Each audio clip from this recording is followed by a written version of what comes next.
gaveta não vai aprender a diferença entre oxítona, paroxítona e proparoxítona. Nem vai questionar para que serve a fórmula de Bases, cara. A gaveta não tem ideia de por que o Oriente Médio vive em guerra e de como Napoleão influencia a nossa vida até hoje. Não muda a vida da gaveta ser fera em cálculo mental, interpretar um texto, entender o Renascimento. Se a exceção é com C cedilha, nem se afinal Capitu traiu Bentinho. A gaveta não vai aprender. Mas uma criança vai. Abra a gaveta, vá. Doe um aparelho para uma criança da rede pública estudar remotamente. A gente retira na sua casa. Abra a gaveta, vá, doe.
Tá ouvindo? Ah, que bom.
Cirano, ó, pode só fazer um teste do mudo no meu microfone aqui pra ver se o microfone tá aberto, tá funcionando? Eu vou colocar no mudo e falar alguma coisa, tá? 1, 2, 3.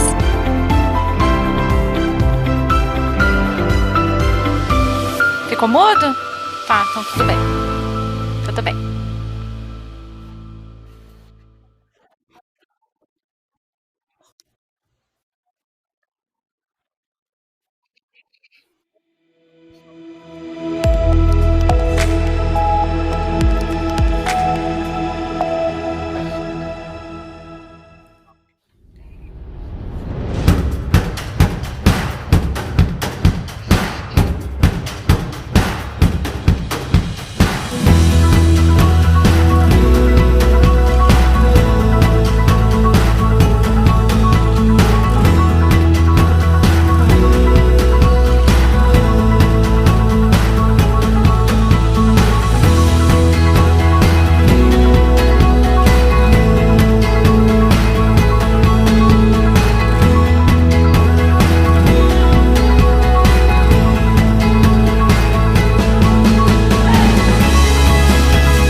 A gaveta não vai aprender a diferença entre oxítona, paroxítona e proparoxítona.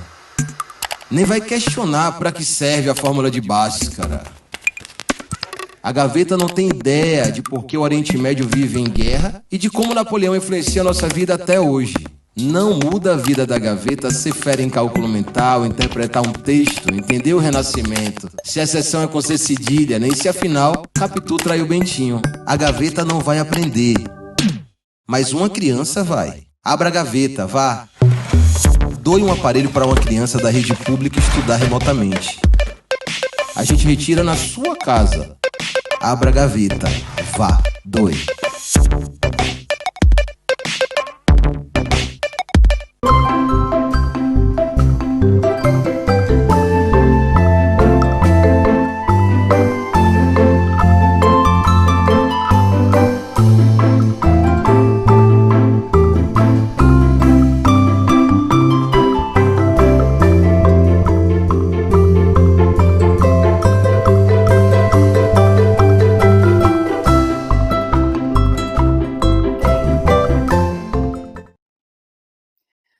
Sejam todos bem-vindos, todas bem-vindas ao segundo dia da jornada Bett Online. É um prazer ter vocês com a gente de novo. A programação de hoje está incrível. Serão debates super interessantes sobre o eixo Educação do Futuro e a Bettina Von Star fará a mediação das sessões Educação Finlandesa em Escala, além da Covid-19, explorando os desafios continuados de acesso digital e infraestrutura instrucional, uma visão norte-americana e também inovação na educação além da pandemia. Além disso, temos a presença de renomados palestrantes internacionais, o Peter Westerbacher, Kenneth Green, Frederick Little e também Bill Bass. E no final, teremos a palestra inspiradora Geração Milênio e seus Medos com Luiz Felipe Pondé, que é filósofo e colunista da Folha de São Paulo. Eu gostaria de agradecer mais uma vez o apoio dos nossos patrocinadores: Google, Redação Online, Kumon, ViewSonic, Realve, Instituto Unibanco, Árvore, EduLabs, Moderna Compartilha, Adobe, Lenovo e Instituto Casagrande. Muito obrigada! E antes da gente começar, eu quero convidar vocês para um sorteio promovido pela Acer. O prêmio será um computador Chromebook Acer Intel Celeron, 4 GB de RAM e 32 GB de memória. Para participar, basta entrar no estande virtual da Acer e o seu acesso computado e você já estará participando automaticamente desse sorteio que é imperdível. O resultado será no dia 24 de setembro, aqui na jornada Bett Online. Vamos então à primeira sessão do dia. O tema é Educação Finlandesa em Escala. A mediadora, a Bettina Von Star, que é consultora de inovação. E o palestrante, o nosso convidado internacional, é o Peter Westerbacher, empreendedor global da Fun Academy e co-criador do Angry Birds. Sejam todos bem-vindos. Bettina, eu passo a palavra para você agora.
sobre educação, e aqui na Finlândia, e ao redor do mundo, o modo como eu a vejo, e também sobre entretenimento e diversão, e aprendizado divertido, que é muito importante. Não importa o que fazemos, também podemos nos divertir. Um pouco sobre mim. Eu estou aqui em Helsinki, na Finlândia agora. Alguns de vocês souberam que vocês devem saber que temos uma educação muito boa aqui.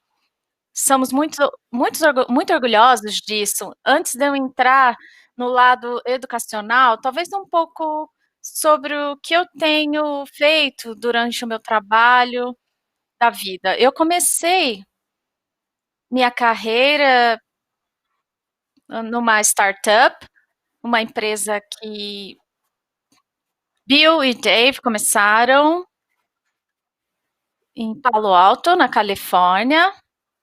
Começaram uma empresa, HP.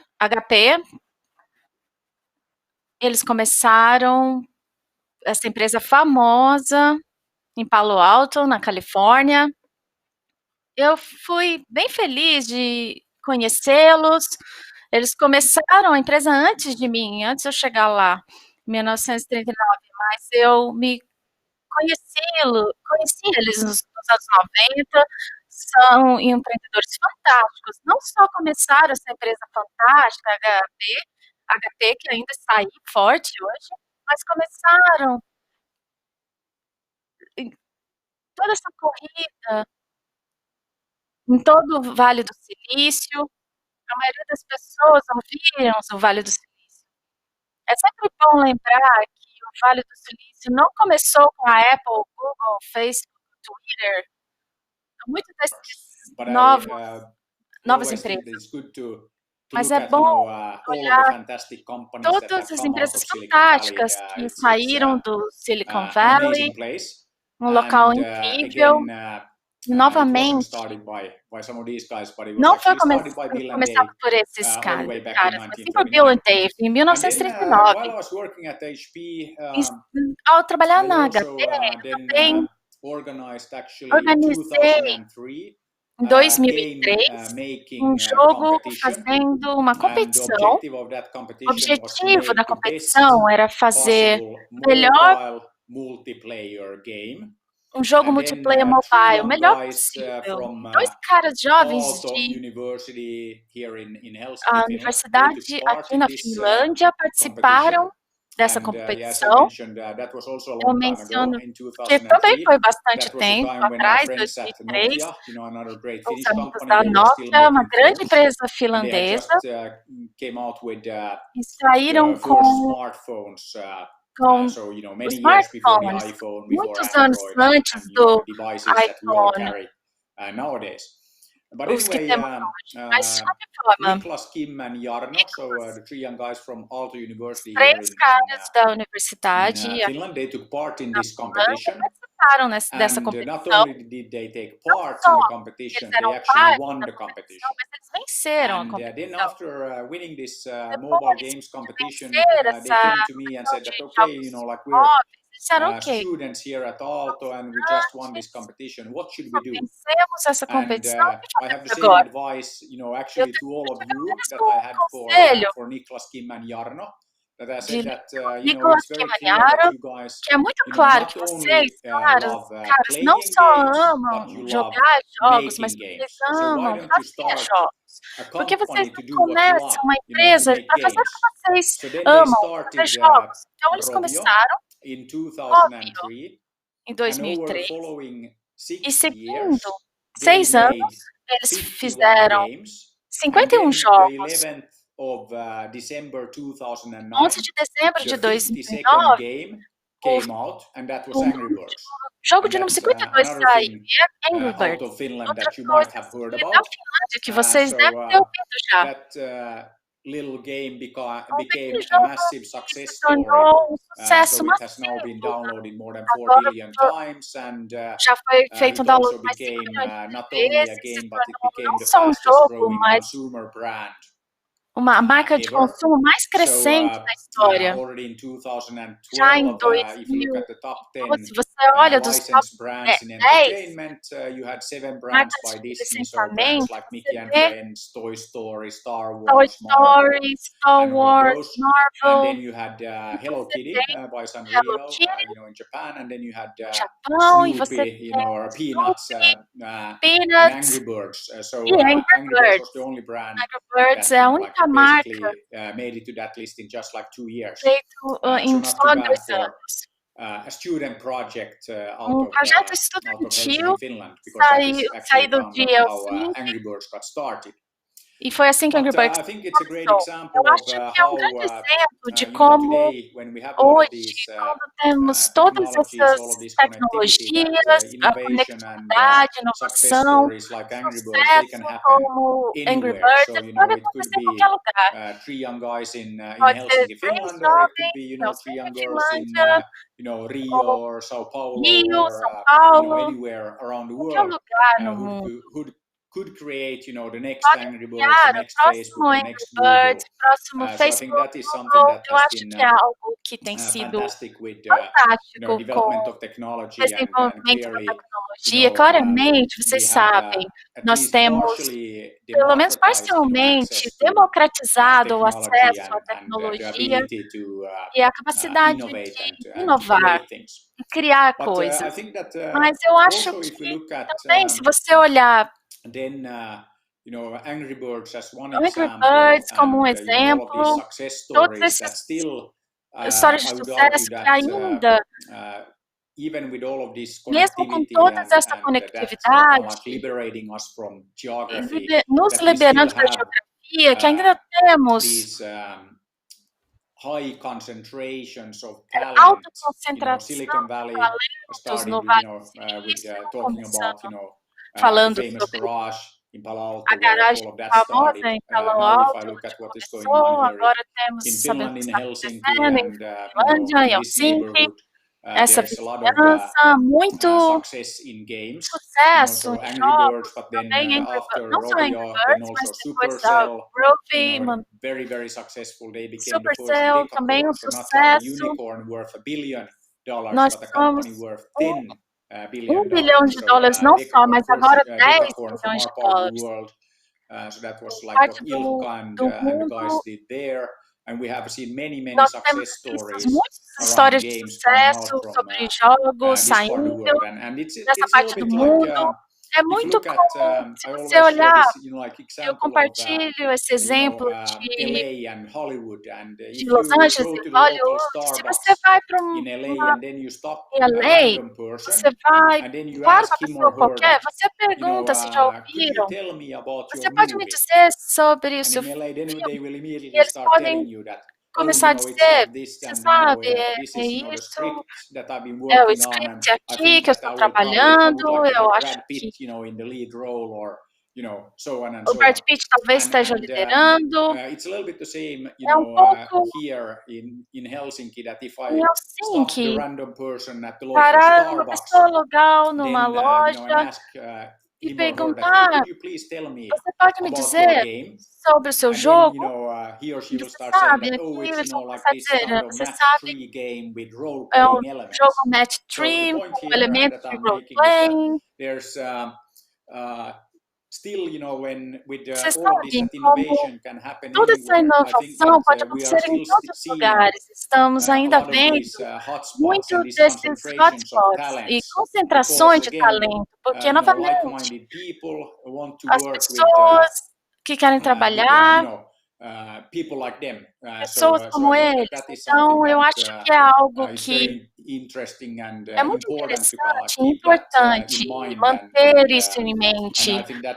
Eu acho que uma razão pela qual vocês verem muito sucesso, muitas histórias de sucesso saindo do Vale do Silício, mas tem muitos modelos prontos, pessoas vêm, você sabe, o Mark começou o Facebook, ele pode fazer assim, eu posso fazer também, começando o Google, eles podem fazer, eu também vou fazer o mesmo, e se você vê os caras na Rove com Angry Birds, então eu também posso fazer algo do bigger tipo, and better, and ou that's talvez what maior e Ilkka and melhor. they built something that E became ser worth 10 algo billion, que and vale this is isso kind of important. But I think é also importante.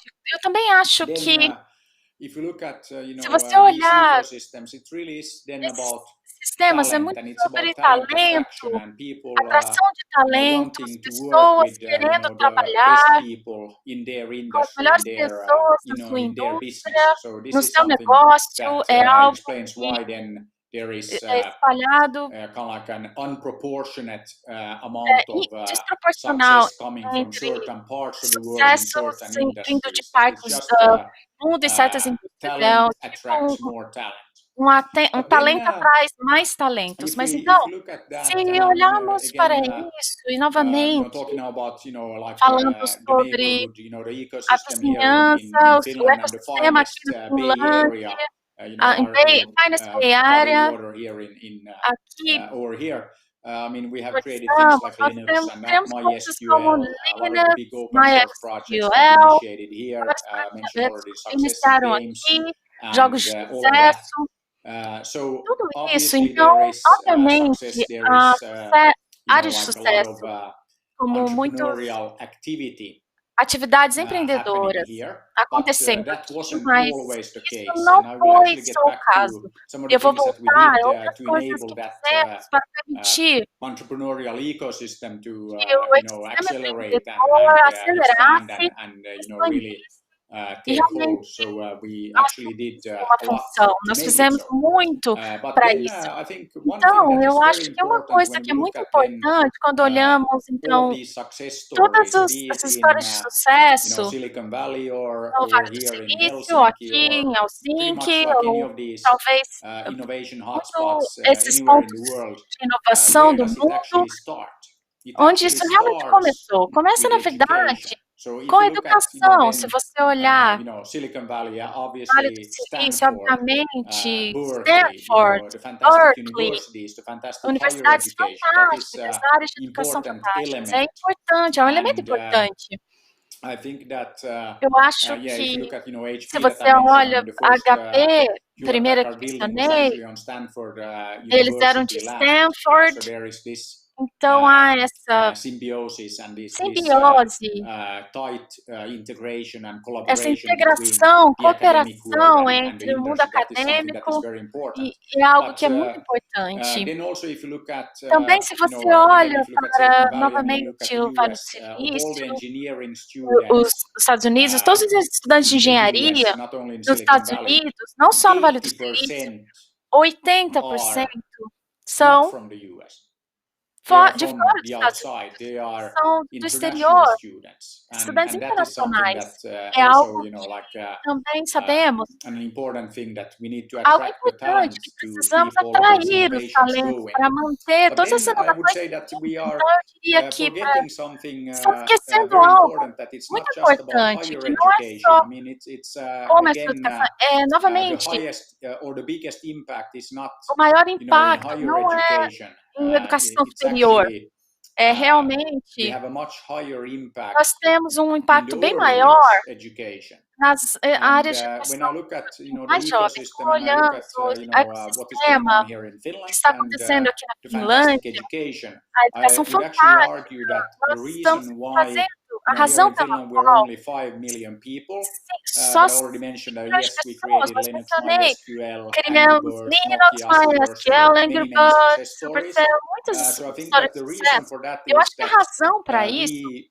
é que yes, we have nós fantastic temos education, but uma it's not educação just fantástica, mas não só educating a few, it's actually educando educating poucos, é educando all. So we are todos. providing Estamos fantastic fornecendo education for educação everybody, not fantástica just like para a few todos, não random só people. algumas pessoas And I think this is aleatórias. something that is very, Isso very é algo que é important. muito importante. And also, E também again, there is this strong há correlation essa between relação the forte success in entre o business and the sucesso nos entrepreneurial activity negócios and e a atividade education.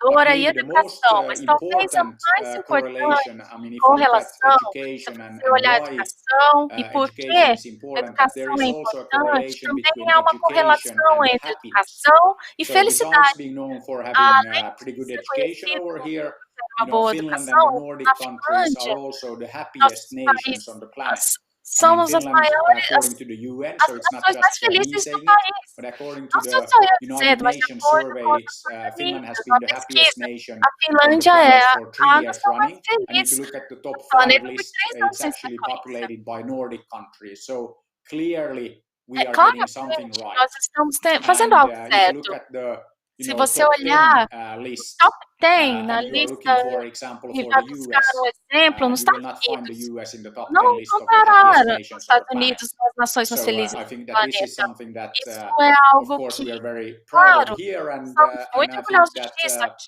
Eu acho que one of Eu the acho que reasons uma das for this razões kind of para like isso, ranking, and if you look at all the esse Nordic countries, is ranking, again that olha os outros países, we've não decided somente to do provide norte, nós fantastic education decidimos for fornecer all, educação not just a fantástica few. para todos, não só And para alguns. I think this is something that Eu is acho very que é algo important. que é So muito always when importante. I then Sempre talk to my quando falo friends from com meus outside of Finland, amigos I de always ask fora them da that, Finlândia, eu do sempre you pergunto: know vocês which sabem school in Finland is the best qual school? escola na And Finlândia é a I mean, melhor? question for all of you Uma also now pergunta there para in todos the audience, that vocês. do you know, Vocês and sabem, many of you have probably never muitos de been to Finland. vocês And then I talvez ask nunca you foram that, para a okay, Finlândia. Eu which pergunto: school in Finland is the qual best escola da school? Finlândia é a melhor? And it's actually a very Na easy verdade, é answer. muito fácil responder. It's the nearest school. É a mais próxima. So the best school in Finland A is the melhor nearest escola da school. Finlândia é a mais próxima. And what do I mean by that? E o que I mean that quer dizer? Isso all the significa que schools todas as are very escolas good. All são the muito schools are boas. fantastic. Todas as So escolas as a são parent, fantásticas. you don't have Como to pai, você não tem think que about pensar which onde, neighborhood em que of the city, vizinhança, where do you em need que to live bairro, to get onde você your precisa kids viver into the best para school. que seus filhos vão Because para a all the melhor schools are escola. fantastic. Porque So you todas can as live escolas são anywhere. fantásticas. Você pode viver em qualquer I think lugar. this has huge Eu acho implications que tem for grandes what kind of implicações society and what kind para of a structure and what kind sociedade of cities you will e see. que tipos de So cidades você this vai is ver. really the only way Isso to realmente é o único reduce, modo segregation and de really não ter also segregação have fantastic e cities também and have ter safe cidades neighborhoods. fantásticas So it e starts bairros with seguros. Isso começa the fact that the best com o school fato is the que nearest a school. melhor escola The é a school that escola happens to be vizinha, a nearest escola to where you que live. está That is the próxima best school for de onde you and você for vive. É a melhor escola para você your children. e para os seus This is filhos. something that is very, É very algo important. que é muito But then, importante. Então, if you look at se você olha para education here in Finland in a bit educação aqui more na maybe Finlândia, um detail, pouco mais em so detalhes, as I então, said, early years vocês is really sabem, nos where we have the primeiros biggest anos impact, and that's temos o melhor also I think impacto. where Isso again também, Nordic countries, Finland always novamente, é are um very, contraste. very high in the rankings. So typically A we França dominate, sempre like em the alto top no 3, top ranking, nós 5 dominamos sempre no top 3, top in the 5 rankings of the best no early years ranking, são education, os melhores, primeiras educações, anywhere in the world. em qualquer lugar no And mundo. if you then Primeiros look at estágios, se você what that early olha years para education looks like, essa educação so primária, que como as ela mentioned in the beginning that I'm one of the no co-founders of começo, Fun o Academy, so it's a fundador company da Khan specializing in Academy early é years uma education and in fun empresa learning. especializada em educação So primária e I'm not diversão a na pedagogue. I aprendizagem. mean, as I said, I've been an entrepreneur all my Eu life, so fui um empreendedor minha vida I can't inteira, claim como to eu be an disse. expert Eu in não posso dizer que eu education, sou but um especialista em educação, okay, mas before the antes COVID-19 crisis, I used to travel half COVID-19, the toda a time, so I have crise, eu visited costumava schools, I have viajar, visited visitar kindergartens escolas, jardim everywhere. de I have been infância, em to, todos os lugares. schools and Escolas kindergartens in the favelas nas favelas, in Brazil. no I have been Brasil, to, eu schools in visitei, the eu US fiz in escolas good nos Estados neighborhoods, bad Unidos, em neighborhoods. bons Been to bairros, mais schools in ruins, China, all over escolas na Asia, China, in Vietnam toda a and Eurásia, schools in Africa. So Índia, I've seen a lot escolas of da different África, eu vi environments, muitos ambientes kindergarten diferentes. schools, high Escolas schools, de jardim de universities. infância, colegiais, Just by universidades. Então, observing, the differences, I observando think a that you can learn diferença, a lot. eu acho que vocês podem And aprender actually, before all of these, PISA studies, started to estudos, happen, and then eu it comecei a came as a ter, surprise to saiu como I uma think everybody in Finland that our surpresa, school todos em system Finlândia, came nosso out sistema on top escolar of many of the saiu PISA no topo rankings. That de hey, what muitos outros no are the ranking. schools here in Finland Pensamos really that que good? as escolas And aqui Finnish são people are realmente always very boas. skeptical Finlandeses because são we are sempre very muito critical about like our own céticos, schools and our own que as like nossas system and próprias our escolas, nosso próprio society. sistema, So it was a nossa big surprise for sociedade, everybody foi here uma in Finland that surpresa para todos our aqui, schools were ranked que as so nossas highly. escolas são bem It's almost ranqueadas. that hey, if we É say that quase our schools are so good, que as nossas like escolas that são must tão mean that the boas other schools must be like really, really bad. que as But outras escolas devem actually, ser when you then start realmente looking at the ruins. schools Não here pode in dizer Finland, they are ruins, actually very mas good. na Finlândia elas But I realmente think são that you muito always boas. have to have a Eu acho que contrast, so you sempre have to tem look um at then contraste, você tem que schools olhar all over the as world and escolas like do mundo how they inteiro work. But e if como you look elas at then funcionam. early Mas se years você education and olha like what does it curso look de like in educação Finland? primária, nos Okay, primeiros first anos, of como course the como é na quality Finlândia, of a the teachers qualidade is dos professores very, é very high. Every muito alta. kindergarten teacher Todo in professor Finland de has a jardim de master's degree infância from na university. Finlândia tem um Every mestrado. single one. So that is Todos. example Isso of kind of um like the exemplo quality and da investment qualidade, into education that investimento em even the educação. kindergarten Mesmo teachers os have professores de a jardim de master's infância degree from the têm um university. mestrado. But then if you look at the Mas se você kindergartens, olha and I think again, no one jardim way de to infância, understand kind of like pode differences and entender as looking at education diferenças, here in Finland olhar a versus educação many na other places, versus that outros when you locais. move Quando to você Finland, se from muda para a Finlândia, outside, de and fora, let's say that you have then vamos kids that dizer you que put into você tem kindergarten, crianças no jardim many de times we hear infância. from Muitas parents vezes that they nós are ouvimos very, dos very pais concerned que because eles then they são look at the preocupados, porque the eles typical olham day at o kindergarten in dia Finland, and típico no jardim then de they say infância that da hey, but Finlândia. Eles dizem, mas you're not teaching the children vocês não estão anything. ensinando They are nada just às playing. crianças. Elas estão brincando. They're really concerned that Eles estão the kids are not preocupados, learning. ficam preocupados se os filhos não estão aprendendo, mas na All the verdade, como eu teachers have a mencionei, master's todos os degree. professores têm um So when you mestrado. look at the Então, children quando você playing, olha as they crianças are brincando, learning eles estão through play. And this aprendendo is, as we all junto com a know, how brincadeira. all of us, Todos this is sabem, how human beings, isso é como how we seres naturally humanos learn. We naturalmente learn through aprendemos. play. That is Aprendemos how brincando. human beings É have como os always seres learned. humanos And sempre we also aprenderam. learn, Também through aprendemos. Learning by doing. Like how do we learn Aprendemos how to walk? fazendo.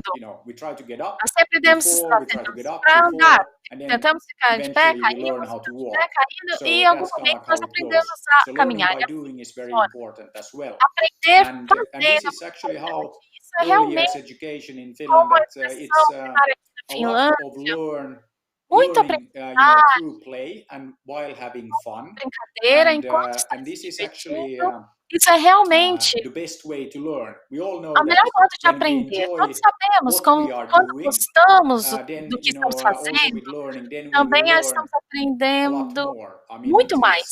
it's just so É, much more é effective. muito mais When you efetivo enjoy quando what you are você doing, gosta the do que você results está are always fazendo. Os better. I resultados mean, são this goes for sempre any melhores. job, for like anything we do. Qualquer That emprego, it's qualquer kind of coisa like que você está fazendo, something você that sabe algo kind of que we all take for granted.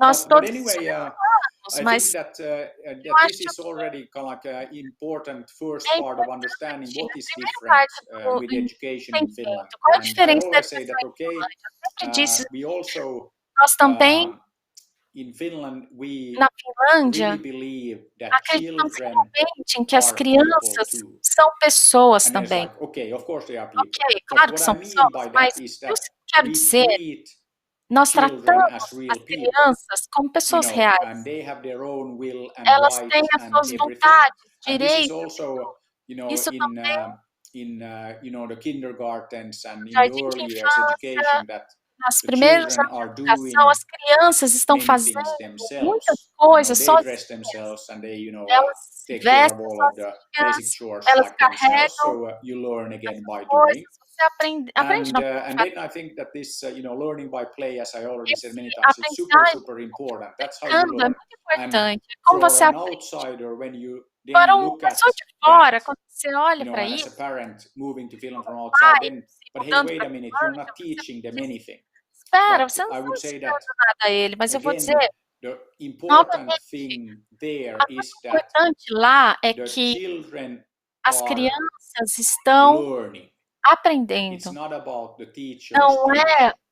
os So professores here ensinando. it's about learning, not Aqui teaching. é And this sobre is again something aprendizar, that aprender, não you ensinar. know it É should algo be kind of like que obvious, deve but ser, that's what we parece really believe óbvio, in, that it's mas about é o que learning, not realmente teaching.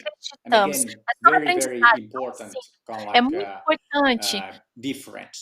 É uma grande Then diferença. if we start looking at Olhando, PISA começamos a results olhar mentioned, resultados, there are also eles também many other são countries who score very, very well, and actually que nowadays têm many pontuações times ruins e outros, they hoje, actually are muitas doing vezes, much better than what we são are indo doing here in melhor do Finland. que And estamos I'm fazendo aqui na personally not a big Finlândia. Eu, fan pessoalmente, or não a big sou um believer grande in like, fã okay, PISA e não results, but acredito okay, muito it's some kind of nesses resultados, mas indication of the alguns effectiveness a of the indicação de educational system. efetividade do But sistema then if we educacional. move beyond like Mas se early você years vai além education and like all das the educações dos learning primeiros anos, by toda a playing aprendizagem, and a fun learning, brincadeira, a it aprendizagem continues com then diversão, all the way continua through education todo o caminho na and all of the educação, basic education. toda a educação básica. If you look at then, Se você olhar, okay, I've gone to eu vou school here in Finland. I also numa have escola real aqui na two Finlândia, kids. They're now tenho 15 dois and filhos 17. que têm So 15 e 17 they anos.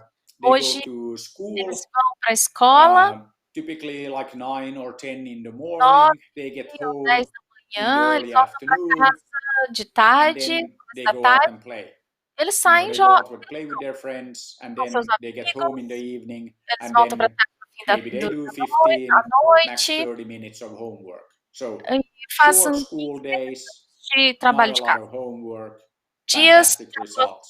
curtos, And não muitos then, deveres de casa, again, to resultados put a bit of fantásticos. contrast, if you look at, for example, Singapore, Se você olhar em Singapura, fantastic PISA results, os but resultados then fantásticos. I have Mas eu a good tenho friend in Singapore, Emily. um amigo Her em daughter is Singapura, sua same age as filha, my son. a mesma So they idade do meu started filho, school eles at the same time. começaram So ao my son mesmo here in momento, Finland então and Emily's daughter meu in filho aqui Singapore.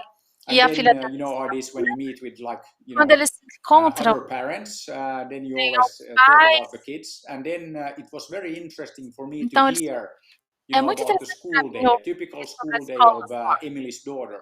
So when she a started, sua filha. E like quando in ele first grade, começou na the primeira first, série, the day starts at, like 6 a.m. You have to get up, you ele get to começa às school 6 da super manhã, early, tem que and then levantar you e para a get escola bem home cedo, então você very chega em late. And in casa school, you were tarde, told, e na about escola 50 things that do this, do this, 20 do this, coisas, don't faça do isso, this, faça don't do isso, this, faça don't do isso, this. não faça isso, So, não faça isso.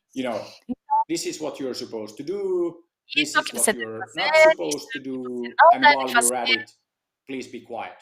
e por favor, fique So, quando estiver long aqui. school days, Dias and longos de after the escolares, school day, e depois da 2 to escola, 4 hours of homework. 2 So 4 horas de trabalho very, de casa. very intense, É very, muito very long, days. So you could say that you have longo. school Você pode dizer and que você more tem school escola and no life. And e não tem again, to vida. contrast here to, what I Contraste described over here in Finland, com esse short school days, que eu escrevi not a em lot of Finlândia. homework. Dias So you have curtos, school escolares, não muito and you have dever de life. casa. Então And you você tem go escola, out there and you play with você your sai, friends. brinca And com seus guess what? amigos. That is how you Imagina, learn life é assim que skills. você You aprende learn, habilidades da vida. Você aprende negotiation. You learn how to kind negociação, of like work with aprende others, como how trabalhar to com outros, collaborate. You como learn the skills colaborar. that Você all of aprende us, habilidades que todos know that nós we need, sabemos que in our daily precisamos life, in na nossa our vida working life. rotineira, na nossa vida And de I think this trabalho. is another very Isso é important thing, outra that coisa muito school importante. is not, or Que a let's say, escola shouldn't be about não deveria ser learning for sobre tests. It should be aprender about para learning testes. for life. Deveria ser And I think that aprender this is one thing e that coisa I always highlight, that que eu sempre realço. the educational system here in O Finland is sistema far, educacional aqui na far from perfect, but at está longe de least ser it perfeito, mas doesn't pelo kill menos não initiative, mata it doesn't kill iniciativa, não mata creativity.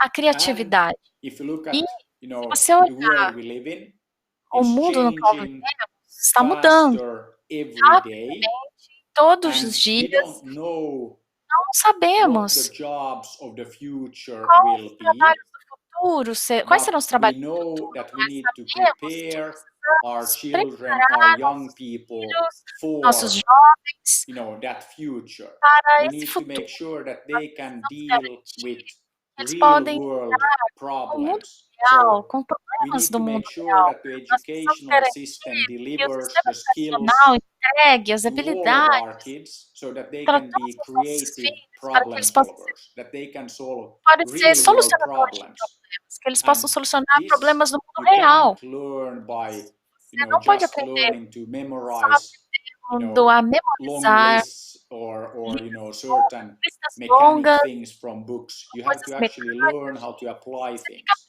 aprender como So aplicar as the coisas. Finnish Então, curriculum, o currículo we também, tend to nós temos a redo that every 4 or 5 years. isso há 4, 5 Nowadays it's all about phenomenon-based learning. So a again, not so much focus você on não just tanto subjects, but foco really looking at phenomena estão and like the real world and how real, you can apply what you're como você learning to aplicar the o que real você world. está And again, aprendendo this ao real. should be obvious, but this is something that is very, very Será important. óbvio, mas é muito importante. So I think that Eu this is acho again why we are exatamente seeing a lot porque of existe kind of like muito success then in business and sucesso in like the entrepreneurial ecosystem, and we see a lot of entrepreneurs because the educational system doesn't kill educacional, the initiative, doesn't kill the creativity. And if you look at criatividade. entrepreneurs, Ah, I mean, that's of course what claro, entrepreneurs are all about, going empreendedores out there and doing things, and sair doing things das like in the real world, in real companies, in real businesses. reais, So em negócios reais. education A is the educação foundation é a for fundação the whole society and para for toda a these sociedade, success stories. para essas Mention histórias like de sucesso. MySQL, Linux, Angry Birds, A Nokia, Supercell, and so on and so on. I think that we wouldn't have that in a nation of just 5 million people without the fantastic foundation in education. And of Educacional. course, this educational system, we didn't create that like overnight. I mean, we have been doing educational reform A reforma after educacional reform for the last 50 após a years. outras nos últimos And I think that this is que é again, having only or very few natural resources. I mean, we have a bit of forest, but that's about it. So the floresta, most important mais resource importante over here, aqui the temos people. aqui, So of course we need to pessoas. make sure that we develop that resource and we develop that Recurso, talent esses talentos, as far as we can. And it's not, as I said, just a few, but all. mas And todos. then, like when I talk to, for example, my friends in, say, China or India, China ou Índia, 1.4 billion people, 1,4 bilhão de 1.4 billion pessoas, population. 1,4 bilhão de Actually, what is população. the most important É resource mais there? importante. Qual It's still the o mais people. importante? So É I a think Índia, that this is true são as pessoas. here Isso é in Finland, verdade. in Aqui no Brazil, everywhere. So todos os lugares. there is no excuse Não há desculpa for not investing para não in investir education. em educação. But I Mas also wanted to também mention the Asian model, like Singapore, asiático, como China, China, Japan, Korea. Japão, Coreia, You can achieve these pode results alcançar esses in many resultados different ways. I mean, if you look at PISA results and all that. But I think that todos. Mas eu acho que it's not about é sobre spending all of your passar wake todo hours horas at school semanais or na doing escola homework. ou fazendo it's about dever de casa. É sobre spending a bit of time in passar school, algum being tempo na coached escola, by a ser good teacher. treinado So por that's the best teachers are really melhores coaches. professores, são And teachers can't know everything, but they can help não podem unlock the potential and pointing people in the right direction. e apontar. But again, it's not about spending all of your awake hours in school or doing homework, but it's actually a bit of time in school, a little bit of homework, and then just having time to reflect and to let the knowledge sink in. So I think this is something that is very, very important. So as you can tell, I'm not like a huge fan of the Asian model of education where you spend all of your time in school or doing homework. I think that is Eu acho not que isso a não good é recipe for preparing our young people for the receita para future. preparar I jovens mean, para o in the futuro. future, you need to be a creative problem solver. You need to be an Ser um entrepreneur. solucionador de problemas And criativos, if you empreendedor. take the Asian approach Se to você pega a education, you abordagem will not asiática da end educação, up with você não vai creative problem solvers. estar You will not end up with lidando com entrepreneurs. You will end up solucionadores with de people that problemas can work criativos entre doing empreendedores. Ser mechanical pessoas que tasks trabalham in fazendo factories tarefas or in offices. mecânicas, em But we all know fábricas, that escritórios, mas nós AI and robots sabemos and IA, robôs, the technology a development will tecnologia, o desenvolvimento actually de tecnologia reduce the number of these reduz kind o of número jobs desses empregos dramatically. So dramaticamente. we need Nós to fix precisamos our educational consertar system nosso sistema everywhere so that we educacional em todos prepare os our young locais. people for the Então, temos que future. preparar os jovens I para o think futuro. also then maybe one thing Também that is very talvez uma important, coisa que é muito I think to mention importante para also that mencionar I think one of the success uma das or the kind of like big secrets of the success of the Finnish educational system. So I already mentioned, like, okay, short school days, not a lot of homework, de but also, escola, the não fantastic dever de teachers. casa, I mas mean, even também the os kindergarten professores teachers having a fantásticos, master's professores degree. de jardim de infância One tendo thing that is also mestrado. very Uma coisa important que é that muito importante the também teacher é job que o trabalho do is professor very, very much appreciated, very é much muito valorizado, respected. respeitado. So every year, Então, todo ano, thousands of young people here milhares in de Finland jovens want aqui to na become Finlândia teachers, querem se tornar but they can't professores, because it's mas não very conseguem, difficult porque é to muito get into the difícil university to entrar na study to become a universidade, teacher because estudar, it's se very tornar professor, popular. porque é In muito many popular. areas, it's more popular than Áreas é mais becoming a popular lawyer or do que an se tornar um engineer advogado, um or engenheiro, something like that. And this ou is algo something assim. that Isso obviously é is not algo true que, in many countries. obviamente, não So acontece em muitos I think that this países. is also something Isso that também é when we algo look at quando você olha improving educational system and improving melhorar os the quality, we also melhorar need a to qualidade, também make sure that we garantir build in this que respect and this conseguimos appreciation for the teacher job because we want to attract the best talent to atrair become os teachers. melhores talentos And I para think this is something that again algo que tem example of the fact that sempre it's not so easy to não é tão make fácil the educational system fazer deliver good ligar, quality. fazer sistema So educacional there are many things that you need to get right. The coisas que vocês curriculum, precisam aceitar, currículo, attracting the teachers, and atrair all of that. And then you would ask that, tudo okay, so isso. why Você is the pode teacher perguntar job por que appreciated? I think o that one trabalho do reason professor is é tão that we apreciado, trust uma the razão teachers. que nós Do you confiamos. know how many school Você sabe inspectors we quantos, have in Finland?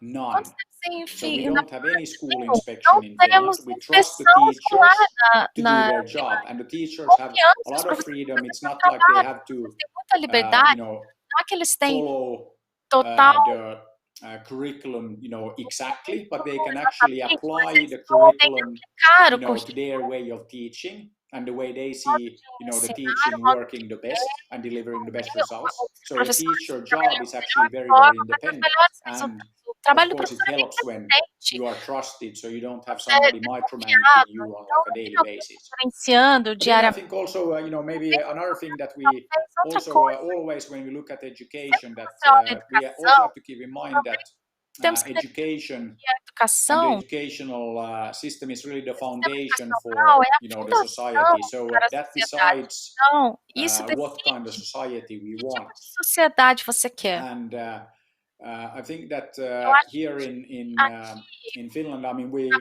Finlândia, all grew up watching todos crescemos American TV, assistindo American movies. TV So americana, filmes everybody, of americanos, course, then todos like looking at this olhando American para dream. esse And I sonho think that here americano. in Eu Finland, acho we que took aqui that na American Finlândia dream nós and we made levamos it reality. pegamos So here we essa have, tornamos because of the fantastic realidade. Por causa education, da we have educação fantástica, one of the highest social os maiores mobilities anywhere in the mobilidades world. So you can be sociais, born, anywhere. You pode can be nascer em born qualquer lugar, poor or pobre, pode nascer anything, and you can qualquer end up coisa. doing anything. Você So I pode think ter that para this is fazer something qualquer also coisa. with education Também that's tem a why ver it's com a so educação. important E é that por we isso que é tão provide fantastic importante education for que fornecemos all, not educação just a few. fantástica para And todos, I não have só been um in pouco. Brazil many times, so No Brasil, muitas also vezes, I think that também, there's a lot eu acho que há of muito work that we could do trabalho together on que podemos fazer juntos, education and a improving the educação, educational system. melhorando a And I think that it's educação very nacional. important Eu acho for que é importante Brazil as a para o society, Brasil como you uma know, that sociedade, we get the education temos a right, and it's going to take a corrigida, long isso time, vai but levar I think muito that tempo, mas eu acho que it's something that é algo que we can't afford not to get right, nós não and podemos that is deixar de something that tentar. you know, again, É algo I que, think that novamente, it's up to all of us to kind of like make that está so. nas nossas mãos fazer But isso. then I also mentioned that you know, with the entrepreneurial No side of things. So I mean, once you empreendedorismo, get desse lado das fantastic coisas, education in você tem place, educação and fantástica, I think that implementada. all levels of Eu acho education que here, todos os níveis de you know, in educação Finland, aqui Nordic na countries, Finlândia, I think that we're you know, pretty você happy está with muito felizes com the current like setup, but we a are configuração atual. never content, never satisfied. So there's a lot that we need to do to make it Tem muito better. feito para But melhorar, then if you look at mas se você olha education, para and a that's like educação foundation for e everything, we a also need fundação to para tudo, make também sure that we precisamos garantir foster the entrepreneurial que mindset, and that aumentarão, we you know, as I encorajamos mentioned, o we mindset need to de make sure that we don't empreendedor, kill initiative, we don't kill não matamos creativity. But iniciativas, even with all of this, criatividade, you know, tudo isso it's not so easy. And não é actually, fácil fazer. in it Realmente, was like 2007, I gave a em talk to our 2007, students at Aalto University, eu estava na and universidade here in Helsinki, in Finland, em and Helsinki. I talked about Eu startups, I talked falei about numa entrepreneurship, and palestra then I sobre asked the students, like, empreendedorismo. how many of Eu you perguntei have para thought os about, like, you know, estudantes, starting onde a vocês company or estão becoming an pensando entrepreneur? em começar uma You know, empresa, entrar just like no joining a startup once you empreendedorismo, graduate or even before. quando vocês se And in graduarem ou antes. 2007, when I asked this, Mas em 2007, then the quando eu perguntei question a from 600 pergunta students, para you 600 know, some of our best estudantes, students here in Finland, only alguns dos melhores 3 raised their estudantes hand. da Finlândia, só 3 So levantaram that meant as that mãos. most of them were, you know, Muitos content, deles happy with, you know, estão like just maintaining the felizes com status quo, ser go and work for a big manter o corporation status than quo, Nokia, ir para uma Kone, Wärtsilä, corporação, or, you Nokia, know, the government. And there's ou nothing para o wrong with that. governo. Não há nada But errado I com think isso, that mas eu acho if we have que everybody just você tem focusing todo on mundo joining a focado big company, maintaining em the entrar numa status grande quo, empresa, we will manter not o see status quo, nós não vamos ter development, we will not see innovation. desenvolvimento, inovação. So we had to do something about Nós temos that. que fazer And algo because sobre of that, we isso. actually Por then causa dessa started this questão, event nós called começamos Slush. esse evento chamado So Slush. actually, I think I have Eu like acho que my eu tenho Slush T-shirt here. So a Slush is something that camiseta we do started Slush. back in Começamos 2008. em And 2008. the whole idea there was A to ideia era get more people excited ter about mais pessoas entrepreneurship. So we animadas sobre invited some empreendedorismo. fellow Convidamos founders, famous entrepreneurs here locally. So we had Risto também Siilasmaa, who started F-Secure. We had Ilkka Paananen, who started Supercell. We had Monty Videnius, who founded fundador MySQL. do We had Ilja Laus, who started a company called GetJar out of Vilnius, Lithuania. Just, you know, sharing their experiences of, you know, why it's cool to be an entrepreneur, why people, you know, should get interested in doing startups. And yeah, very, very successful event. And then we grew Slush now to become an event of like 25,000 people from 160 countries came to Helsinki in November last year. And entrando no último actually, ano. you might ask, why is Slush called Slush? O Goes back to the, you know, the Silicon Valley story that I started, you know, my talk today. That I've been to many, many places. Everybody will tell me that they, you know, Beijing, they want to be the Silicon Valley of China. I go to Tokyo and they will tell me that they want to be the Silicon Valley of, you know, Asia. Everybody wants to be Silicon Valley of this, Silicon Valley of that. So we decided that we don't want to be Silicon Valley. We want to be better. So you can't lead by following. So we started, or we branded Slush because when you come to Finland in November, it's cold, it's dark, there is slush on the ground. So from the first second when you set foot on the ground here in November, you realize that it's not the Silicon Valley. It's better, and it's better because it's different. And why is it different? Because we put young people in charge. So I mentioned, you know, with the Slush event that this has now become the biggest and best startup event on the planet. The whole thing is organized by 2,600 volunteers from more than 60 countries. So 2,600 young people who are there, not because somebody told them to be there, but because they want to be there. And you do Slush, you know, and you volunteer there for a year, 2 years, 3 years, and you learn how to build the biggest and best startup event. So no maior learning by doing, startup, and aprendendo, then fazendo. you go out there and you build the best startups. Você pode And if you look começar. at Slush, it's Você olha actually para Slush, na education. It's a verdade, massive learning educação, experience, uma learning by experiência de doing. aprendizagem And massiva, this is something that, aprendizagem of course, fazendo, very proud of over here. And because of muito this, we now orgulhosos, have one of the most sabendo vibrant que startup temos ecosystems anywhere in the um world. ecossistema, We have the biggest venture capital investments in Europe per maiores capita, de and venture, we're attracting a nós lot of talent from all atraímos over the place. talentos de todos os locais. Again, I think that this is an Novamente, eu acho example of que é um deciding exemplo 2008 to de make something happen, and 2008 now fazer algo we have acontecer. a Agora fantastic temos startup ecosystem over here that sistema keeps startup generating, fantástico aqui que success pode stories gerar like Angry histórias de Birds, like sucesso Supercell, como Angry like Birds, many of Supercell, these companies. todos esses And again, empresas. education, Novamente, entrepreneurship leading to educação, fantastic success in empreendedorismo, entertainment. So that's why I sucesso want to talk fantástico about em these three entretenimento. E's Eu or this queria triple falar E sobre model esses três for transformation. para transformação. But anyway, I think that it's a Eu good acho start, but of que é course we bom need to do a lot começo, more. mas é claro, precisamos fazer And muito mais. also love to work Também eu amo and do a trabalhar, lot more together fazer with muito all of mais, you over there in encontrar todos Brazil. vocês em Brasil. Unfortunately, now with COVID, we can't, Por causa meet do Covid, não in podemos person, but encontrar I'm sure we're going to pessoalmente, get through mas eu this. sei que vamos passar And then isso. next time, No hopefully I próxima can meet vez, with you face to nos face. encontrarmos face a But face. I think that I'll actually Eu acho stop que now. I eu already talked for vou like parar almost agora. 50 Eu minutes, falei so por quase 50 we minutos. still have time for a few Temos questions. tempo So para I'm more than algumas happy to perguntas. answer Eu estou any feliz de questions that you responder might qualquer have. pergunta que vocês So possam ter. thank you very much for Muito listening obrigado so far. por ouvir até aqui.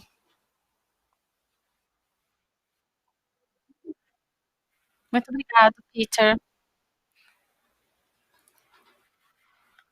Foi uma ótima experiência. É ótimo ouvir a sua experiência, do começo até o fim, começando no jardim de infância, no empreendedorismo, inovação e mudando tudo. É muito esclarecedor, mas para mencionar muitos aspectos culturais importantes, que é o nosso sucesso do sistema educacional da Finlândia. A crença que boa educação tem que ser entregue para absolutamente todos. Respeito forte pelos professores, a profissão de professor, a importância que vocês dão ao tempo livre. Estamos falando sobre a educação de alta qualidade e você depender do tempo livre. E a crença em mobilidade social na sociedade, um desejo da sociedade que deve ser implementado, deve ser encorajado pela educação. Minha pergunta é, você acredita que essa história de sucesso da Finlândia pode ser exportada? Como isso pode acontecer? Yeah, so I think that you can't just take, a system and put it somewhere else. But I think that definitely many of the best practices and many of the approaches, they are universal. So I think that it's just about making it so. And I think that government should do a lot more benchmarking. We do that like in companies like all the time. But again, I always encourage, our government, they should go and learn from our friends in Estonia about how to do e-government properly. And I think that this also applies to many other governments like around the world, that, we should go and learn from others. I mean, this is what we do in the business side like all the time. Aqui o tempo inteiro. And I think that we can definitely, learn a lot from what has been going on here in Finland, in Nordic countries, when it comes to like education and just like this, very basic thing that of course we need to, provide fantastic education for all. But then also, one thing that I didn't talk about too much, but it's not just about equality, but it's about equity. And I think that this is one thing that we provide special attention to people who need special attention. So I think that is also that it's very important that it's not just about equality. Providing everybody with the same, but it's actually about equity. So really that we want to provide special attention to people that need that special attention. So I think that that's also there, many things And I Muitas think that coisas, e eu when we acho talk que about then quando falamos improving a education, it's melhorar a systemic. I mean, educação, we need systemic change. It's not mudança good enough sistêmica. and look for a quick fix. And I think that Não é when só I talk to my friends in the US, quando eu falo com I meus think filhos a big nos problem Estados there Unidos, is that o grande problema you have such short election cycles, and it's no so ciclo de fragmented eleição that everybody's just looking for like a quick fix. todos estão There buscando is no quick fix in algo ser education. I mean, it will take 20 years Não há to isso na change, educação. like a system. So Nós you temos have que to have the mudar patience. o And I sistema, think that tem que ser that's also, paciente. I mean, then we can go into a lot of detail on like Podemos falar em muitos how detalhes things work, sobre over here. But we have managed isso, to mas isolate, temos like isolar the educational system from kind of like o the sistema educacional fluctuations of like de uma politics, so that it's flutuação da first of all there is primeiro, consensus that everybody agrees, no matter if you're on the right hand se of você é the da political spectrum or left hand, that education is important. So I think this is educação é importante. one thing. But Isso é uma then coisa, also that it's mas também we don't see big nós change não in temos uma education grande depending on like who is in mudança government and who is like in desse opposition. So governo, I quem think é that this is something that we have isolated the system isolando from kind of like the day-to-day politics, which I think is a good idea to do, because if you change all the time, you will never get it right. Nós nunca vamos corrigir as coisas. Yes, that's an excellent point. And Excelente. another thing that you Outra mentioned, coisa everybody que você mentions this when we mencionou, discuss Finnish education. It's like, todos oh, there mencionaram are quando 5 million people. a It's less educação than the pública. city of São Paulo, where I'm sitting now. And if we want to apply these concepts to bigger populations, like maiores, 100 and something million people, Brazil, Singapore, the States, or something like this, how could we make it scalable? So do you think technology would play a big role in a making tecnologia education vai scalable? ter uma grande função para Of tornar course, technology helps. I think that but it's also very important that technology a only tecnologia helps. Technology only enables. It's a little ajude. bit like if you have a business process that Tem is bad. processo If you comercial, automate that bad business process, it's still bad.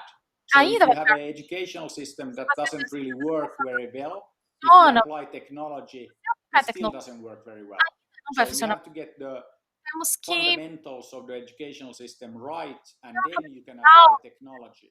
tem que estar I mean, correto. actually, I shared this one link, Eu thisworks.fi. I actually mentioned that in my talk, but no it's a great example of, it's an innovation program for first grade students here in Finland. para So, estudantes all of the first grade students, all the first grade teachers do get primeira this série, program, but it's actually developed mas é as a collaboration com uma colaboração entre professores e as indústrias de tecnologia na Finlândia. Setor privado, setor público,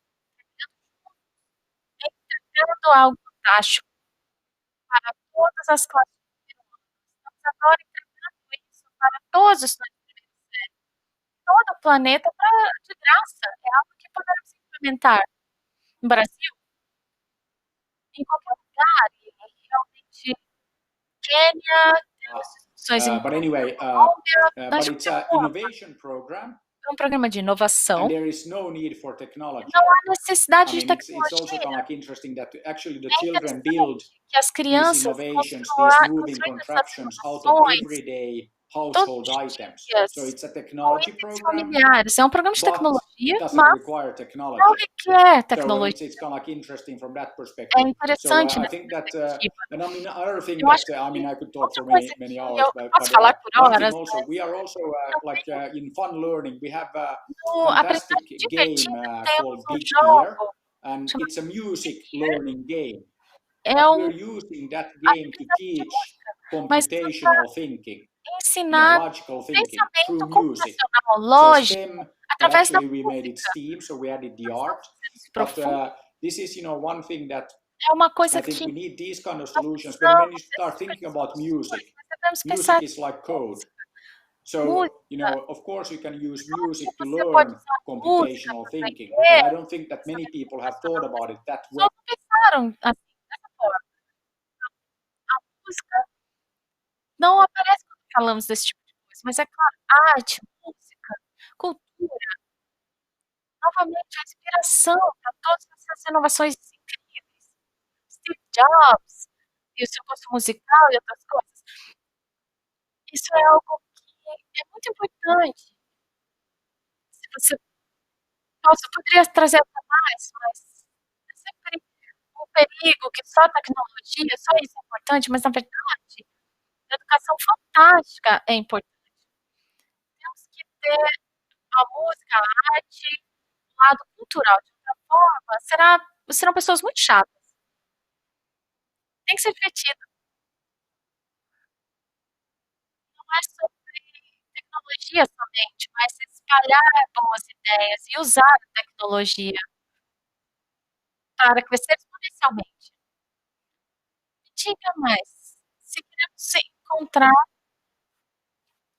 ou criar do nada, você tem uma sugestão? Se você está nessa situação, no local, que não há muita inovação acontecendo, e decidimos que esse local vai ser de inovação, o que você sugere? Falei, não foi muito distante, mas é importante que se você olha para a Finlândia, é frio, escuro e lama no chão. Agora está bom, mas novembro não é incrível. O que acontece? Nós tornamos isso uma vantagem, tiramos algo que não é muito bom e fazemos. Eu acho que quando eu olho o Brasil, essa oportunidade, tanto talento, tanta coisa acontecendo, mas eu acho que é muito mais que podemos fazer acontecer. Eu acho que olhando o sistema educacional e tudo isso, não há uma região para não ver coisas incríveis acontecendo. Eu tenho amigos na indústria de jogos no Brasil, coisas fantásticas que estão fazendo, alguns estão aqui em Helsinki, mas em Rio, em São Paulo também. Novamente, eu não vejo que não há uma razão porque você não pode fazer qualquer coisa em qualquer lugar. E também, agora com tecnologia, com acesso a toda a informação, não há desculpa para não ter muito mais saindo do Brasil, da América Latina, China, África, pode nomear. Novamente, no sistema educacional, do lado do sistema educacional e educação, nós precisamos demandar mais do povo encarregado, das pessoas encarregadas. Nossa democracia é um pouco. Temos que garantir, não aceite passivamente, mas sermos ativos e fazer a mudança acontecer. Isso é algo que é muito importante. Nós podemos trabalhar juntos e garantir que o governo fale com as coisas e faça ter as melhores práticas de áreas diferentes. Se você olha, nós temos uma educação muito boa. Olha o que não temos. Não temos um futebol muito bom. Mas está tudo bem, ok? Talvez podemos fazer alguma colaboração nessa área. Eu acho que sempre tem a oportunidade de trabalhar juntos. Eu acho que deveríamos fazer mais isso. Comparar os governos, não só nacional, mas municipal, cidades onde as ações estão, ter mais colaboração entre as nossas cidades, porque isso onde está a maioria, a educação básica acontece. O governo nacional sim, mas principalmente nas cidades trabalhando juntas também. Muito bom. Nosso tempo acabou, Peter. Muito obrigada pela sua contribuição. Foi bom falar com você. E vejo você lá, em algum lugar no mundo. Realmente, se vocês tiverem qualquer pergunta, vocês podem me enviar ou me seguir no Twitter. Eu acabei de enviar o meu conta do Twitter. Se Sim, é ótimo. E como eu disse, eu espero que eu possa vê-los em Brasil da próxima vez. Eu não pude ir agora por razões óbvias, mas eu quero voltar logo. Espero que na próxima vez. Ok, vejo você em breve. Boa tarde. Tchau.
Bora, vou fazer um cafezinho rápido.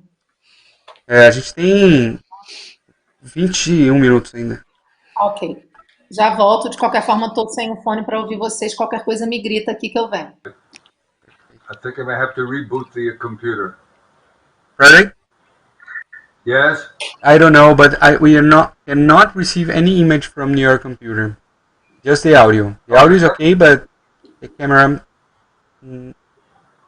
Let me reboot. I'll reboot the computer, okay? Okay, thank you.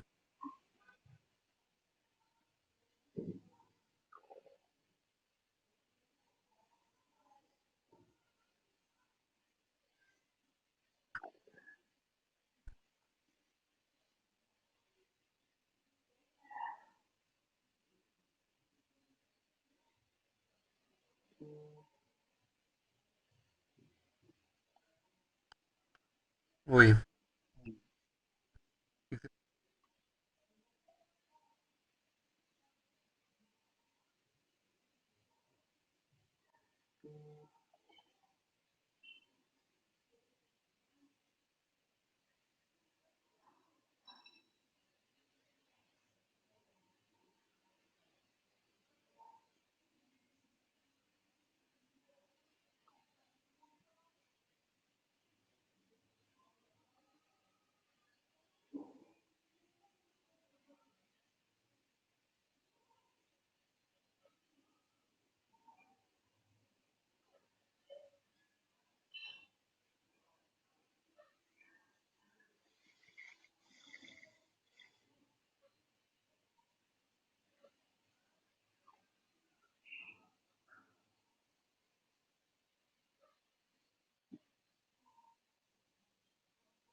So, hello, can you hear me?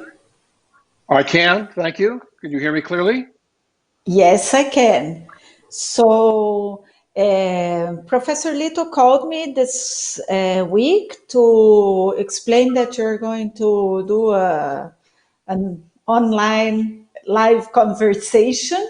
So I'll just introduce you and explain that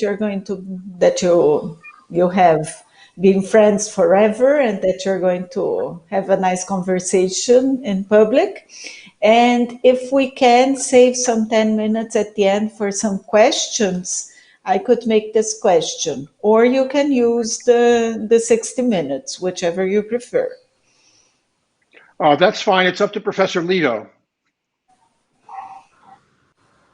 We talked about leaving, when I talked with him yesterday, we talked about leaving some time for questions.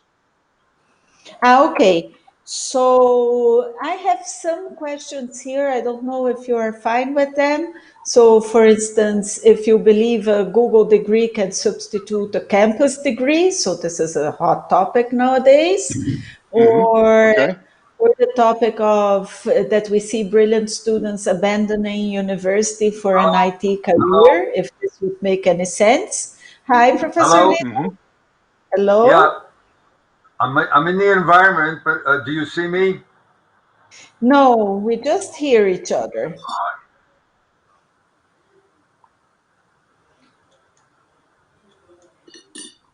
Oh, this is I don't want to do this anymore. It's too stressful, really. Every time it's something different.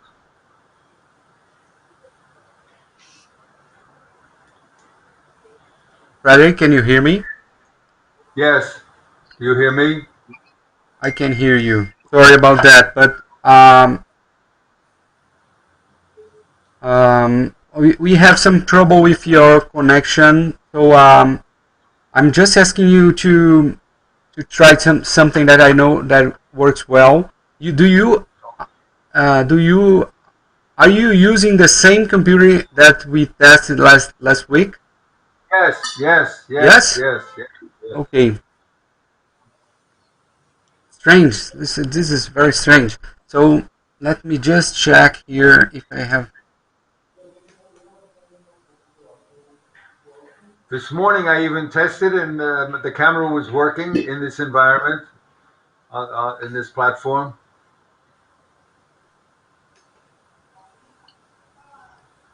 I don't know what happened.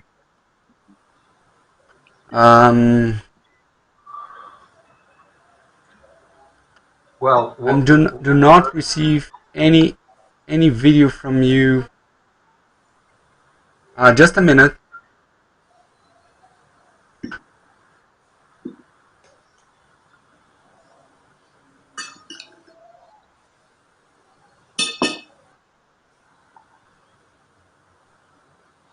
should I try with my cell phone? Try to do it on the cell phone?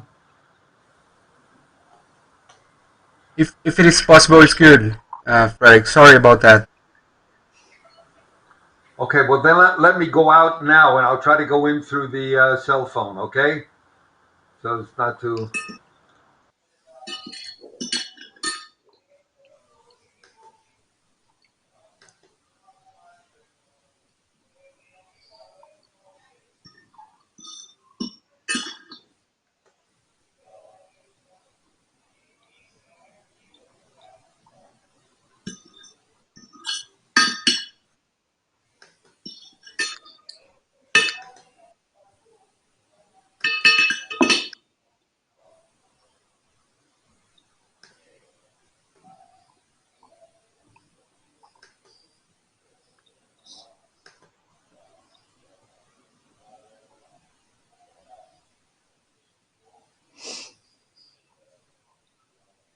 Troféu e participação especial como convidado, a Bett Educação.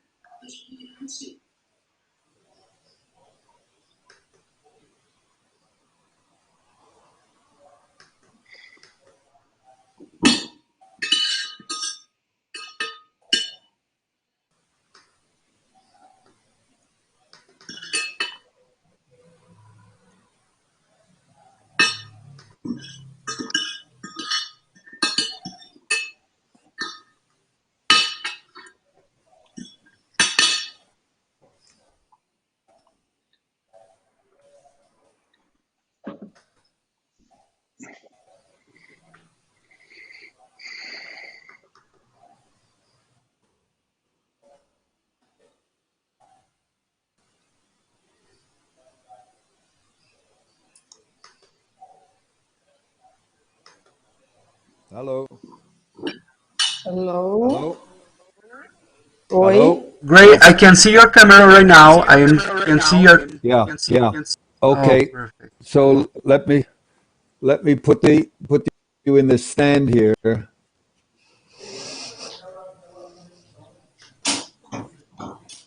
Can you hear us?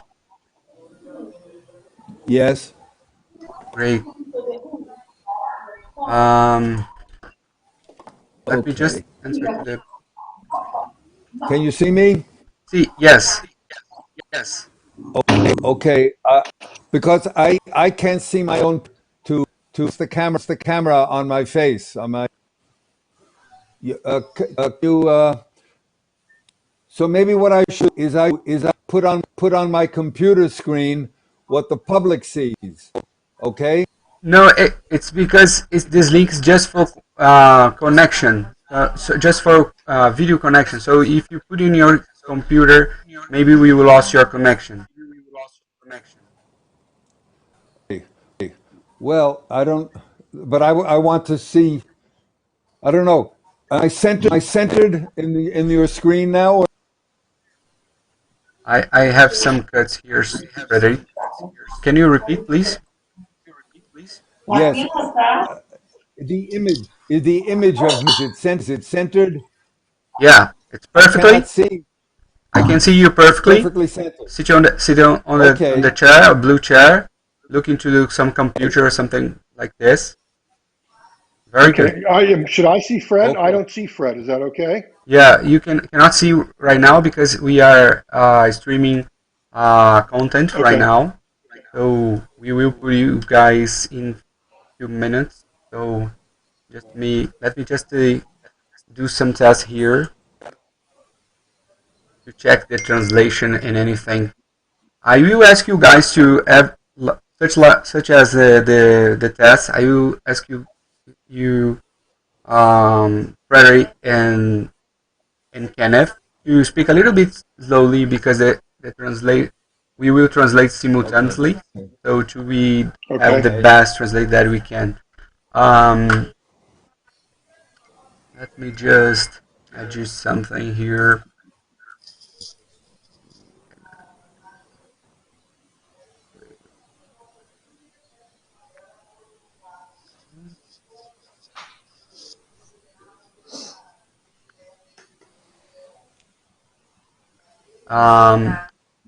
Sorry, Frederick, your camera changed. Turn to 9 degrees left. So Left. no, it's just That like way. like your The other way. your The other cell way? phone it's up.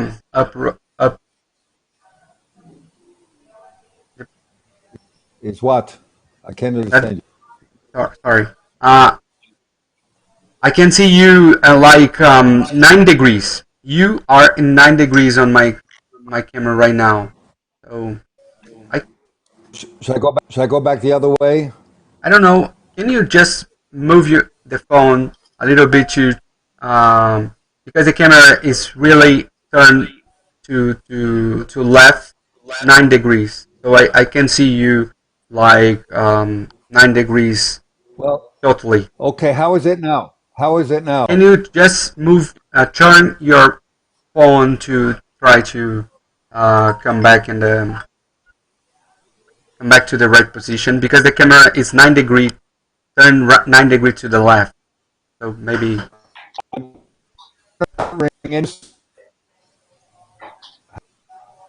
How's that? I will stop the streaming. Será de acordo com as horas de participação de cada usuário que serão contabilizadas no sistema. Os certificados estarão disponíveis 10 dias úteis após o término da jornada Bett Online. E antes da gente começar a segunda sessão do dia, a Adobe tem um recado para você. A Adobe é uma empresa que acredita que grandes experiências têm o poder de inspirar, transformar e fazer o mundo avançar. E que cada grande experiência começa com criatividade. Convidamos então você a acessar agora mesmo o portal Adobe Educa, um portal com curso grátis, onde todos os educadores ou professores têm acesso gratuito a cursos com especialistas que podem ser para atualização ou mesmo para quem quer iniciar do básico e seguir a rota de aprendizagem proposta no portal. Aproveite agora mesmo a oportunidade de ser um líder da criatividade e assumir um papel marcante na vida dos seus alunos. Vamos então para a segunda palestra do dia. O tema: Além da Covid-19, explorando os desafios continuados de acesso digital e infraestrutura instrucional, uma visão norte-americana. A mediadora é mais uma vez a Bettina von Staar, consultora de inovação, com a participação de Kenneth Green, que é diretor e fundador do The Campus Computer Project, e também Frederick Little, presidente da ABED. Sejam todos bem-vindos. Bettina, eu passo a palavra para você. Boa tarde a todos. Good afternoon. So it's very nice to have you here, Professor Little, Professor Kenneth Green. And as you mentioned, you have been good friends for a while.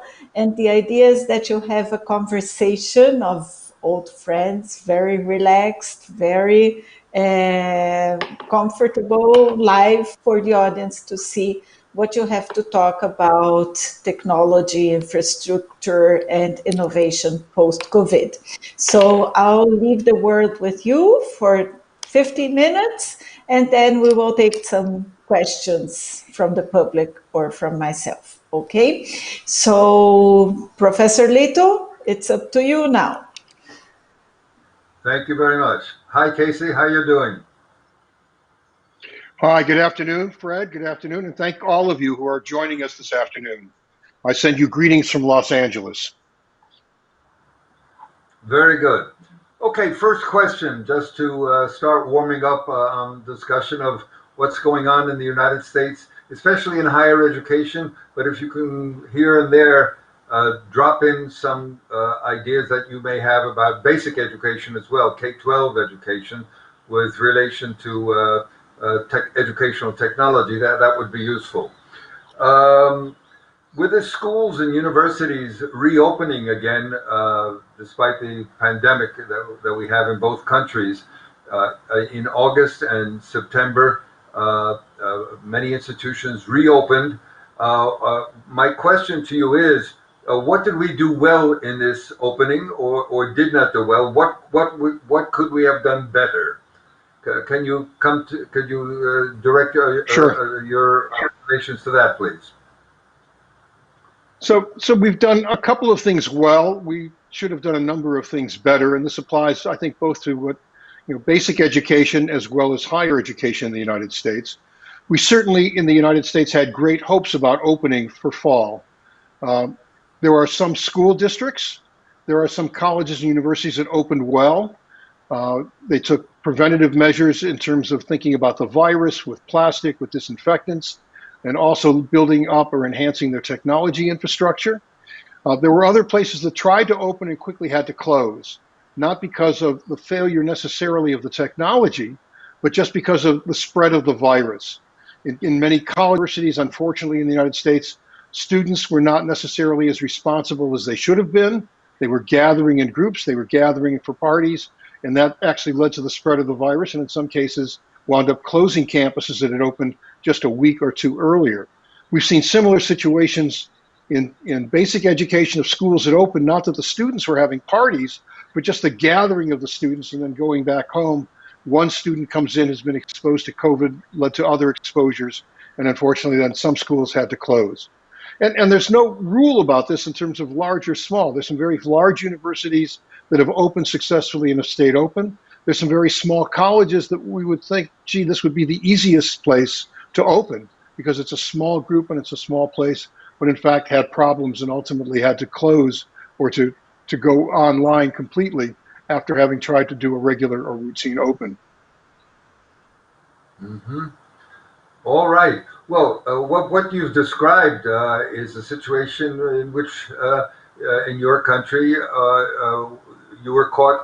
The institutions for education were caught as being unprepared. They were surprised to have been thrown into a situation which questioned the very fundamental questions of presentiality, of face-to-face education versus some kind of remote education.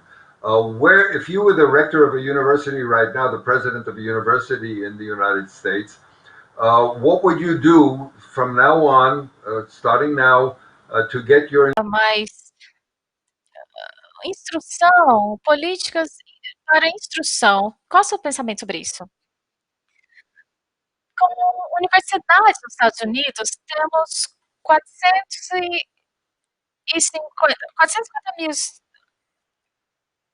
4.500 instituições no Brasil, tem o setor não privado, é muito grande no Brasil, aqui é menor nos Estados Unidos.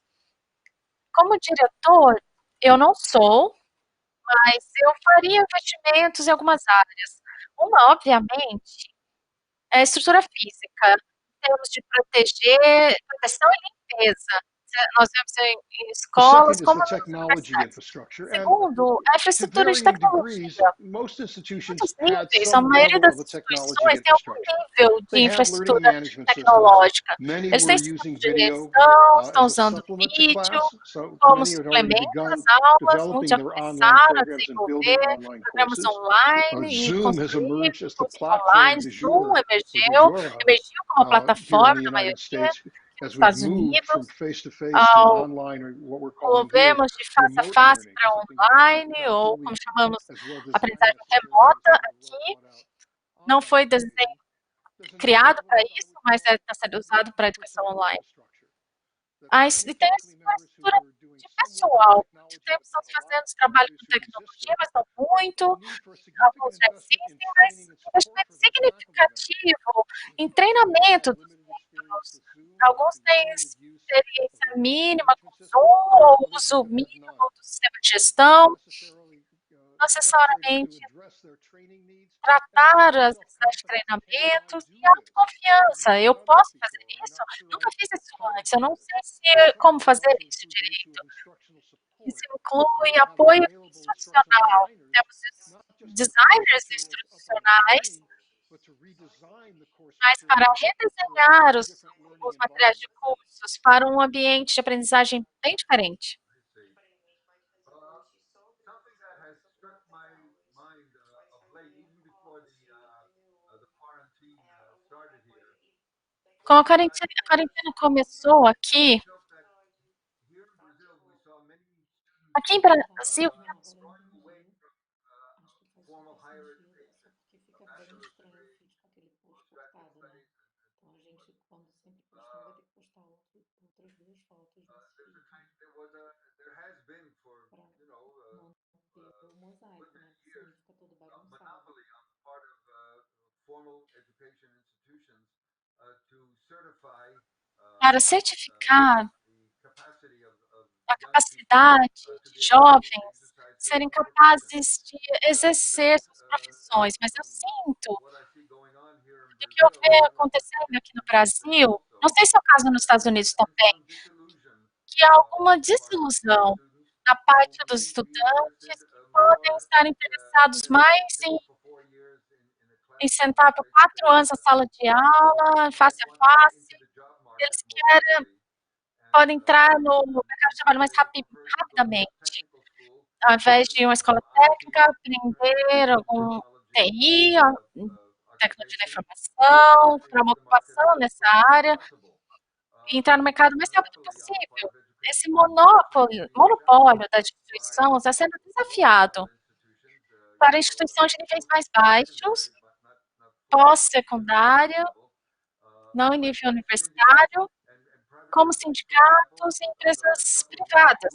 Nas últimas semanas, Google anunciou que é essencialmente uma universidade de Google, que está disponível diretamente ou indiretamente online. O que você acha que seria o nível, mesmo associado com uma graduação de 2 anos, no nível secundário, para alguém com essa graduação em algo ocupacional como TI, em contrário com um diploma universitário? Eu acho que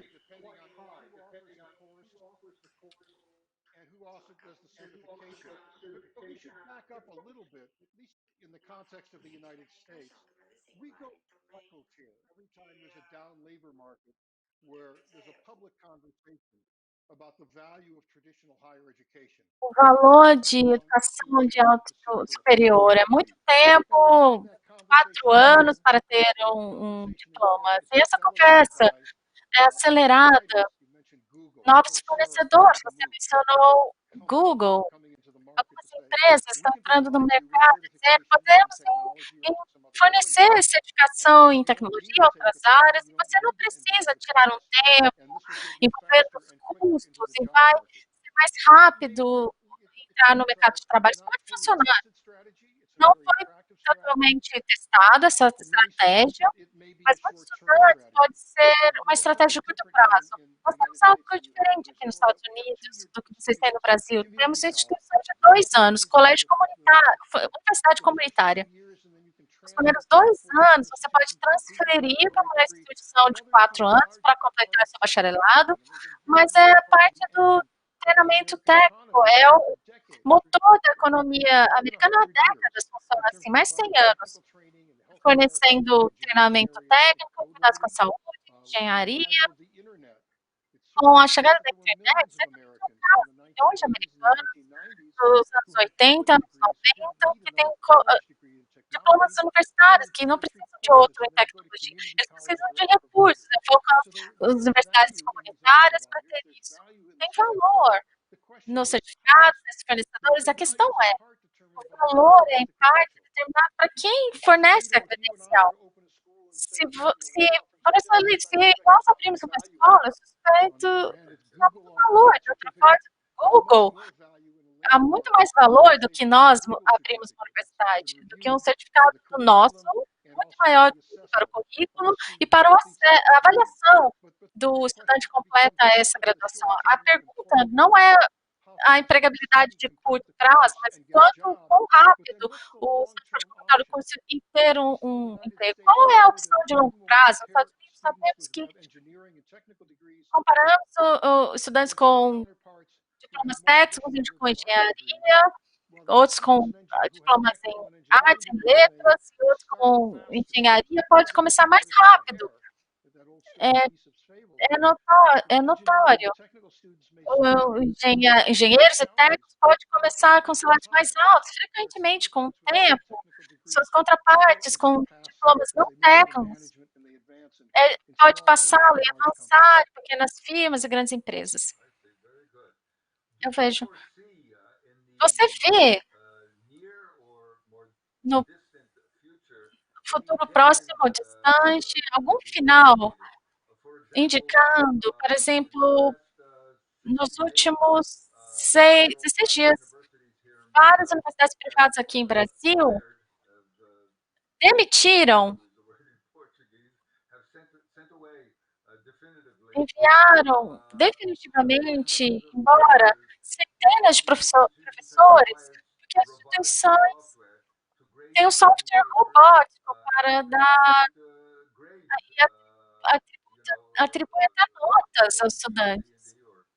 A, B, C, D, com 100%, 8% e assim diante. Você vê algum final chegando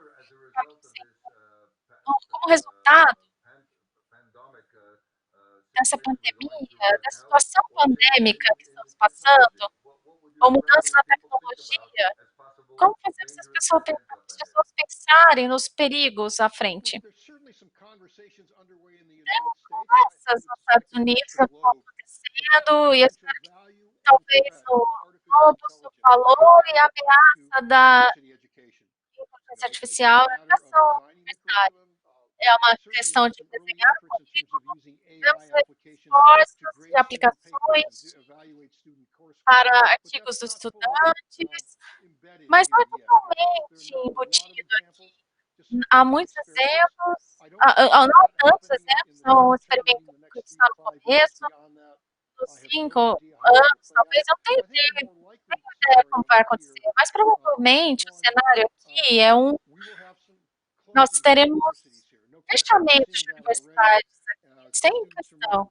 Estudantes estão fazendo escolhas de qual cadeira não se inscrever, quer esperar até a situação do Covid se estabelecer antes de ir para uma universidade, talvez fazer um desses cursos do Google que você referenciou como um modo rápido de ser certificado, um emprego, com um universitário. Eu suspeito que vocês também no Brasil têm instituições com solo muito suave do status financeiro, e elas agora, nos primeiros estágios, algumas universidades públicas, privadas, estão comprando, ou universidades menos estáveis, são programas sobre geografia, por exemplo, o campus universitário. Eu acho que outra pergunta de longo prazo é perguntar, não há grande insight nisso. A conversa que estamos tendo no mercado de consumo, educação, sobre transformação digital. Como a Covid acelerou a transformação digital. Acontece com os Estados Unidos, aqui no Brasil, certamente na Europa, em outros lugares, estamos fazendo coisas 4, 3, 4, 5, 7 anos mais rápido do que poderíamos ter feito de outra forma. Vou dar alguns exemplos de tecnologia básica. Temos uma conversa de 10 anos universidades sobrecarregar as aplicações e serviços para universidades têm um hardware, um software, se manter pela nuvem, mantido por um prefeito de está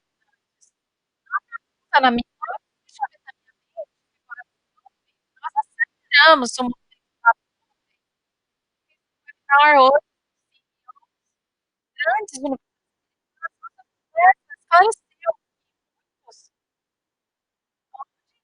muitos já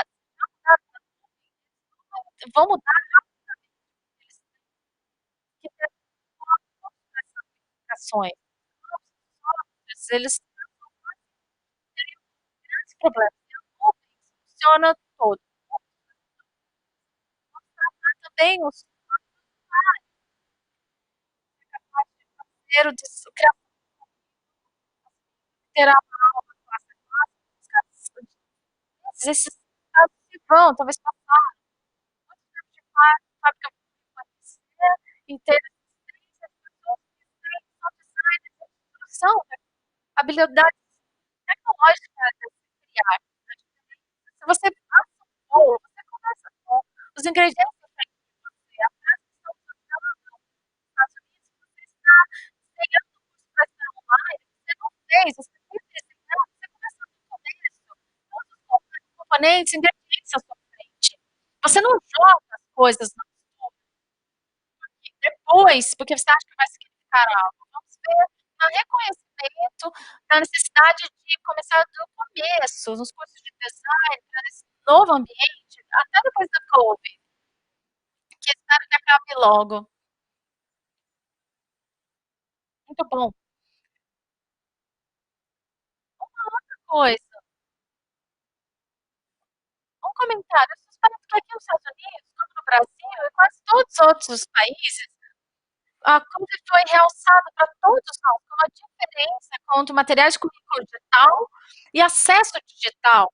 Há uma coisa é ser capaz de colocar os materiais na tela, e é diferente no desafio dos estudantes ter as ferramentas necessárias, uma plataforma, um notebook, e o acesso ao Wi-Fi para acessar esses materiais. Aqui nos Estados Unidos, estamos tentando o aprendizagem remoto nas nossas escolas, universidades, vários estudantes, um grande número, famílias com problemas econômicos, não têm acesso à plataforma de hardware, não têm acesso ao sinal de Wi-Fi para fazer o dever escolar, que agora está na tela. É um grande problema, desafio, um problema de política pública e como é de educação também. Como garantimos que os nossos estudantes tenham as ferramentas necessárias, que estão aumentando as ferramentas de tecnologia, sinal, Wi-Fi, que é parte do novo horizonte. Muito bom. Estendendo isso que você disse, uma nova pergunta. Você sabe que, na sua posição, como diretor do Campus Computer, todas as universidades nos Estados Unidos, quase 4.000 delas, usa atualmente tecnologia da informação, hardware, software, políticas para professores. Você colocou isso tudo no seu relatório e parece que você é capaz de ter conclusões sobre tendências, para onde parece que vamos. A primeira pergunta é, com base no que você sabe, não é especialista nessa, mas com o que você tem visto nos últimos anos, você acha que a educação à distância pode fornecer tecnologia da informação para o futuro, o que ela precisa para entrar no mercado? Você acha que tem que ser algum tipo de mistura entre face a face e educação à distância para garantir uma preparação melhor para o futuro na profissão? Eu não acho que é uma questão de sim ou não. Várias universidades dos Estados Unidos estão fazendo que tem o mestrado e curso superior online, totalmente, engenheiros, designers, outras partes de tecnologia, metodologia, mas muitas dependem do desenho do currículo e a infraestrutura desses programas. Alguns programas em campus são muito bons, outros não são, e assim online também, alguns são bons e outros não. Não é uma questão de ser de um jeito ou de outro, ou o ambiente define se é bom ou não sucedido, estamos indo bem ou estamos fazendo certo. Você e eu discutimos anteriormente, em outras conversas, certas instituições, como Georgia Tech e Arizona State University, que estão fazendo um trabalho pioneiro, olhando o horizonte na América do Norte, Estados Unidos e Canadá. Você seria capaz de indicar, se você não quer mencionar a instituição, falar sobre coisas inovadoras que estão acontecendo, que instituições brasileiras possam entrar online e buscar o que essas instituições estão fazendo com o uso da tecnologia da informação e novas formas de instrução, que pode ser replicado aqui. O que você pensa sobre isso? Eu vou começar com uma citação. Inovação não é barato. Inovação envolve investimento em infraestrutura. E as universidades dos Estados Unidos, você menciona, por exemplo, em New Hampshire, Arizona State University, elas fazem investimentos de longo prazo significativos na sua infraestrutura, de tecnologia da informação, para fazer possível as coisas que estão fazendo. Não foi feito da noite para o dia, não foi feito com uma varinha mágica e acontece rapidamente. Há muitas partes envolvidas, pessoas envolvidas, tecnologia, treinamento.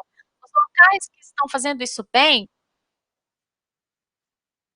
New Hampshire é outra, reconhecendo que isso não é, que a tecnologia é só uma pequena parte. O design de instrução é crítico.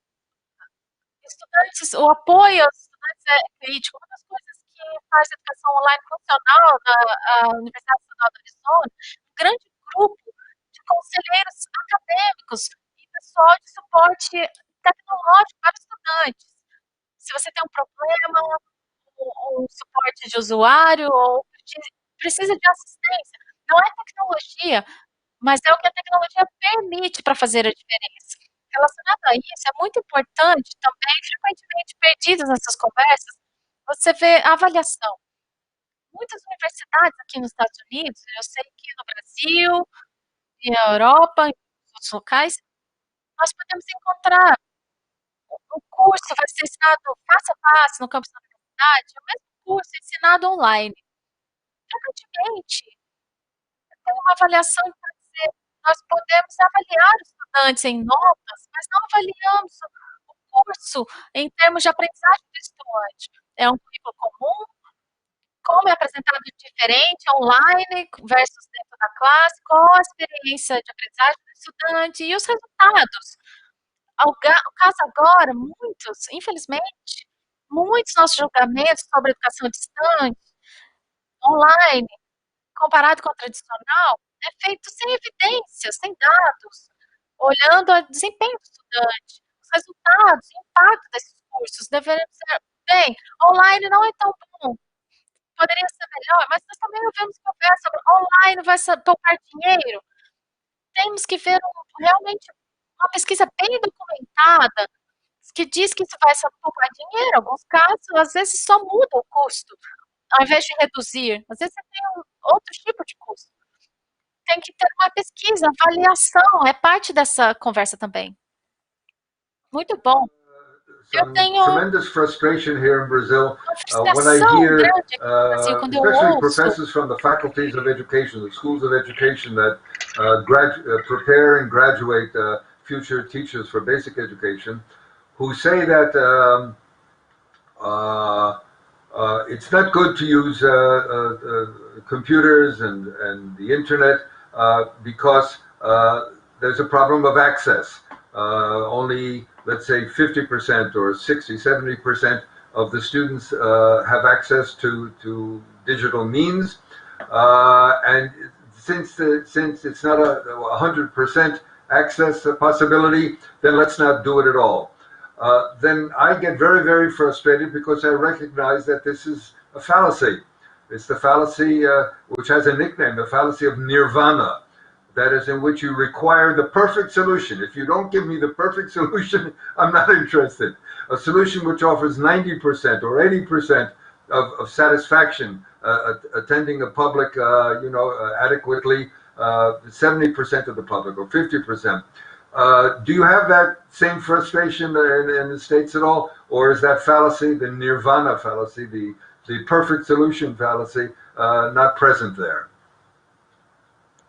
No, we have the same set of challenges here in terms of providing, as I mentioned earlier, the necessary platforms and the necessary infrastructure for students. Essentially, we're talking about low-income students whose families cannot afford to buy the computer, whose families can't afford to subscribe, or where there's not Wi-Fi signal where they live. And those students, unfortunately, are penalized. Where I live in Los Angeles, when we closed the schools in March, and we've not yet reopened them, and we tried to go to remote learning, as many as 40% of the students never logged on. They lost the second half of the academic year, and they're losing the beginning of this year. And they never logged on because they didn't have access to resources. The challenge is not the issue is not to say, well, it's terrible that those students can't get in. The issue is to say, how do we solve that problem and provide resources and access for those students? Mm-hmm. And unfortunately, that's going to require commitment, and that's going to require money. But those students should not be penalized because this is not their fault. Mm-hmm. Yes. Perhaps one last question. And Fred, let me say that, I'm sorry, Fred, I'm sorry. And that's not just basic education students. That's also adults who enroll part-time in universities, who also may not have the necessary platforms and may not have necessary Wi-Fi that they need to do university work as part-time students.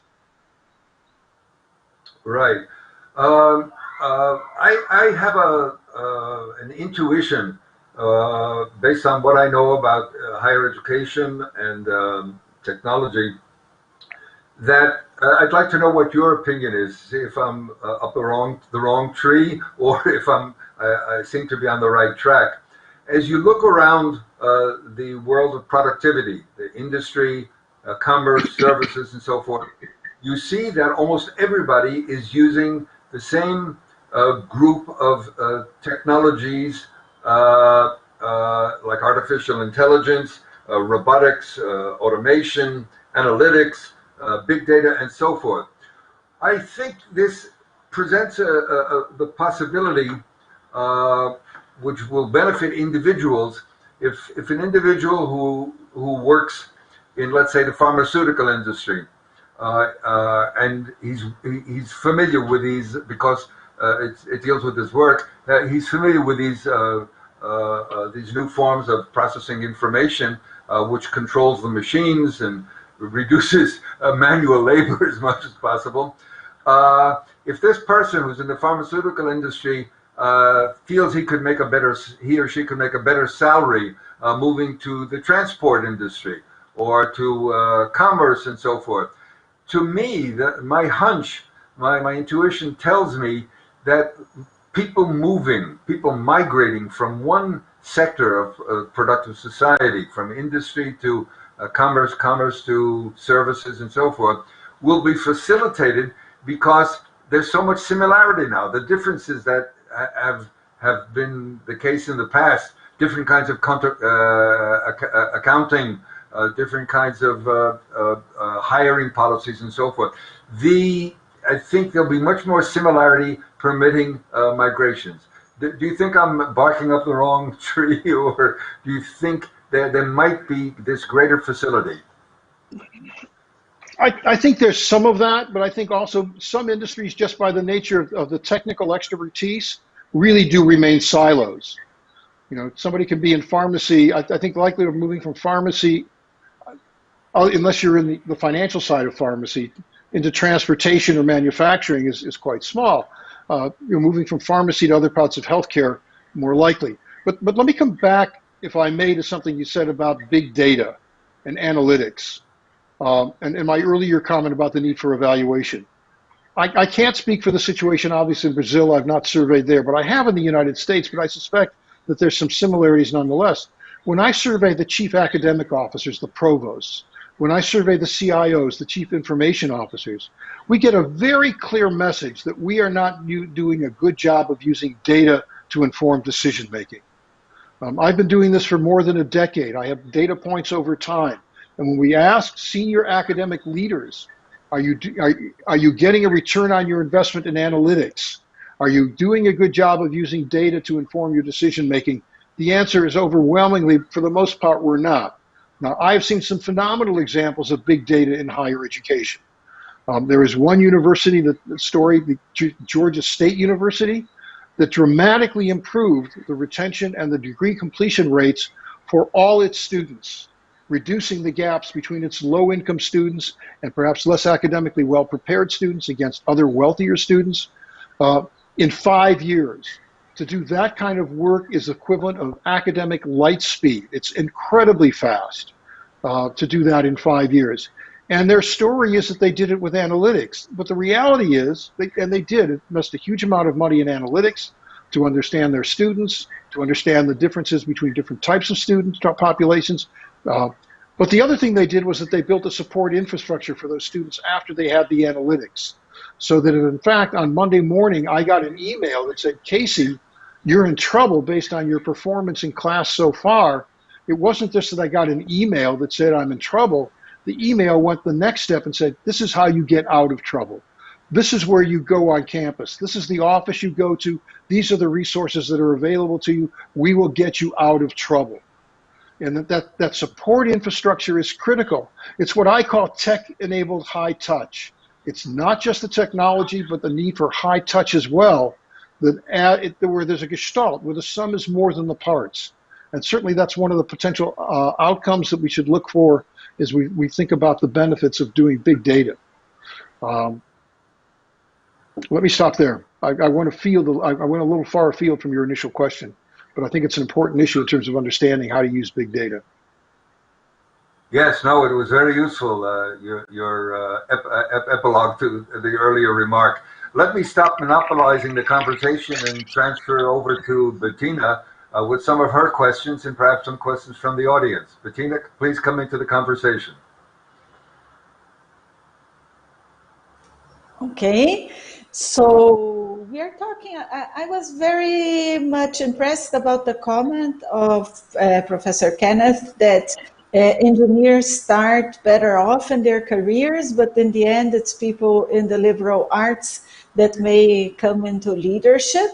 So developing on this fact, what do you think are the most important skills that people need to learn in a fast changing society, just like the one we are living in right now? Okay. Well, I think, Bettina, this is pretty well documented. Obviously, you need a content skill. I mean, that's what engineers and technology people have. They understand the content of the technologies that they work with. There are people skills, which are critical for advancement in order to apply those skills and to work in organizations. There is the skill of learning to learn, and also which is also highlighted as one of the advantages of the traditional liberal arts education. You know, if you think about engineers, for many engineers, the half-life of their technical knowledge is 5 years. You know, if I think about the computer language that was being taught when I was an undergrad years ago, that language is dead and died 35 years ago. And we've had an evolution of multiple computer languages that are now used.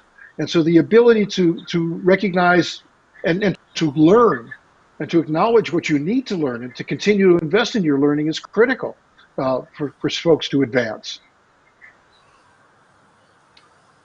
Okay, so we need and let me add, if I may, part of that learning does not have to be another university degree. It can be short courses. It can be a MOOC. It can be something from Coursera. It could be a Google certificate.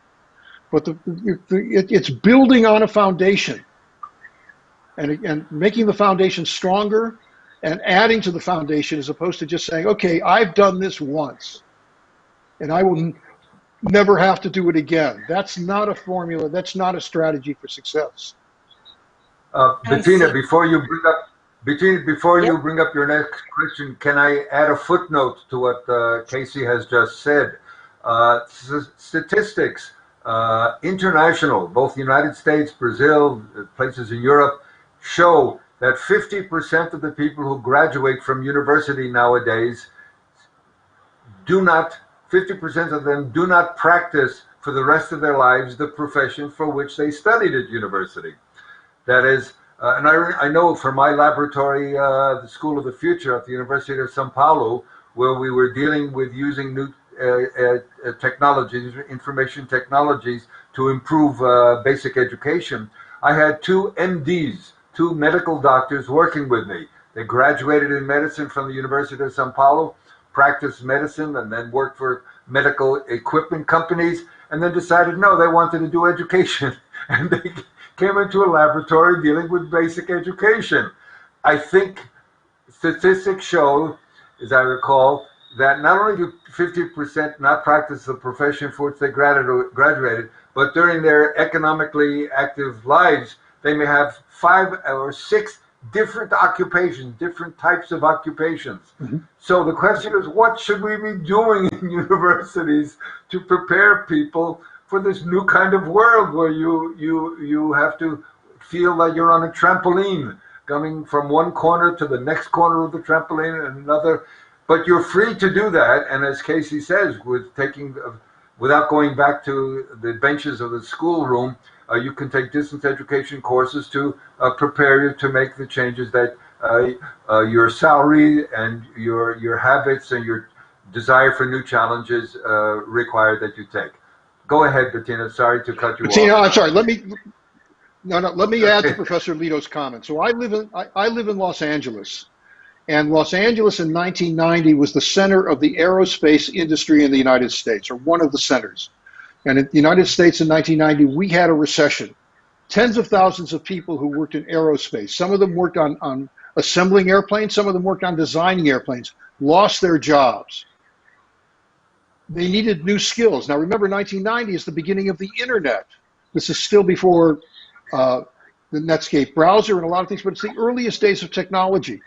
Many of those people who had laureate degrees or master's degrees, they went to community colleges to take 2 or 3 or 4 courses to learn new skills.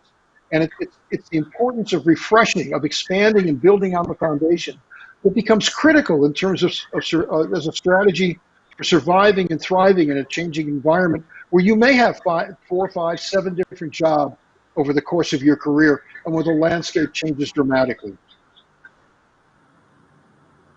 Yes, that's true. And what I see from what you're speaking is that we really need to go into lifelong learning.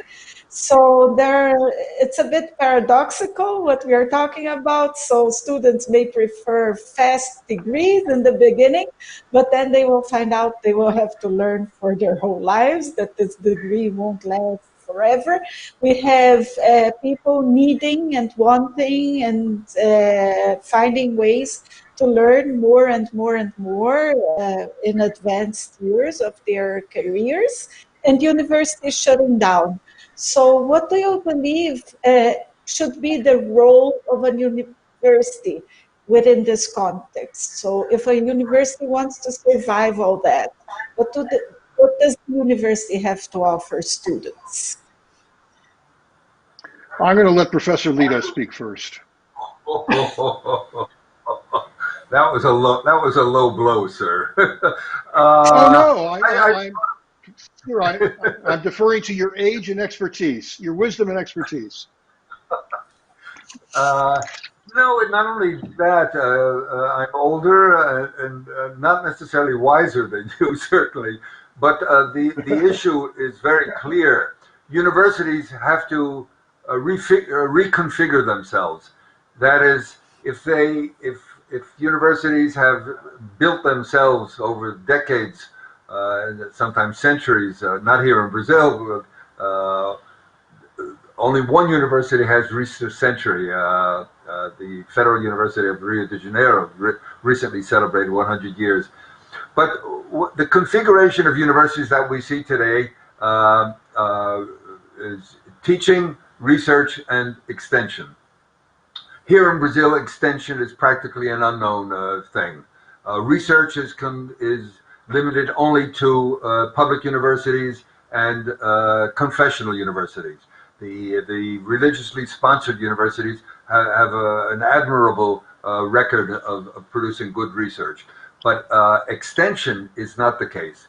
And so if we're looking at a future civilization, future society, in which people will have to go in and go out quickly to learn, because in that situation that I described in my first comment here today, when I said that somebody who works in the pharmaceutical industry but wants to move to transport, where he or she may have greater opportunities, better salaries, and so forth, he or she doesn't have to go back to school. He can go online, be selective in a pull technology kind of situation, not a push technology of the institution, but a pull technology in which he or she takes one online course of 15 hours or 20 hours to learn about how to do accounting in the new industry where he or she wants to move, and he or she may take another course in another university of 10 hours or 30 hours, and so forth.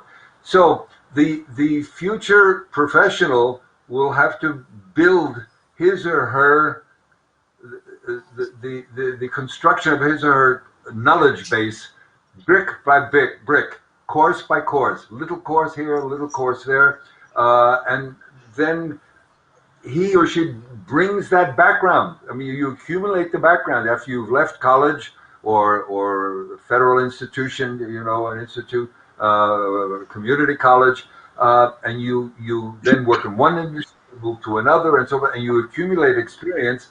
A little bit here and a little bit there, and then you can be a highly productive person.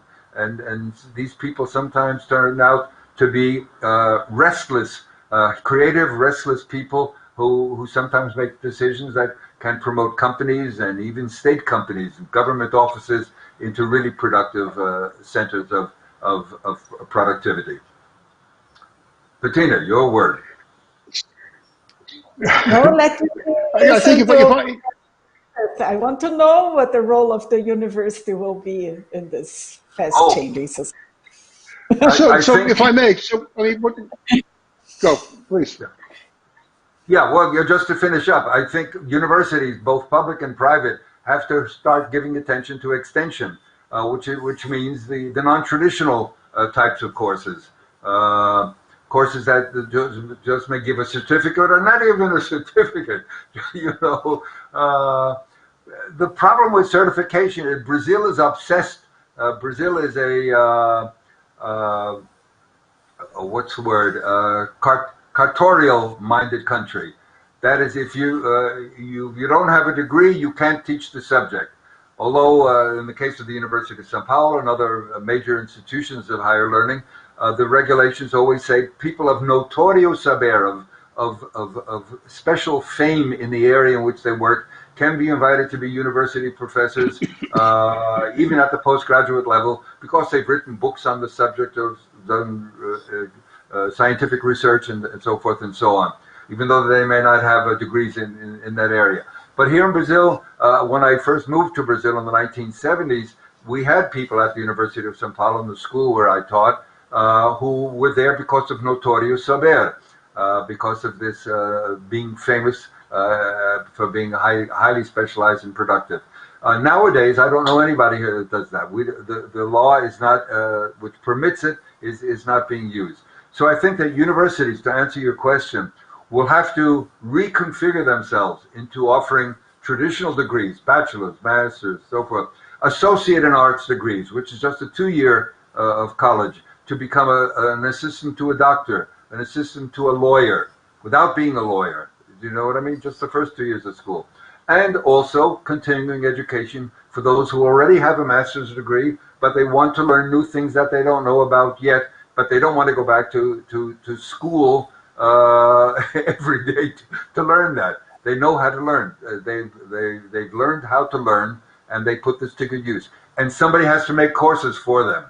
And so it can be industry, it can be the syndicates, the unions of workers who offer these courses.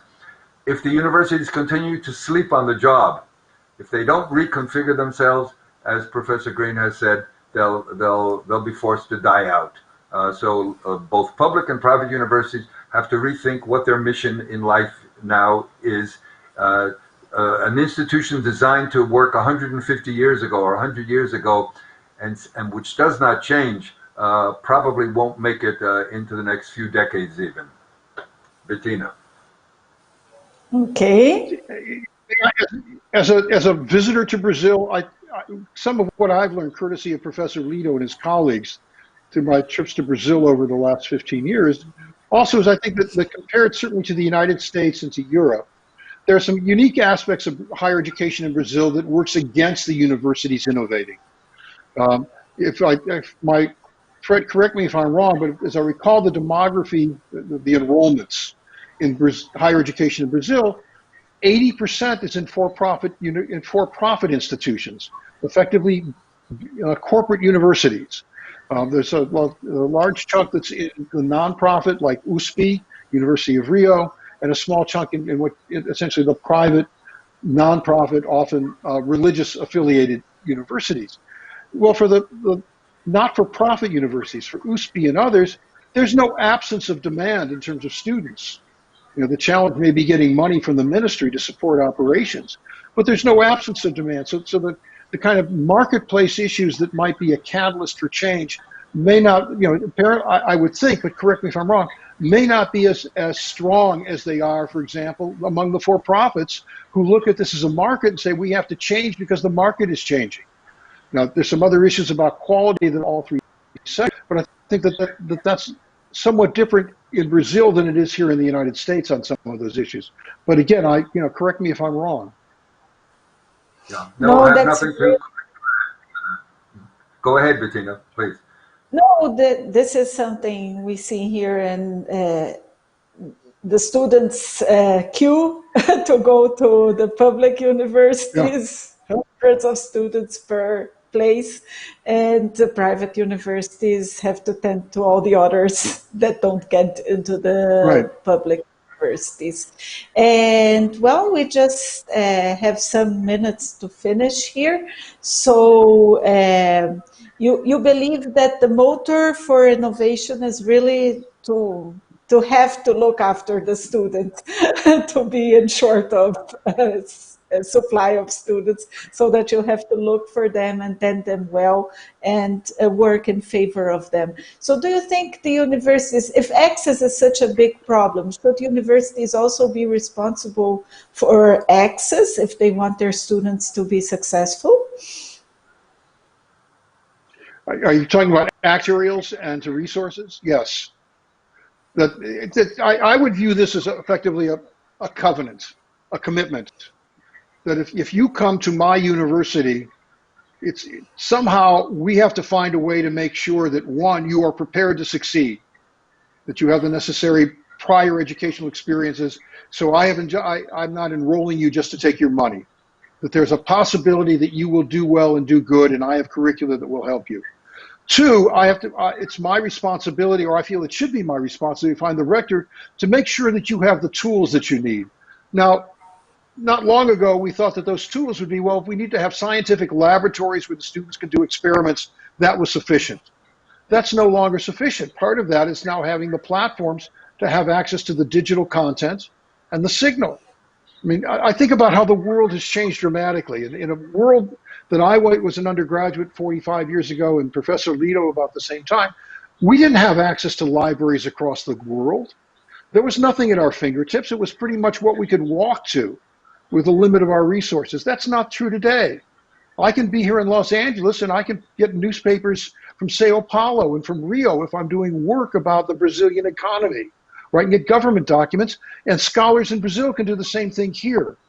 Or our folks who want to do art can get access to the Vatican libraries. I mean, the internet has opened up huge resources and simulations and other things that we can learn from.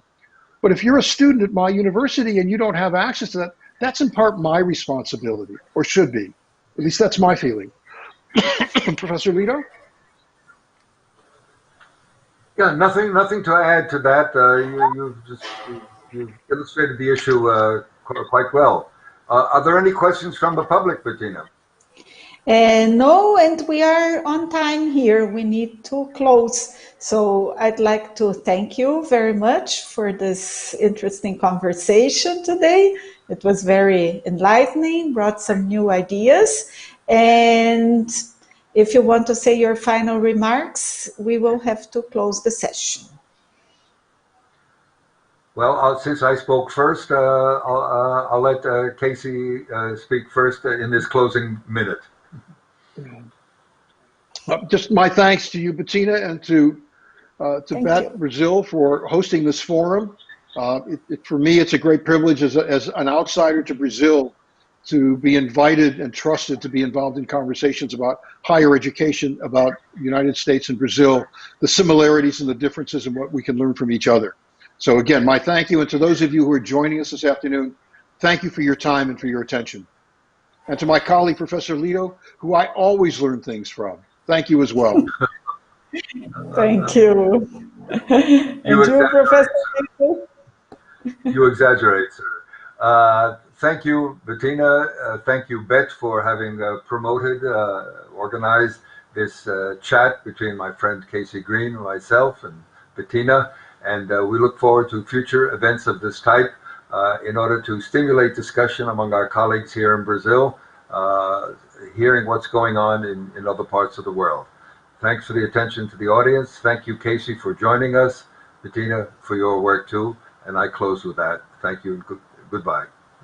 Very nice. Thank you very much and goodbye. Thank you.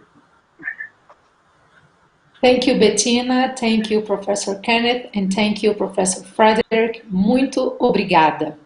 Atenção, professores, a Adobe tem um presente para vocês. A Adobe é uma empresa de grandes experiências, o poder de inspirar, transformar e fazer o mundo avançar, e que cada grande experiência começa com criatividade.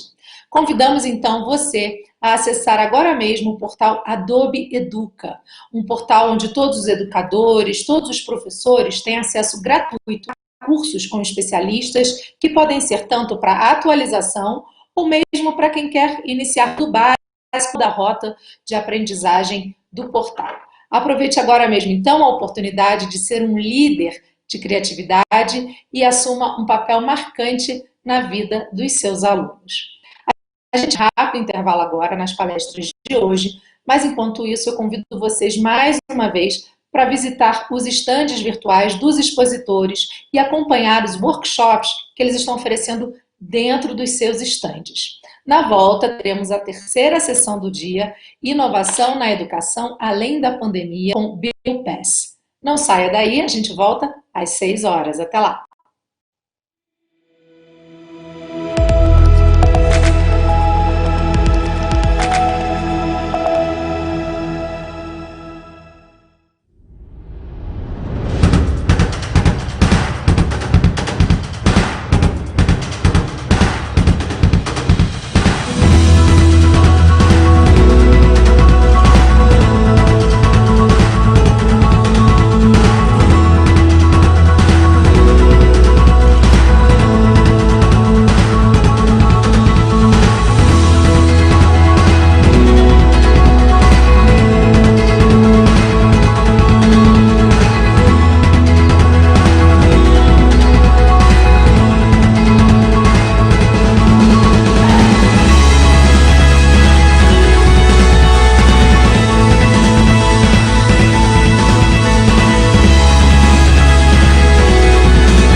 Se eu falo Santillana,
A gaveta não vai aprender a diferença entre oxítona, paroxítona e proparoxítona. Nem vai questionar para que serve a fórmula de Bhaskara. A gaveta não tem ideia de por que o Oriente Médio vive em guerra e de como Napoleão influencia a nossa vida até hoje. Não muda a vida da gaveta ser fera em cálculo mental, interpretar um texto, entender o Renascimento, se a sessão é com C cedilha, nem se afinal Capitu traiu o Bentinho. A gaveta não vai aprender. Mas uma criança vai. Abra a gaveta, vá. Doe um aparelho para uma criança da rede pública estudar remotamente. A gente retira na sua casa. Abra a gaveta, vá, doe.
A gaveta não vai aprender a diferença entre oxítona, paroxítona e proparoxítona.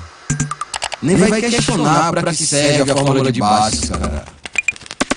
A gaveta não tem ideia de por que o Oriente Médio vive em guerra e de como Napoleão influencia a nossa vida até hoje. Não muda a vida da gaveta ser fera em cálculo mental, interpretar um texto, entender o Renascimento, se a sessão é com C cedilha, nem se afinal Capitu traiu o Bentinho. A gaveta não vai aprender. Mas uma criança vai. Abra a gaveta, vá. Doe um aparelho para uma criança da rede pública estudar remotamente. A gente retira na sua casa. Abra a gaveta, vá, doe.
A gaveta não vai aprender a diferença entre oxítona, paroxítona e proparoxítona. Nem vai questionar para que serve a fórmula de Bhaskara, cara. A gaveta não tem ideia de por que o Oriente Médio vive em guerra e de como Napoleão influencia a nossa vida até hoje.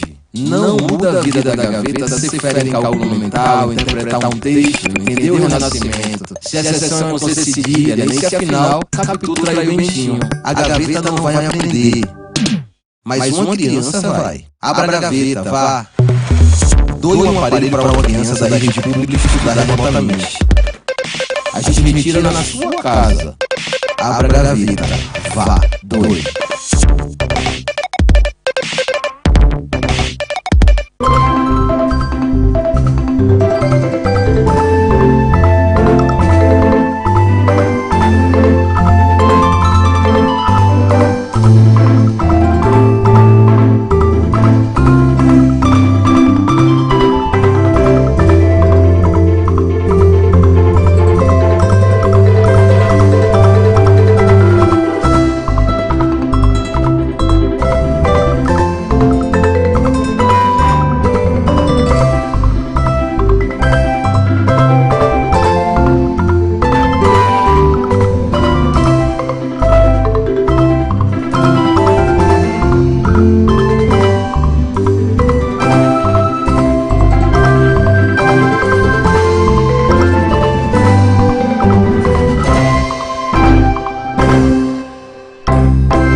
bem-vindos de volta. E antes da gente começar a terceira palestra do dia, eu quero fazer um convite para você. Você sabia que a Bett Educar tem um canal no Telegram? Nesse canal você pode acompanhar as novidades dos eventos online sobre a Bett Educar 2021 em primeira mão e ainda receber informações sobre o setor da educação. Então aponte a câmera do seu celular para o QR Code que está aparecendo aqui na tela e faça parte desse grupo. O link está dentro do mural ao lado, então é só clicar para já acessar. Você pode também acompanhar, claro, as nossas redes sociais. O nosso Instagram é @_BettEducar e no Facebook, @BettBrasilEducar. Vamos então à terceira palestra do dia. Essa palestra é um oferecimento do Moderna Compartilha, um projeto da Santillana Brasil.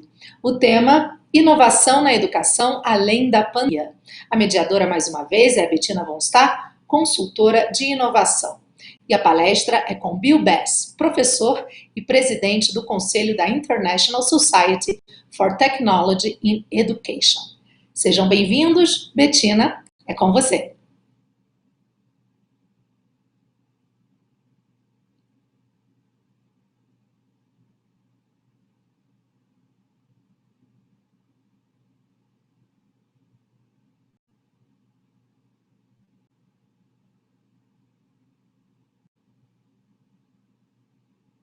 A gente está aí, acredito, com um probleminha de conexão, mas já já terá início, então, a terceira palestra desse segundo dia da jornada Bett Online.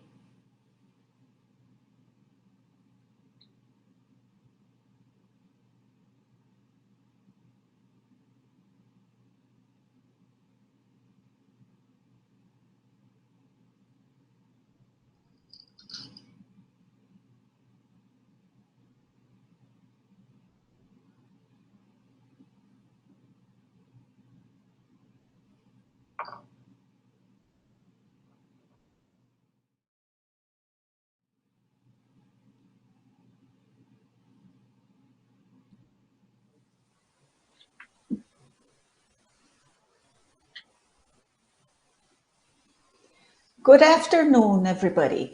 Here we are with Bill Bass, who currently serves as the Innovation Coordinator for Instructional Technology, Information and Library Media for the Parkway School District in St. Louis, Missouri, USA. He has also held positions as a middle and high school English teacher, technology integration specialist, instructional coach, adjunct professional, and education consultant. As a speaker, writer, and professional developer, he focuses on systemic and sustainable integration of technology into classrooms at all grade levels and seeks to empower students and teachers with authentic learning experiences. Bill is the board president for the International Society for Technology and Education, ISTE, and has authored numerous articles, chapters, and books about meaningful usage of technology in education. So please enjoy his presentation for about 40-45 minutes, and we will have some questions and answers at the end of the session. Have a nice time with Bill Bass. Thank you so much for having me. I am honored to be part of this event and asked to come back as a part of the organization. Again, my name is Bill Bass, and today what I am trying to do is have some conversation with you around how we approach innovation in education beyond a pandemic. When we talk about innovation, innovation can mean lots of things to lots of people. And so in our 45 minutes together, I want to focus on not just the innovation that we see every day in our schools and not just the innovation that we see in response to a pandemic that is happening in the world, but how we sustain innovation along the way. And I think that's a really important piece of the work that we do inside of education. So I appreciate being here. I appreciate the fact that I can share with you the work that we do as ISTE and the work that I do as an innovation coordinator in my school district. Now, as in my introduction, it talked about my two roles that I currently play in education. One of those is the president of the board of directors for ISTE. The other one is an innovation coordinator in my school district. And when we talk about innovation and having the title of innovation coordinator, it is interesting to think about the way that innovation plays in our schools and the different things that happen when we are working on innovation. And for the most part, what I recognize, or what I have come to recognize, is that innovation happens not just as a system, but in classrooms and in our schools, whether that is at the university level or whether it is at the primary level, from little ones all the way up to adults. Innovation happens in classrooms. So ISTE as an organization, what ISTE stands for is the International Society of Technology and Education. And ISTE and Bett are partners in working to bring innovation to schools. And I have had the privilege of being on the board of directors for ISTE for the past 5 years. ISTE's mission really is and vision is to bring technology into our schools and bring technology into education. And really what we want is to know that all educators are empowered to use technology to accelerate innovation in their teaching, but also to give our students opportunities to learn through technology and learn through the work that they are doing when it comes to technology. We want to inspire them to reach their greatest potential, because what we know inside of our schools and inside of our educational systems is that the reason that we're here, the reason that we teach students, is to prepare them for what's next. And what's next can be lots of different things, but we have to reach them in a lot of different ways. And that's a really important thing that we have to continue to consider along the way. So I want to take a moment and I want to look back in time a little bit. And I want you to think about, as you sit and listen and watch this, what type of innovation have you done in your schools? What type of innovation is occurring in your communities when it comes to educating our students? Because when we look back, let's look back a year, let's look back a few months, and suddenly we have to think about innovation a little bit differently.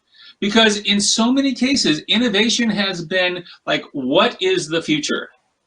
But innovation occurs when we think about how to do something differently. And as teachers and as educators, we do that every single day. As teachers and educators, we analyze what has worked. We analyze what needs to shift and what needs to change in order for us to reach our students. And so innovation doesn't have to mean things like virtual reality, where we're looking at the world completely differently. Innovation occurs in small doses inside of our schools. So when we are looking at innovation, one of the things that happened to all of us all over the world is COVID. Like, we had to respond and we had to innovate around this global pandemic that was wreaking havoc on our systems and on our countries and on our communities. And so one of the things that we had to continue to think about when it came to COVID and when it came to our response is, how do we reach those kids? How do we reach our students who may not have the access that they need, who may not have the ability to connect to our online learning, if that was the approach we were taking? So this has caused us to innovate. Last week, I went to Johns Hopkins University's website and I pulled down this map of the world showing the cases that have occurred with COVID.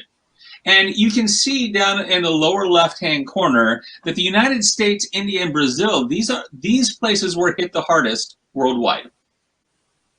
And so when we look at these numbers and we look at the innovation that has to occur in order for us in the United States and you in Brazil and others all over the world, when we look at the need, we had to really focus on innovating in our practice because it was obligatory. We had to go and we had to figure out what we were going to do to respond to this so that our students, regardless of their age, regardless of their level, so that our students would be able to continue to learn. Now that's innovation that has been thrust upon us. So what I want us to continue to think about is, what does innovation look beyond the pandemic? Because when we are looking at our future, truly in schools, our future may look like this. It may look like students interacting or not being able to interact with each other, wearing masks in school, being able to learn their content in different ways. And that's going to require us to innovate in different ways. It's going to require us to think about the world that we live in different ways.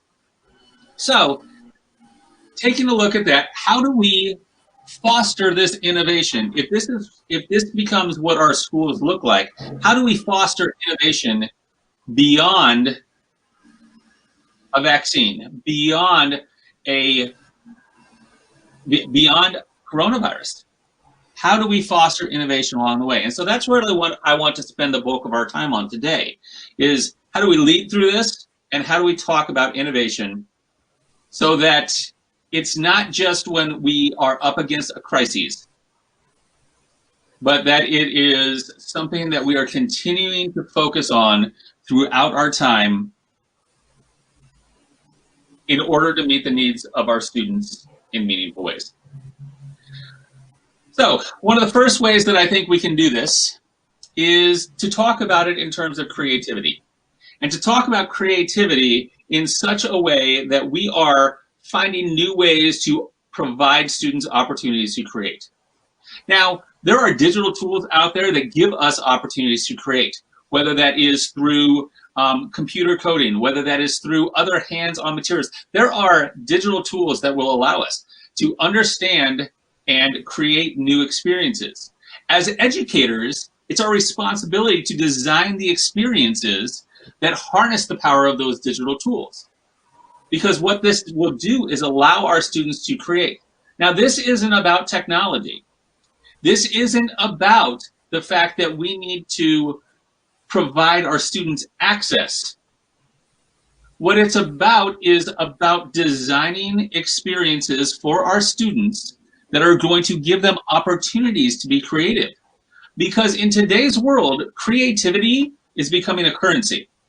It's becoming a way that we can communicate and we can react to each other and we can collaborate in those ways. Creativity is part of being a student today. And it's, more importantly, it's part of being an adult in a society where we need to be creative along the way. So the question becomes, how do we foster creativity in our schools? How do we foster creativity in our classrooms? And the answer is that we, as educators, we intentionally design experiences that are going to harness the power of technology and that are going to give our students the ability to have experiences that they may not normally have in our traditional classrooms. Even when we move back into our classrooms, that creative piece, that creativity that we need to bring to our kids is going to still be extremely important. So I ask educators, how are you fostering creativity? And that's done in lots of different ways. And a lot of times it just depends on an individual student and what their needs are. Now, another element that I think that is going to continue to allow us to bring innovation to our schools is this of recognizing that our students today are citizens of the digital age. We talk a lot about digital citizenship. We talk a lot about doing the right things when we are online. But the right things are different based on your culture. The right things are different based on your upbringing, and the right things are different based on the norms that you have in your schools. But the bottom line is that what we want to do when we talk about citizens of the digital age is what we want to do is we want to be sure that our students are able to make decisions for themselves in the future. While they sit with us and while they are in our classrooms, the decisions are largely made for them. We tell them what to do. We tell them when to go to a specific website. We tell them all the different things that they need to do in order to complete an assignment. But what we don't necessarily talk to them as much about is what it means to be a citizen in the digital age. What they need to be thinking about in order to, in fact, be that citizen. So one example of that is I continue to tell my teachers and continue to talk about how we need to let our students into our digital lives. And that means to have conversations with them about what is important in the digital world. What is important for us to be able to react to. And instead of making a bunch of rules about what not to do, let's give them opportunities to know what to do.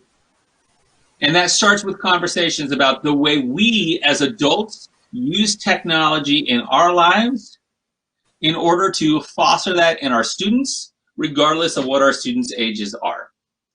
And so that means we have to be reflective. And that means that really what we want to focus on is in their future, how do we want them to be able to make the decisions that are important to them? Another way that we can approach innovation in our schools is to really think about it in terms of how do we design solutions to the issues that we have in our world.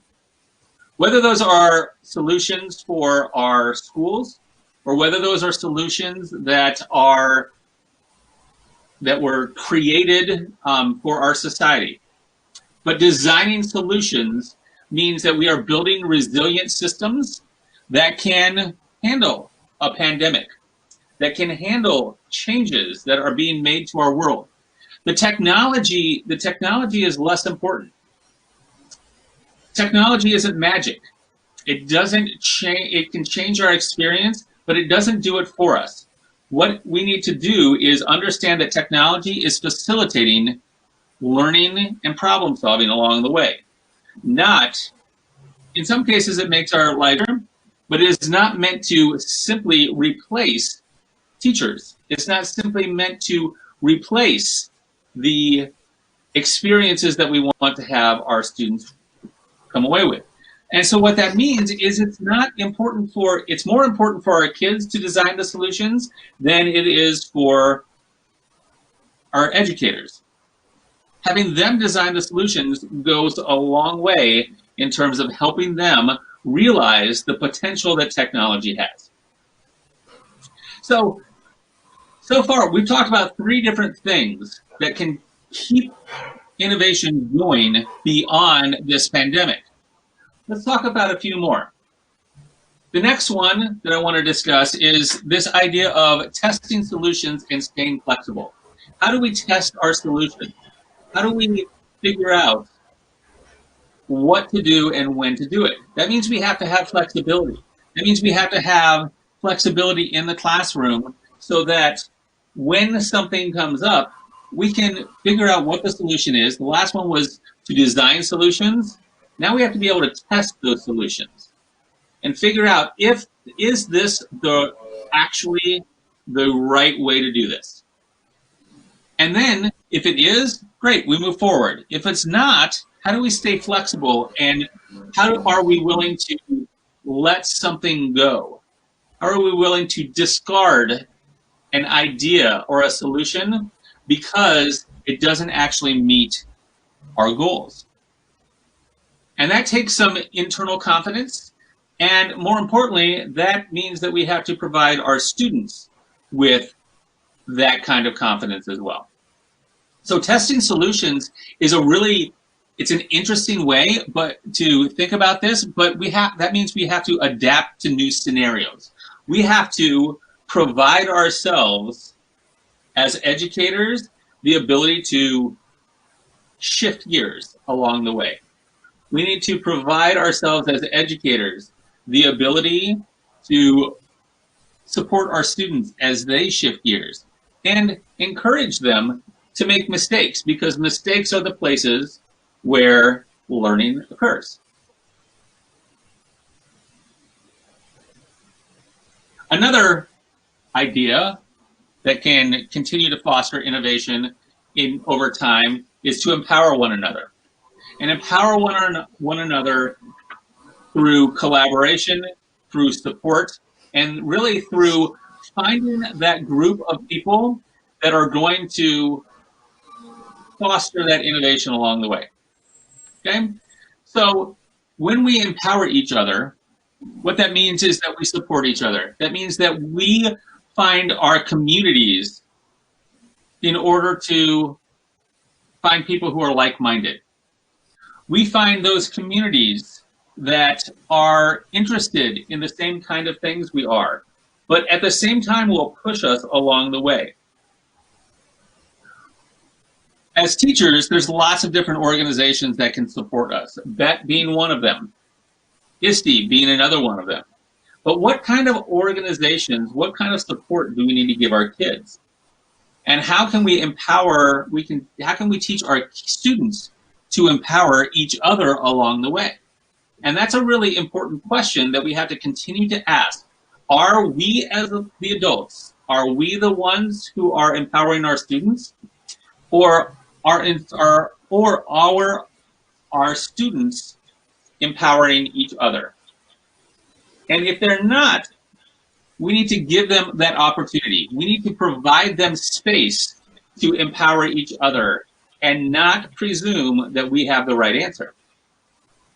So helping students find and rely on each other along the way is another way that we can continue to foster innovation. Now, part of that, though, means that we have to empower each other. As adults, as educators, we have to find our communities that are going to support the information and the structures and support our own learning so that we have the ability to really foster that in our students. Which means that as educators, we all continue learning over time.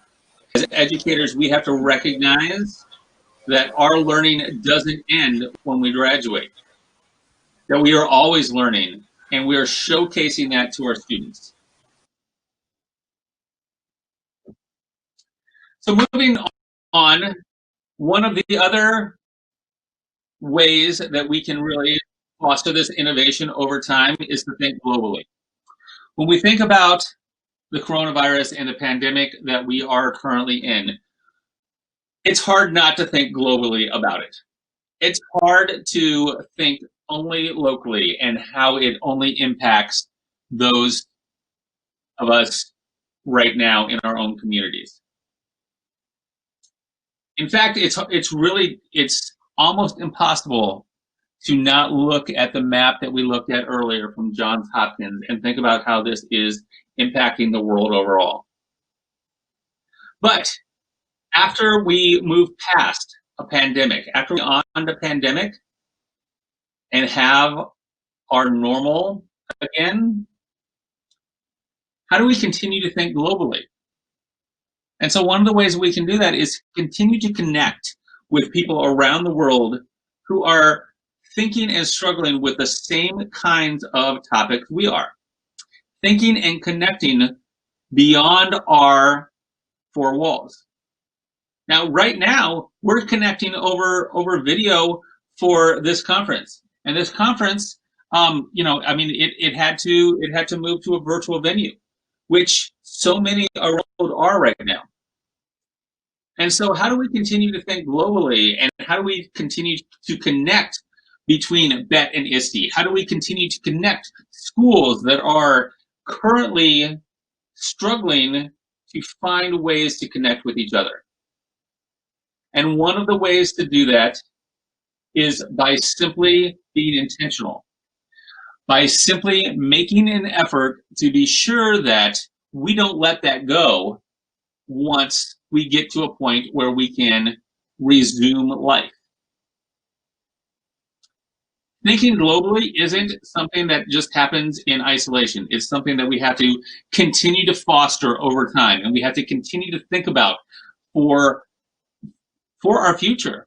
Because as we have seen during this time, during the coronavirus era, we have to rely on each other around the world, especially inside of education, in order to make strides and continue moving forward for our students. Now, part of that moving forward also has to be that we have on relationships. We continue to focus on the well-being of our students. We continue to focus on the well-being of our educators and each other, and recognize that part of thinking globally means to build and develop those relationships over time, to build and develop and maintain those relationships. Once Bett is over, as you are finding new information, as you are connecting with people inside of your schools, inside of your communities, and inside of the country as a whole, that focus on relationships has to continue. Because really, relationships, as we know as educators, one of the biggest things that we can do for our kids is help them figure out how to build their own relationships over time. That goes back to modeling, and that goes back to sharing with them our strategies for how to do that.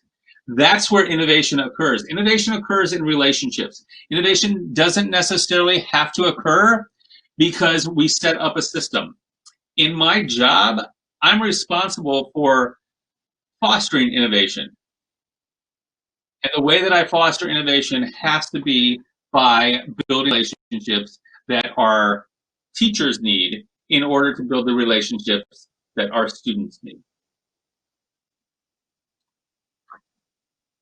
And finally, I want one other way that I want to talk about just how to continue to foster innovation over time is to think about what plans you are making.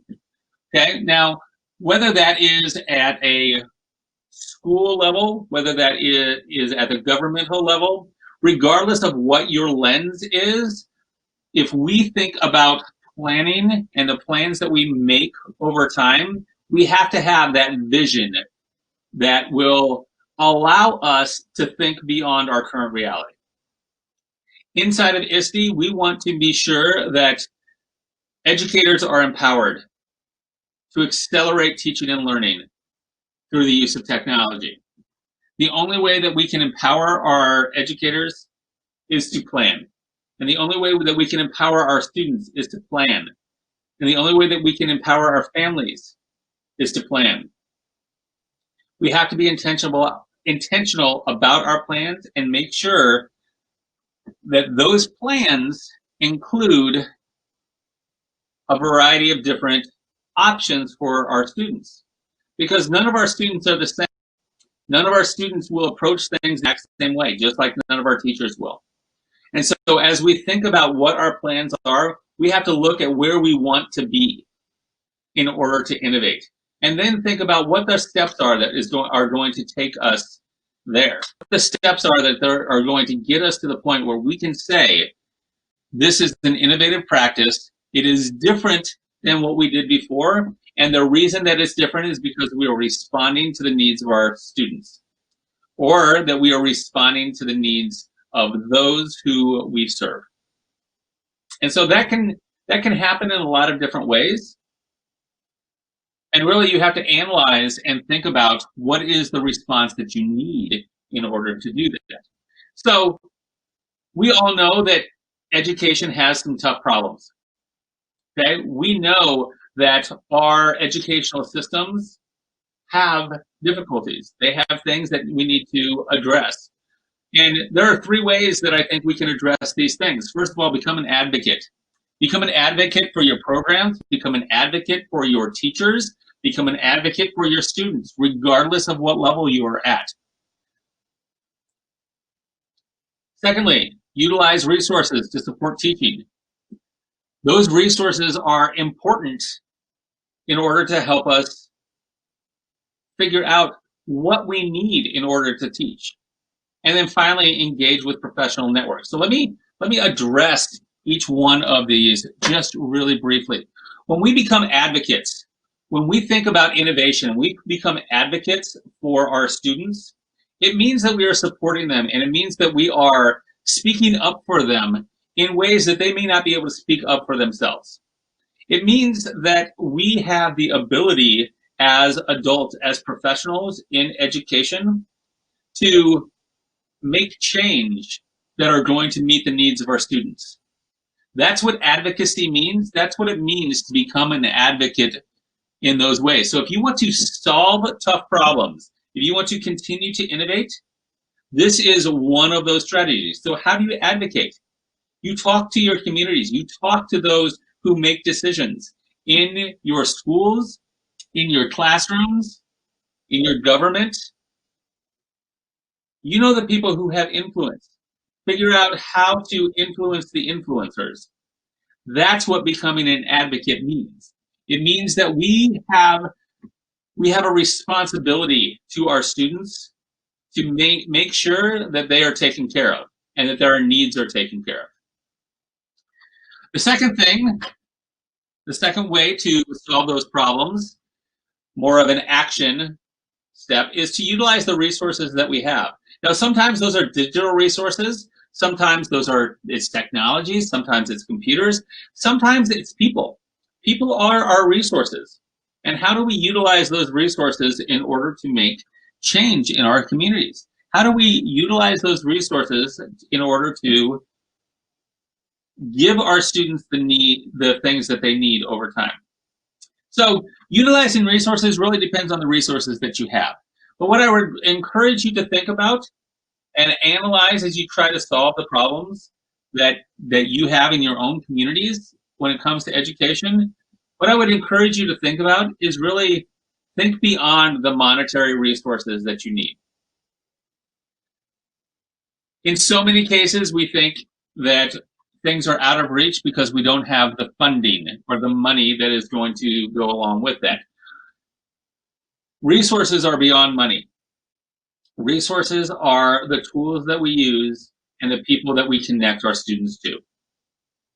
And so as you think about what resources you have, I would encourage you to really focus on what are the ways in which I need to utilize those resources in order to make my school, my system, my community better, and what changes need to occur in order to do that.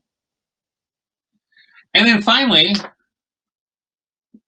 to solve problems in education and to continue innovation beyond a pandemic, what I would encourage you to do is engage with professional networks, is to find that group of people that are going to help support you and build you up. Whether that is an organization like Bett or ISTE, whether that is just a small group of friends in your school that give you support and structure and push you along the way. One of the things that I see a lot inside of schools is complacency.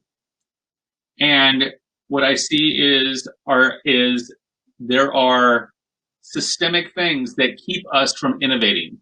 And sometimes it's not that they are bad, it's that they are traditions that we have that we are not willing to let go of for whatever reason. And so engaging with professional networks, you can strategize. You can help each other figure out what it is going to mean in order to help make change in your system. So I would encourage you to engage with professional networks, both inside and outside of your schools, because the future is uncertain.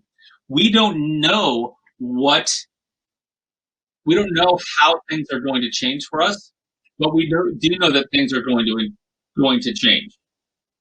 And things will continue to evolve over time. And so what I'd like you to think about is, with all of that, so far what we've talked about, we have talked about the different ways to maintain innovation, right? The different things to think about, the bigger picture things to consider. We have talked about some strategies, utilizing resources, engaging with professional networks, right? We have talked about these different things, but the question is, what now? What kind of things are out there that are going to support me going forward? And one of the things that I would encourage you to think about in a support structure are the ISTE standards. Okay, so the ISTE standards, like I said, ISTE is an international organization, and the ISTE standards are a set of guidelines that can help teachers and educators and systems think about those big ideas. So when we talked about, before, we talked about citizens of the digital age, and that is embedded inside the ISTE standards. We talked about collaboration and teachers collaborating with each other and giving students opportunities to collaborate. That is inside the ISTE standards. So the ISTE standards are really a framework for rethinking education and empowering learners.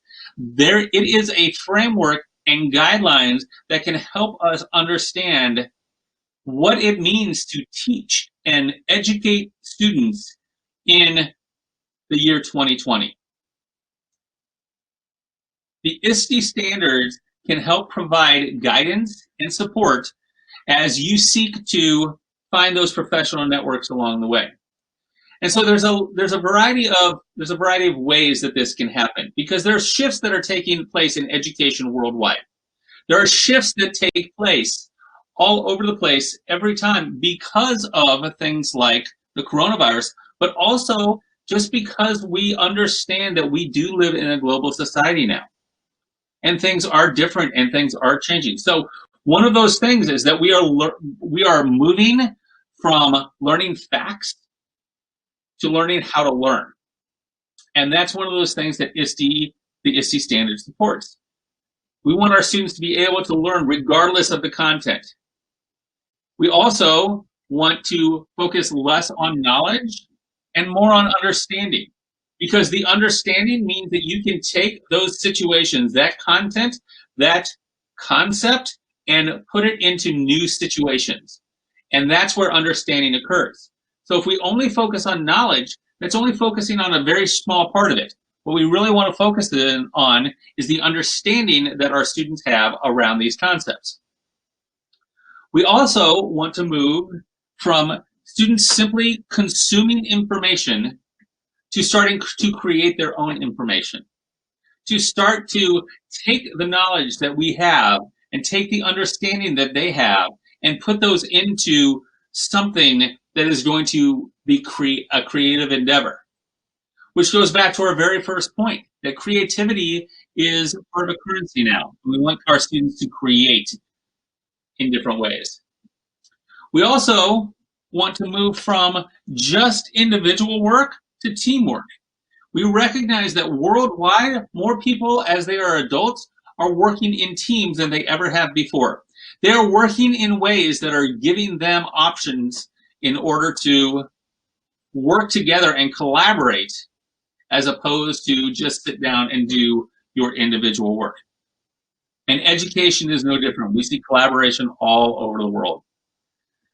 We also want to be sure that we give students opportunities to solve problems and not just answer questions that we give them. Now, answering questions can help solve problems, but what if we give them the opportunity to pose those questions themselves? That changes the learning, that changes the environment, and that changes our understanding. And then finally, and this is one that is continuing to be worked on all over the world, And that's changing this from an adult-led environment to a student-directed environment, where students, even though they are learning the content and the concepts that we want them to, they are making their own choices about their education. And they're understanding where they fit into their own education. And it's not just, they're not doing things just because an adult told them to. So these are some shifts that have occurred and that are occurring in our educational system that are supported by the ISTE standards. So I want to share with you just briefly some of the standards and what they mean. Okay, so first of all, we have standards for students. And the standards you can see on this graphic here, the standards really are around how we create digital assistants, how we create innovative designers and creative communicators. Because what this does is it focuses on learning to learn. That we are preparing students to adapt to rapid and ongoing change. That we are preparing students to be able to create their own change that they will see in their futures. So it's not preparing them for today. It's not preparing them to do well in school. It's preparing them to be able to make decisions on their own in their future. Another set of standards that we have is the standards for educators. And so the standards for educators is really focusing on changing practice by rethinking and redesigning learning with technology. So if you look at the different standards for educators, all of those support our student standards. They support, if we want students to be digital assistants, that means we need our educators to be digital assistants. If we want our students to be able to collaborate, then our teachers need to be collaborators. If we want our students to be learners and to continue to think about learning beyond today, that means our teachers need to be learners. And they need to be transparent in how they are learning so that our students can learn from them. And then the last set of standards that I want to share with you is our standards for educational leaders. And this is basically ways that leaders in our schools and in our systems can support our students and our teachers as they are learning. Okay, so what this does is it focuses on leading systems change, establishing a vision of transformative learning to empower others. And so as I think about the work that I do in my own school district, it really is about change. It is really about the managing the change that comes with our schools and comes with the systems that we are creating. And so in a lot of cases, what this means is that we have to provide different opportunities. And as leaders, we have to pave the way in order to help our educators and our students make their own change. So when you think, so there are basically these three sets of ISTE standards provide us with the structure to create innovative practice over the long term. To create innovative practice and to foster innovation beyond today and beyond the pandemic, beyond coronavirus, recognizing that 2 months from now, we could be in a very different place. A year from now, we could be in a very different, 5 years from now. All of these things, if we want to keep innovation going, and not just as a response to something like the coronavirus that is going on in the world, we have to, in fact, take ISTE standards as a framework, as guidelines, and as a structure, and push that through so that we continue to focus on that over time. Which takes us to next steps. And when we think about our next steps, one of the biggest things that I would encourage everyone who's watching to do is to find ways to connect and find ways to think differently about the work that you do. It's not that any of the work that we do is wrong. In fact, we have done worldwide an amazing job of responding to the coronavirus when it comes into our educational systems. We really have stepped up our practice to provide online experiences for our students, to do distance learning types of work. But in order to continue to bring innovation to our schools, it can't stop when the pandemic is over. It can't stop just because we have been able to go back to school. Innovation occurs because we have educators and leaders who have committed to making change in our schools and committed to providing students with authentic, unique learning experiences that are going to push them forward. So I would encourage you to continue to think about what innovation looks like in your environment. I would continue to think about what types of innovation you want to foster, and how your system either fosters or stifles innovation for your schools. So with that, I want to thank you for having me. Thank you for spending time with me. Again, my name is Bill Bass, and I am, I know we have some questions that we were going to answer at the end. So if we want to move into that, that'd be great. Thank you very much, Bill.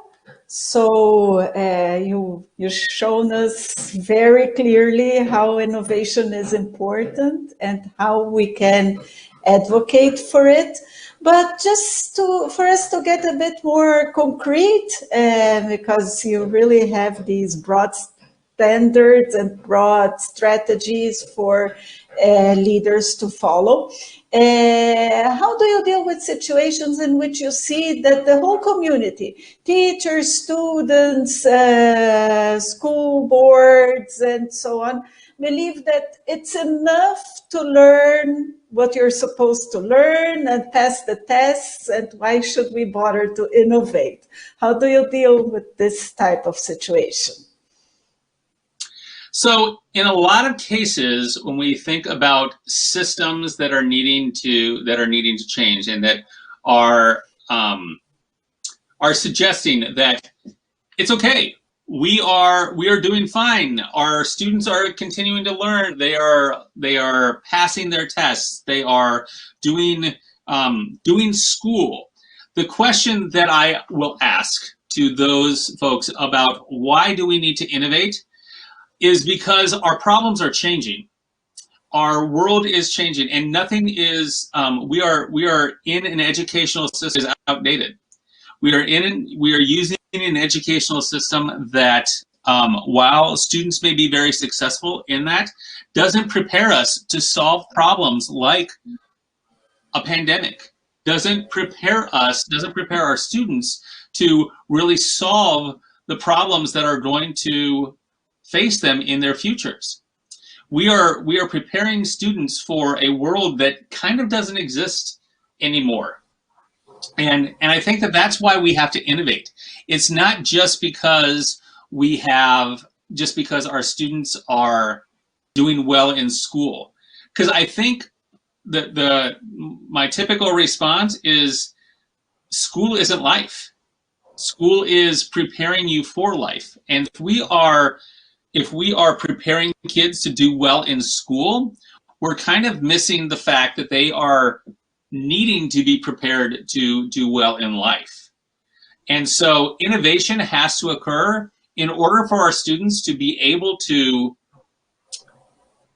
make their own decisions in the future and not just do well on a test. Because a test isn't a true measure of whether you are going to be successful. What a test does is it measures whether or not you have been able to study well enough and or memorize a concept well enough to respond to a teacher's questions. And that doesn't necessarily give us what we need for our students beyond today. Very nice. And tell us, you use this future-proof education. So how do you define a future-proof education concept? So when we think about future-proofing education, what that really means is to prepare our students for whatever is next, and to prepare our teachers to be able to respond to whatever is next. So in the United States, we have there's an organization called Future Ready Schools. And the website for that is just futureready.org. And so when we think about Future Ready, what that is saying is that we are ready to change with the times. We are ready to change based on what the needs of our communities and the needs of our schools are. And so when I think about future proofing and when I think about being a future ready school, what I think a lot about is what kind of plans do we need in place? What kind of structures do we need in place as the base of our schools in order to build upon that regardless of how our world changes? So back at the beginning of this year, our world changed dramatically when it came to education. Suddenly, we were thrust into needing to respond and providing the students a place online to learn. And that was hard. That was something that we weren't, as systems, we weren't prepared for. We weren't prepared to provide our students with that platform. And so around the world, I saw schools struggling and I saw students struggling because we hadn't given them those opportunities. In order to future-proof, we have to be prepared for whatever is next, not just what we think is next. And so the Future Ready initiative really gives us opportunities to expand our thinking around our schools and to think about it in terms of funding, where we put our money, where we put our energies,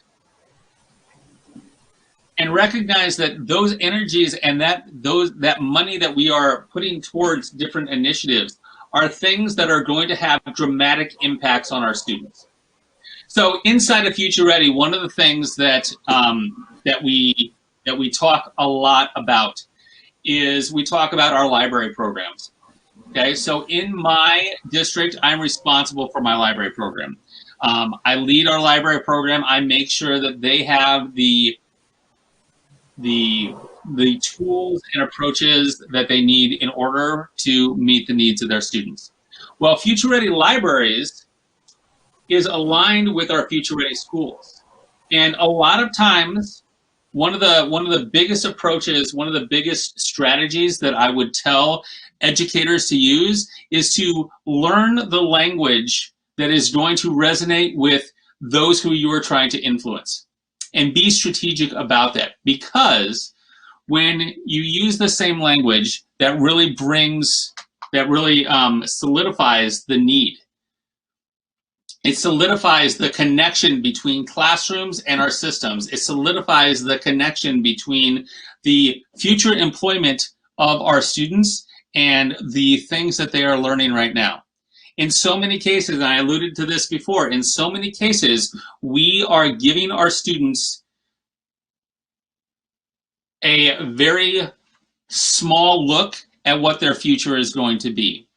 And so in order to future-proof schools, we have to a certain extent, we have to be cutting edge. We have to respond to our kids' needs and respond to the changes that are being made in our societies. Very nice. So we do have to be ready for whatever we may need to face. We would never have imagined it would be a virus. We were very much afraid of robots, and suddenly it was the virus that upended our educational system. So do you have examples of schools that had this future-ready approach and that were able to handle pandemic with a better response than those that had never thought about a changing future? Absolutely. There are schools that have been not planning for a virus. I don't think anybody actually saw a virus coming. I think that for the most part, we thought that we were going to need to expand our network or our internet access or things like that in order for our students to prepare for college or prepare for a job or something like that. When the pandemic hit, at least in the States, when the pandemic hit and we suddenly had to close down our schools, the results were, there were some schools who just stopped. There were schools that they couldn't teach those kids anymore. And then there are other schools who were suddenly spending, instead of spending money on facilities, they started spending money on computers. Instead of spending money on textbooks, physical textbooks, we started looking at online resources. And so I know in my own district, that was one of the big shifts we made. Instead of, just in our library program, instead of buying physical books to put in our libraries, we started thinking about our electronic book collection as equally important to our physical book collection. And that was a big shift that we had to make. But suddenly, we had to give our students access beyond that. And so when I think about the pandemic, those schools who had already thought about access, and when I talk about access, I'm not just talking about the internet and devices. I'm talking about access to experiences that we want to give our students. So rather than teaching only in traditional methods, those schools that were going to be more successful during a pandemic, during this time of extreme change, where truly everyone was kind of panicked, those schools who were ready to do that were the ones that had already been considering, how do we give more of our students access to experiences inside of our classrooms that can then translate outside of our classrooms. And that was a big change. I know there was a school in New York that really, because they had already been developing their teachers and giving their teachers opportunities, they were future ready. They were future proof because they had provided their teachers enough tools and enough strategies that they could, in fact, respond to whatever was going on. And it didn't matter whether it was a pandemic or whether it was, a different kind of crises, because they were thinking about it in terms of, how do we meet all of our kids' needs, as opposed to how do we meet the kids' needs that are already successful in school. And that was the big shift for a lot of our schools in the States, was how do we give this to everyone, not just the people, not just the students who are able to access the internet and who have devices and who are and who have teachers that are already designing those type of lessons. What we really want is for those type of lessons to be designed by all teachers, as opposed to just the ones who happen to be interested in technology and the digital world. And so I think that's the difference between a future-ready school and a school that is future-proof, and one who is panicked because they don't know how to respond because they've never been in that kind of a situation. Just like I was talking about students, we want them to be able to solve tough problems and create resilient systems and understand how to respond to those things to make decisions. We want the same thing from our teachers. And that's where I think the ISTE standards and Future Ready all come together in order to help our communities with whatever's next. Very nice. Thank you, Bill. This was all very insightful. And I believe your future-ready schools will also be able to handle coming back from the pandemic with all of these opening and closings that we expect So thank Right. you very, very much. It was very enlightening, and I think you brought interesting concepts for the Brazilian education community here. Well, I appreciate you. being here. I thank you so much for having me.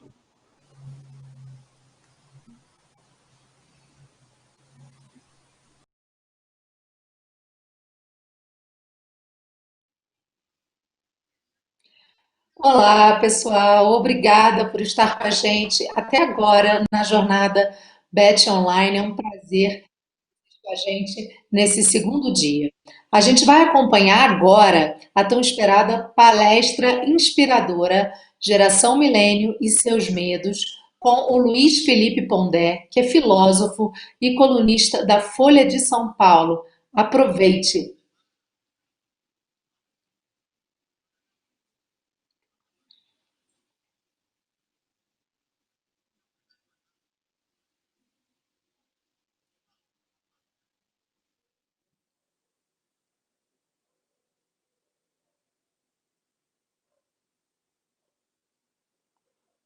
Ok. Bom, boa noite.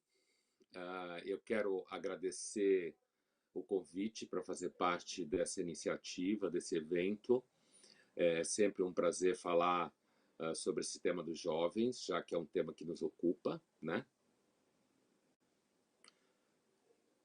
Cada um na sua área. A minha experiência é basicamente em universidade, né? Há 25 anos. E a fonte, desde onde eu vou falar, é basicamente primeiro tem uma fonte da área da minha experiência profissional, né? Seja dando aula no chão da sala de aula de graduação e de mestrado e doutorado também, mas especificamente nosso assunto hoje é mais relacionado à graduação, há 25 anos, né? E eu, professor de graduação, aliás, como professor de escola também, mas eu não tenho experiência de escola, mas assim, o professor de graduação ele tem uma experiência típica que é, a cada ano ele está um ano mais velho e o aluno tem sempre a mesma idade, né? Então você tem assim uma percepção de mudanças, das diferenças, e claramente o jovem que hoje está com 18, 19 anos, 20 anos, ele tem algumas características bem diferentes do jovem que tinha essa idade há 10 anos, por exemplo, ou mesmo há 5 anos, né? Uma outra fonte é a minha própria experiência na mídia e nas mídias sociais, porque eu tenho muitos seguidores, ouvintes e leitores que são jovens, né? E muitos deles interagem comigo, seja pelo jornal, pela Folha, seja mesmo nas mídias sociais ou na TV Cultura. Então, eu também tenho um contato já há bastante tempo por conta dessa inserção na mídia. A outra fonte vem da área de literatura especializada, né? A literatura especializada, que tem bastante literatura circulando no mundo, basicamente em língua inglesa. Infelizmente, aqui no Brasil, a gente ainda tem muito pouco material traduzido sobre esse tema da geração millennial. Eu já vou precisar um pouco melhor o conceito, né? Não só o conceito de milênio, mas também o conceito de geração enquanto tal, né? Mas a gente, infelizmente, tem muito pouca literatura ainda traduzida em português ou produzida aqui mesmo sobre esse fenômeno, digamos assim, né? Então, são essas duas fontes. Uma fonte de experiência pessoal e uma fonte de leitura sobre o assunto, porque esse tema preocupa tanto quem trabalha em escola, quanto preocupa quem está lidando com a gestão de pessoas no mundo corporativo, né? Por conta da entrada de jovens no mercado de trabalho. Antes de tudo, a gente precisa lembrar que o conceito de geração que a gente usa tão largamente hoje, na sociologia, na filosofia, na psicologia, na educação, é o conceito que nasceu na publicidade americana, né? Nasceu na publicidade americana por volta dos anos 50, 60, e era uma preocupação dos publicitários americanos identificar certos objetos de consumo, né? aquilo que se chama em publicidade, é uma expressão que hoje não se usa muito, mas até os anos 90 era muito comum se usar, a tentativa de identificar segmentos de consumo, né? E essa ideia de segmentação do consumo, ela acabou sendo hoje tomada por uma ideia que é um pouco mais sofisticada no detalhe, que é o conceito de customização do consumo, né? Mas é importante lembrar que a origem da discussão sobre geração vem da publicidade, para a gente perceber algumas características do conceito que são ativas até hoje, né? A primeira delas é que está ligada a objetos de consumo e objetos de desejo, né? O publicitário ele queria entender o que determinadas pessoas de determinadas idades tinham como objetos mais privilegiados de desejo. A gente sabe que um bom publicitário, um bom profissional de marketing é aquele profissional que sabe o que você vai desejar daqui 2 anos, mas você não sabe ainda, né? Mas ele já sabe porque ele está atento aos padrões de consumo atual e às tendências. E para observar tendências, você tem que justamente observar certos hábitos de consumo dos mais jovens, né? E esses hábitos de consumo não têm mais a ver unicamente com objetos físicos, mas tem a ver com estilos de vida, estilos de roupa, objetos aspiracionais, né? No sentido de que hoje você tem consumo até de certos projetos de vida, consumo de certos projetos de estilo de vida, né? A própria noção de escolha profissional, quanto mais acesso você tem material a bens, mais você tem escolha, normalmente, a fazer. Quando você tem menos acesso a bens materiais, e é uma estrutura econômica que vem anterior a você, que lhe sustenta, você tende a ter menos escolhas, né? Por conta justamente do leque de sustentação material. Então, a primeira coisa a entender é o conceito de geração vem do marketing da publicidade. Portanto, ele está intimamente associado a objetos de consumo.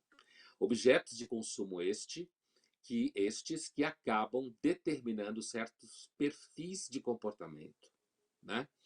Não é à toa que, por exemplo, um dos objetos, uma das categorizações de gerações hoje, uma delas, muito comum nos Estados Unidos, que é a chamada geração I, né?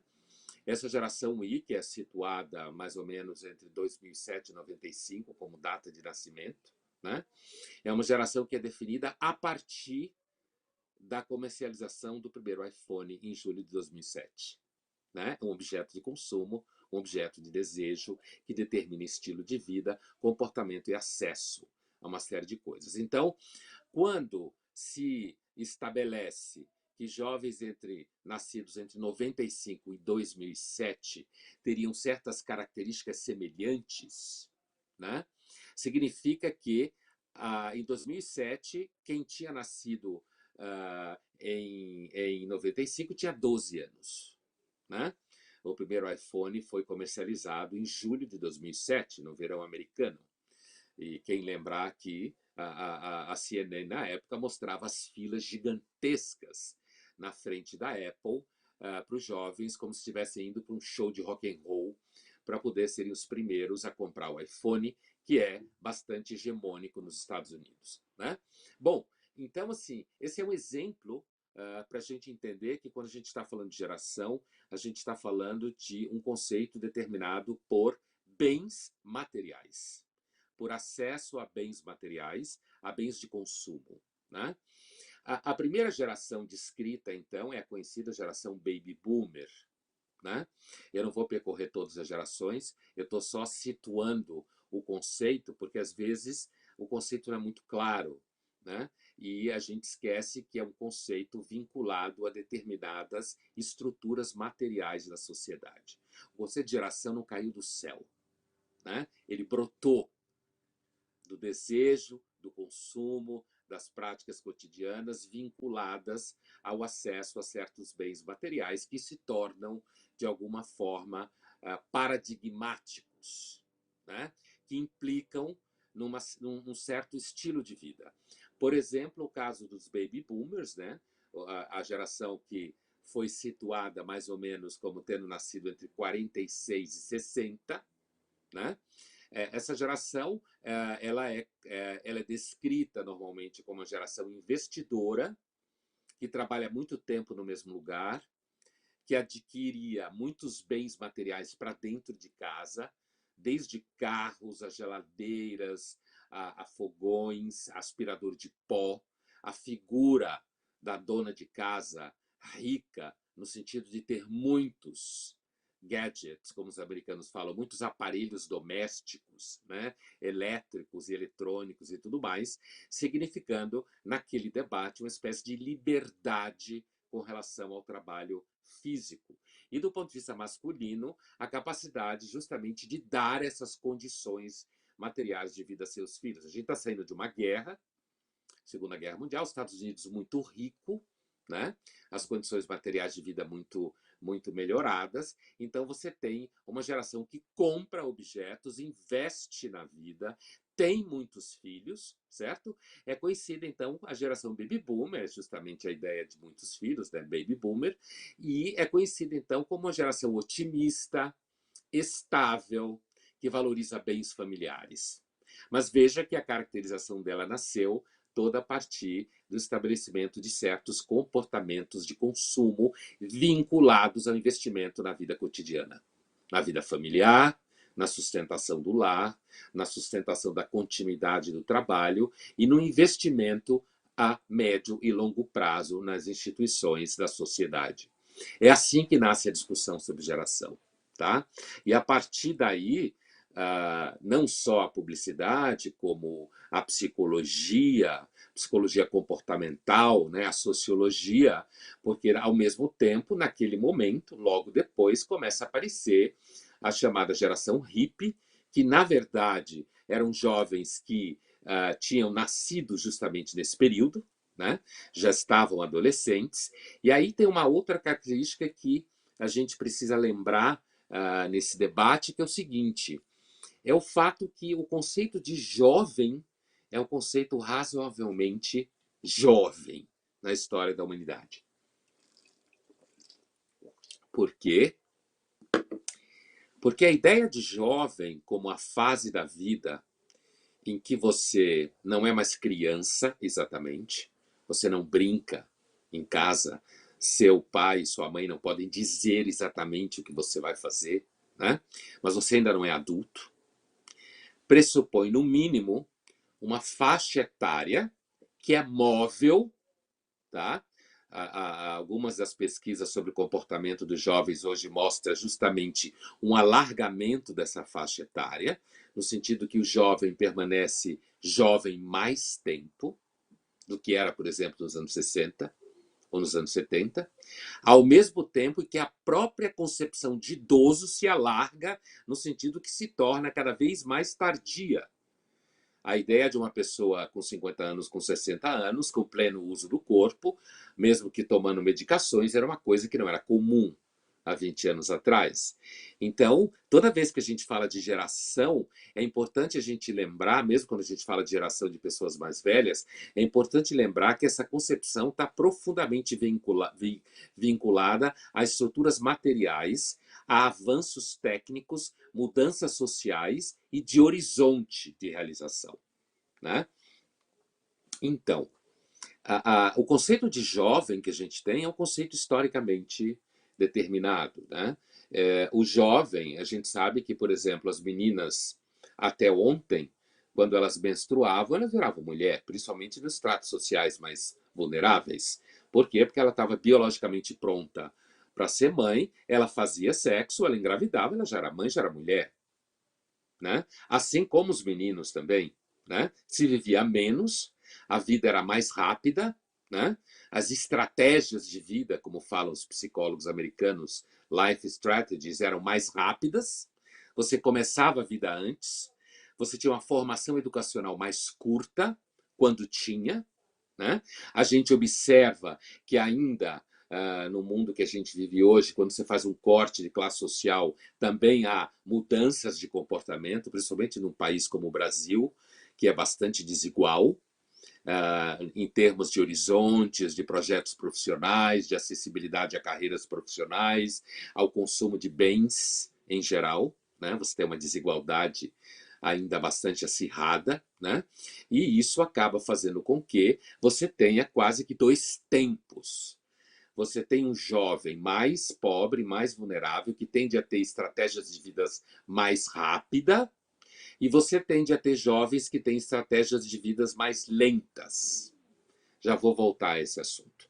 Então, a gente lá, eu estou delineando, estou dizendo que a ideia de jovem começa a aparecer no momento em que você começa a ter um período de latência, como dizia o Freud, um período de latência em que aquela pessoa não é mais criança, mas ela não é um adulto pleno.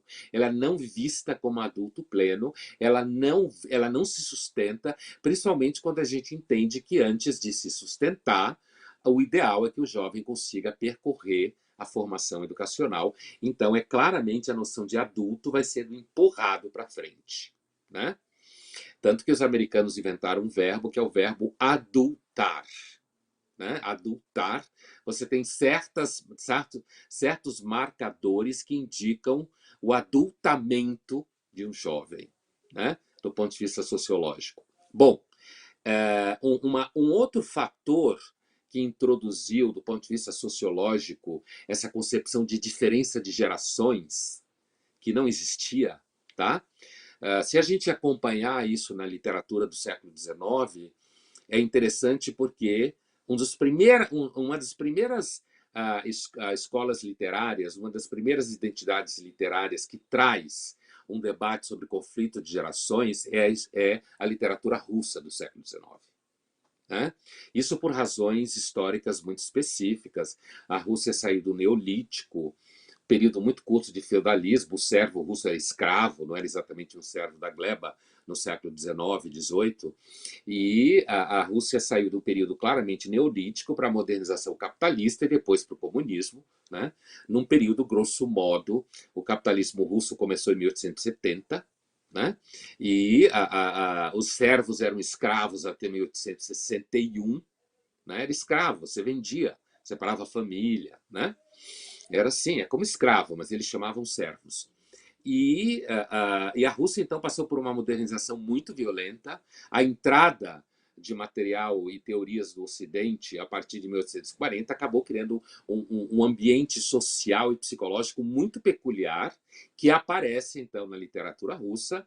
Em 1861, é publicado um livro chamado Pais e Filhos, que virou até nome de revista no mundo inteiro, inclusive no Brasil, um livro de um escritor chamado Turgenev, onde aparece uma discussão do que a gente chama hoje de conflito de gerações, em 1861, na Rússia. E ali aparece uma concepção de jovem, que é visto como alguém que tem mais informação do que os pais, e que, portanto, os pais ficam envergonhados diante deles, né?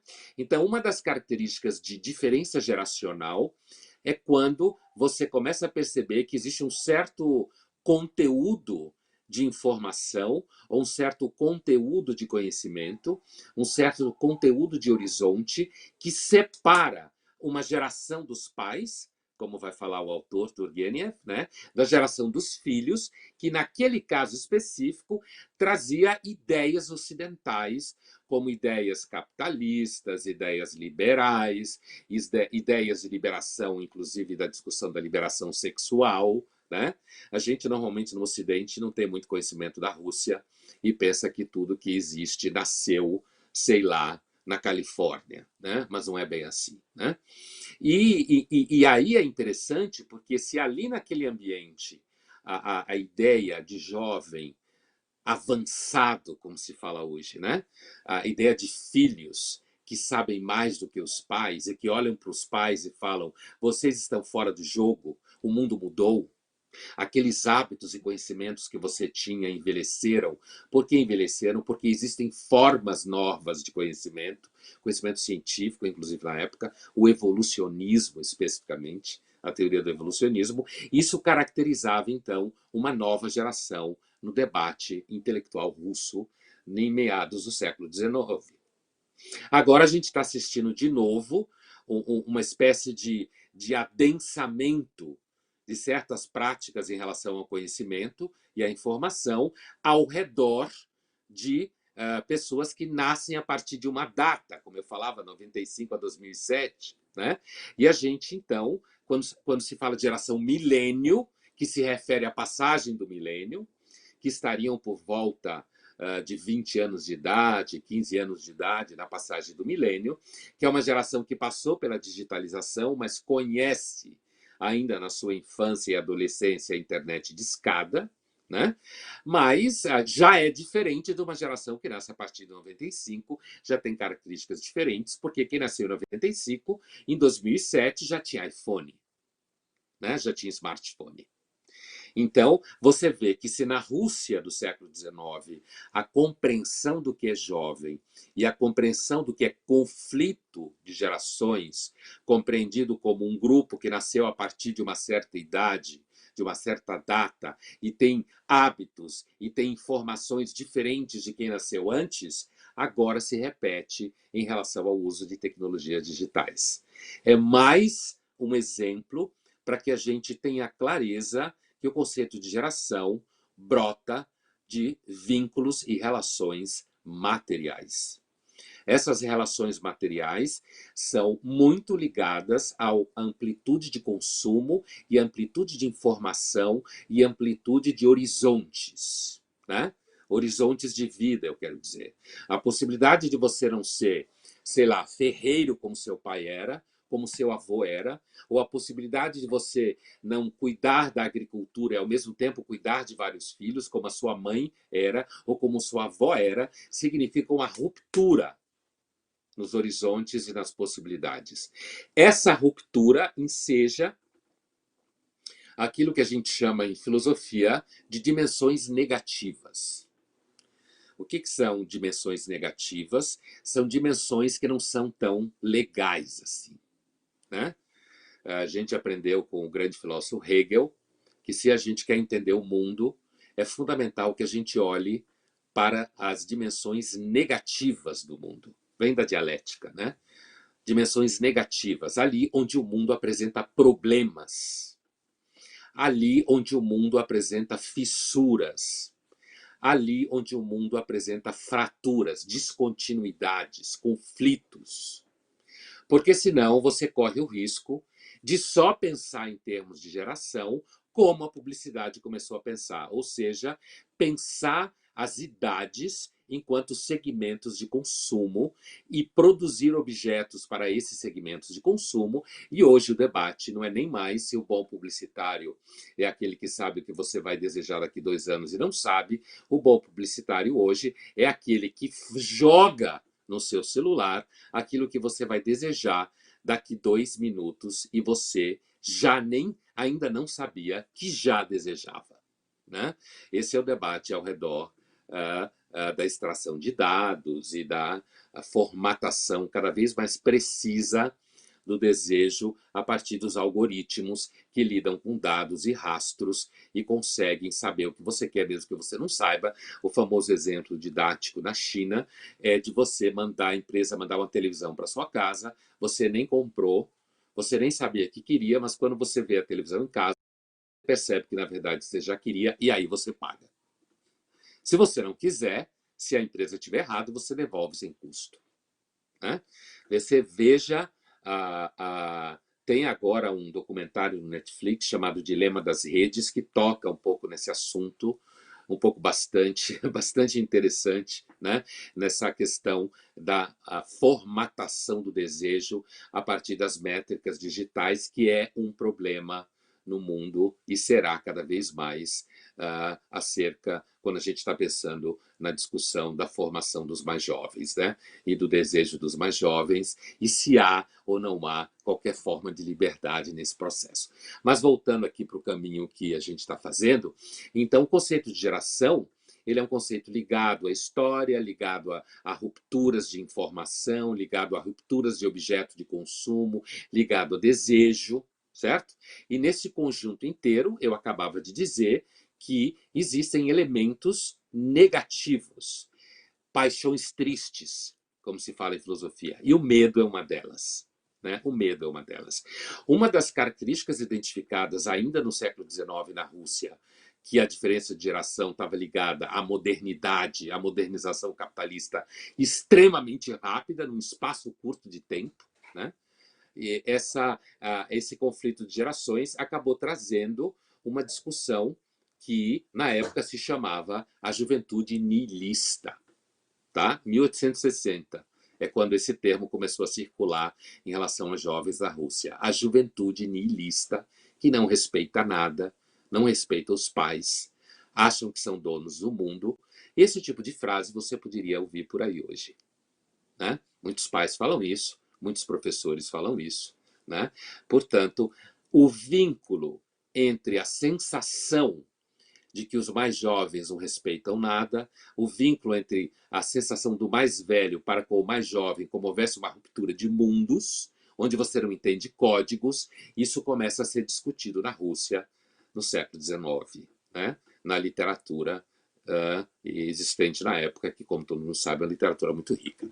Bom, é importante que a gente entenda que, inclusive do ponto de vista de lidar com jovens, a gente não pode se deixar levar por um sentimento um tanto ingênuo, um tanto naif, de achar sempre que as gerações mais jovens estão sempre mais avançadas, mais evoluídas e melhores, porque isso é falso.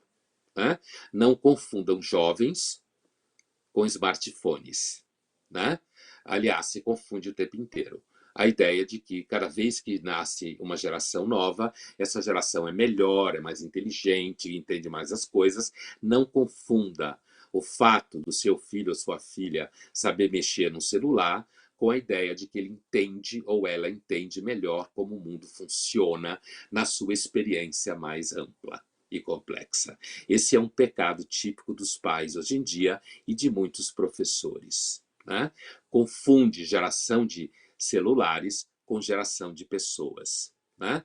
E isso claramente a gente consegue identificar com um mínimo de hermenêutica marxista, a gente já identifica esse tipo de questão. Confundir produtos com pessoas, geração de produtos com geração de pessoas.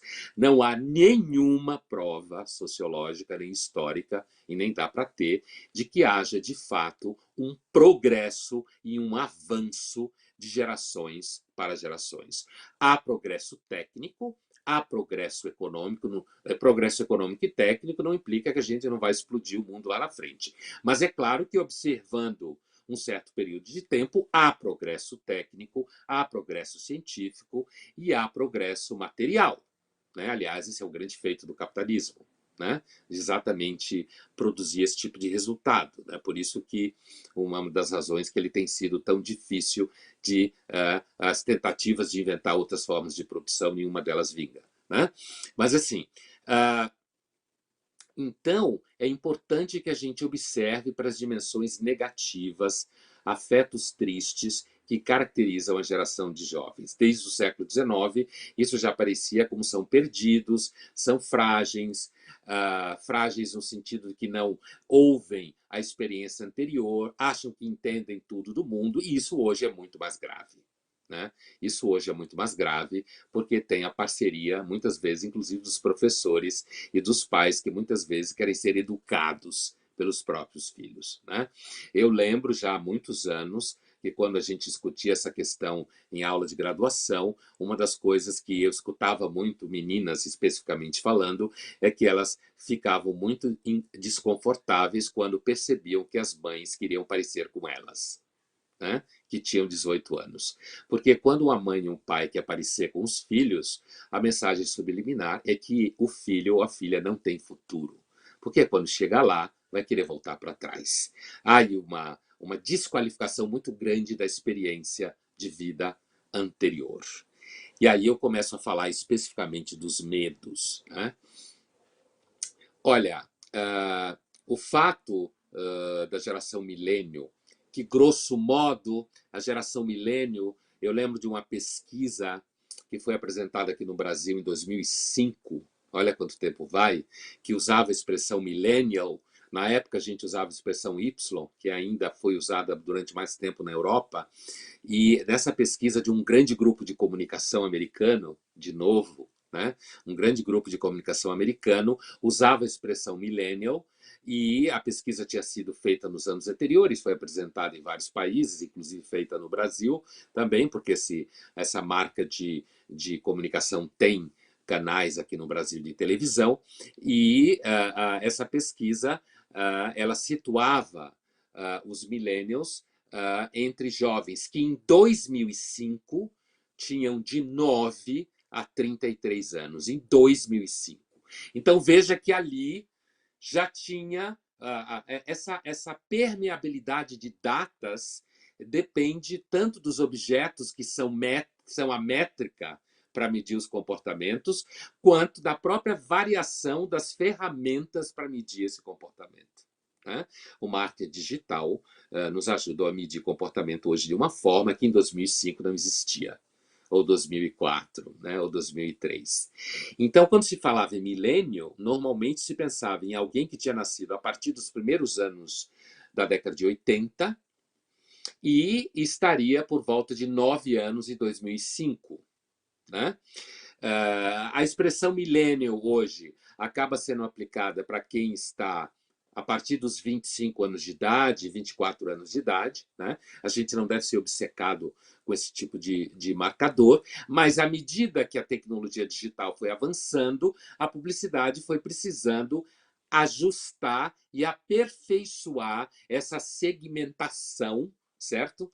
Das idades em relação, principalmente, ao consumo de bens digitais. E daí começa a se descrever certas características de um jovem que teria nascido em 2007 ou um jovem que teria nascido em 99, diferente de um jovem que teria nascido em 90 ou em 85, né?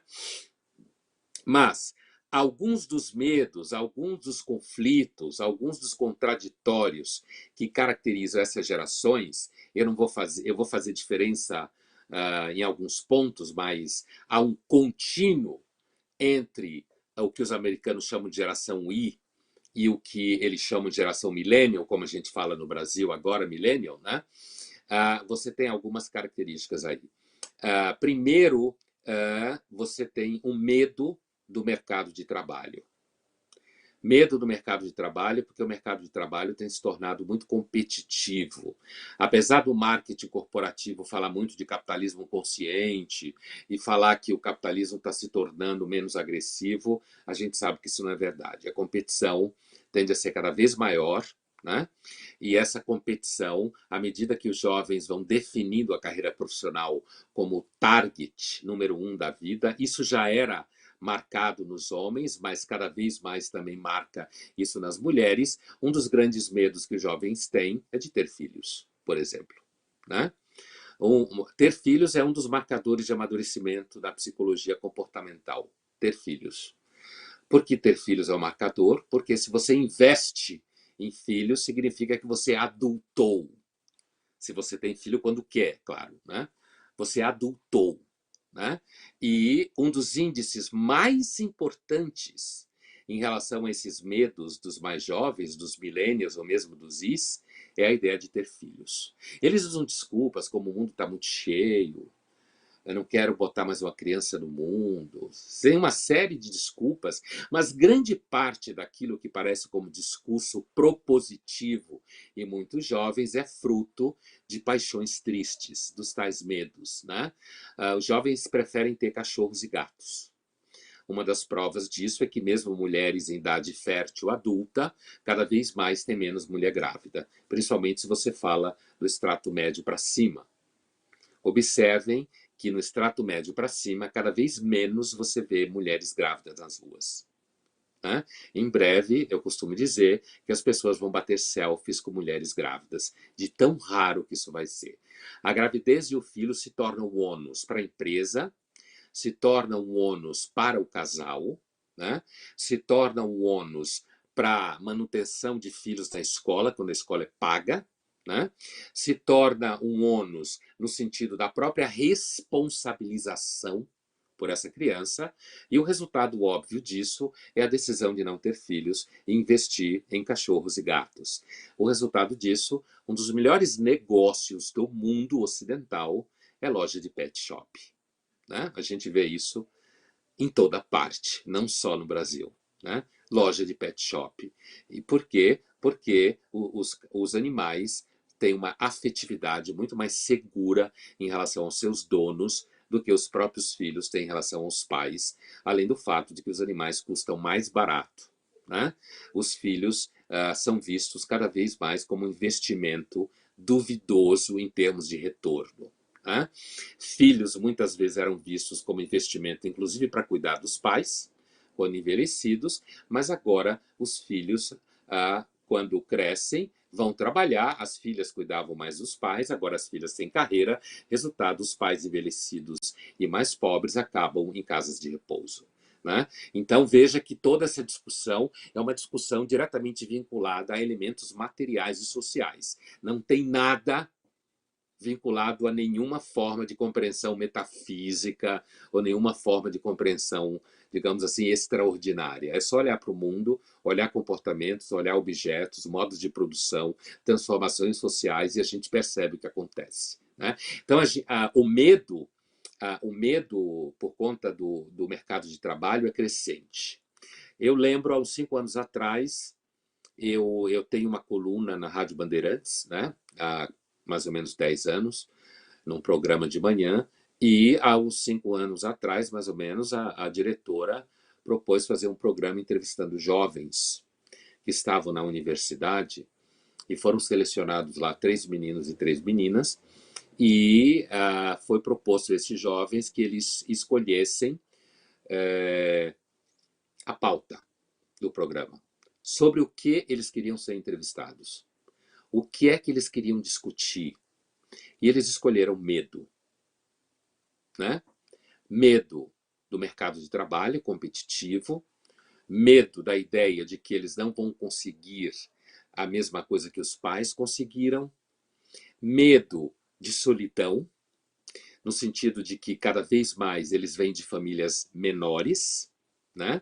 Famílias menores, que se retroalimenta, né? Carreira profissional, menos filho, menos companhia, né?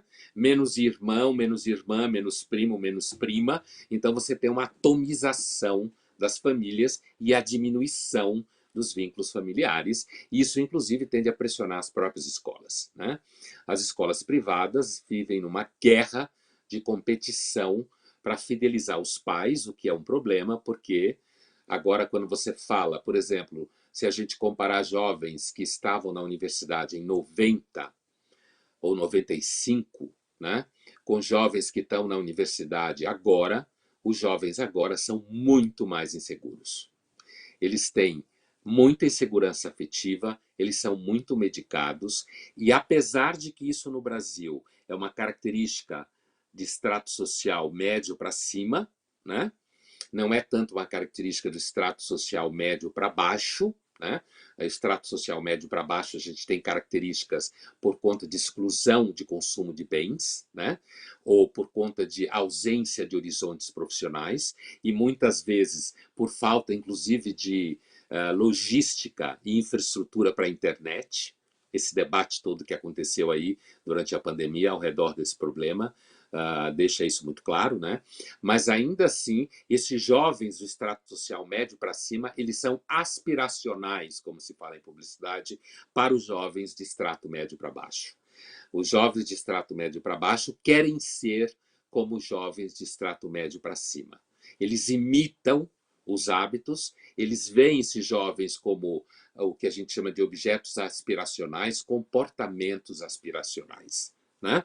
Mas é claro que você tem, por exemplo, aparentemente, quanto menor é a família, quanto mais acesso a bens materiais tem esse jovem, mais inseguro ele fica no enfrentamento da vida, porque qualquer traço que ele faz na parede, a família dele acha que ele é um Picasso, né?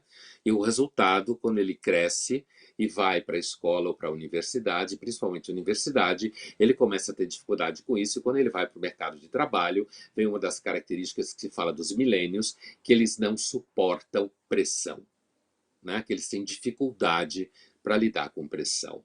Eles são volúveis em relação à carreira profissional, mas ao mesmo tempo assim eles são, porque o próprio capitalismo vem se formando profundamente e acelerando seus modos de produção, inclusive por conta das tecnologias digitais, né? Em certos setores econômicos.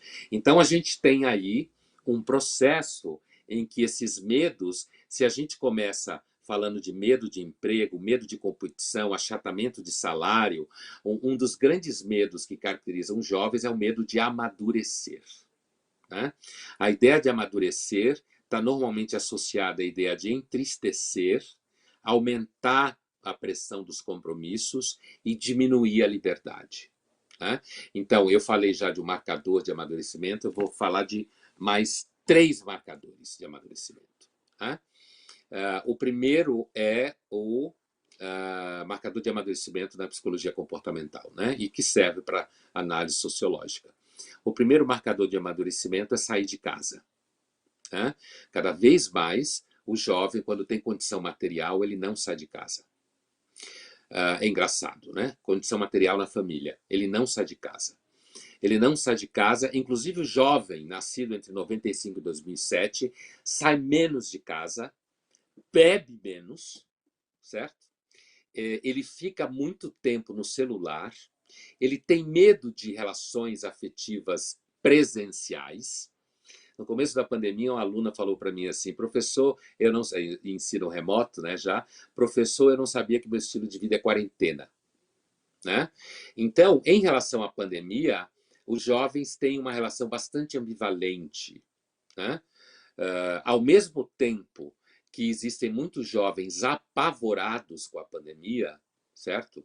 Com sentimento, porque inclusive eles transitam, principalmente no início da pandemia, aqui no Brasil, mas esse não é um fenômeno só no Brasil, eles transitam muito por conteúdo de redes sociais. A gente sabe que redes sociais é um pântano, né? É um terreno baldio em que qualquer coisa aparece, né? Então, por um lado, você tem um sentimento de reforço do risco que é o mundo, né? O trabalho é um risco, a competição é um risco, relacionamentos afetivos não são muito confiáveis, as pessoas não são confiáveis, elas fazem a gente sofrer, né? Elas diminuem a nossa liberdade, como se fosse possível ter um vínculo afetivo real com alguém sem vir problemas juntos, né? Um dos grandes problemas da juventude é um nível alto de utopização do mundo e de utopização da realidade da vida, né? Que, como toda utopia, faz você descolar da realidade. Mas se a pandemia, por um lado, atingiu os jovens, no sentido de que muitos jovens ampliaram o seu medo em relação ao mundo, né, aos desafios do mundo, por outro lado, muitos jovens se sentem confortáveis no confinamento porque eles se sentem justamente justificados exteriormente para não enfrentar o mundo, né? Então, eles sentem que, confinados em casa, agora eles não precisam dar nenhuma justificativa para não querer tirar a pijama, o agasalho e ficar na cama, no celular. Por quê? Porque até a escola está no celular, né? Ou no iPad ou no computador. Então, além disso, ele está justificado em não sair de casa, porque a gente sabe que hoje muitos jovens começam a ser medicados aos 14, 15 anos. O psicodiagnóstico cresceu enormemente como uma verdadeira indústria, né? Então, jovens chegam na universidade, muitos deles medicados, com diagnósticos, né? Eles sofrem muito com avaliação, né? Existe uma tendência nas escolas, em geral, que é uma tendência bastante ambivalente, que é uma tendência de eleger a autoestima como métrica da educação. Como uma reação, né? Aí a gente tem um período na produção teórica, pedagógica e filosófica na Inglaterra, depois da Primeira Guerra e depois se radicaliza depois da Segunda Guerra, como a ideia de que deve se mudar completamente a educação, porque as gerações anteriores quase destruíram a Europa. Então, são muitas experiências que acabaram, de alguma forma, pondo em dúvida a experiência anterior da humanidade. E aí você tem uma contradição, porque a educação, mesmo não a formal, que é bastante recente na história da humanidade, mas qualquer ideia de formação sempre esteve vinculada à ideia de que um corpo de pessoas com mais experiência transmite um conteúdo para um corpo de pessoas com menos experiência, né?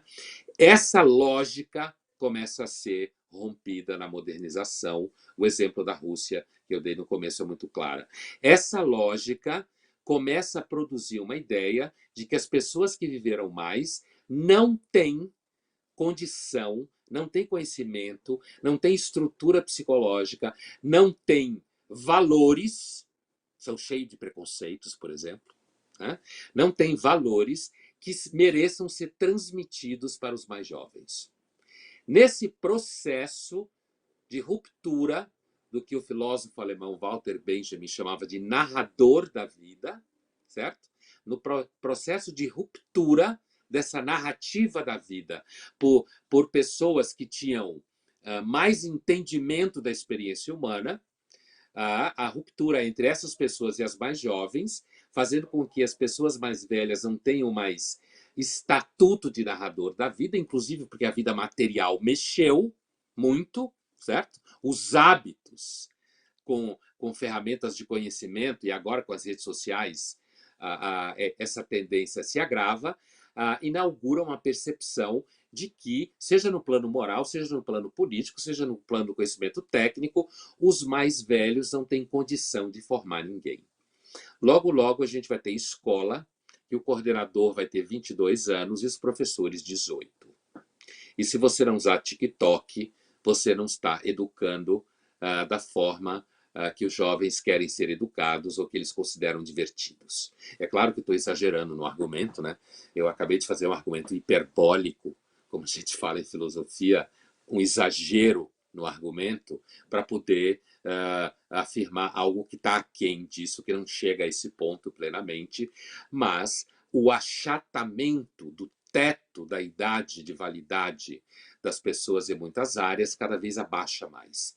Então aí é um outro medo que os jovens têm, porque os jovens percebem que ainda que eles sejam altamente valorizados agora, e ainda que a vida biológica se estenda muito mais, a validade profissional de uma pessoa é cada vez mais curta, principalmente em áreas de alta formação técnica, né? Então o jovem sabe muito bem que o futuro dele é incerto, que não há garantias no futuro dele, né?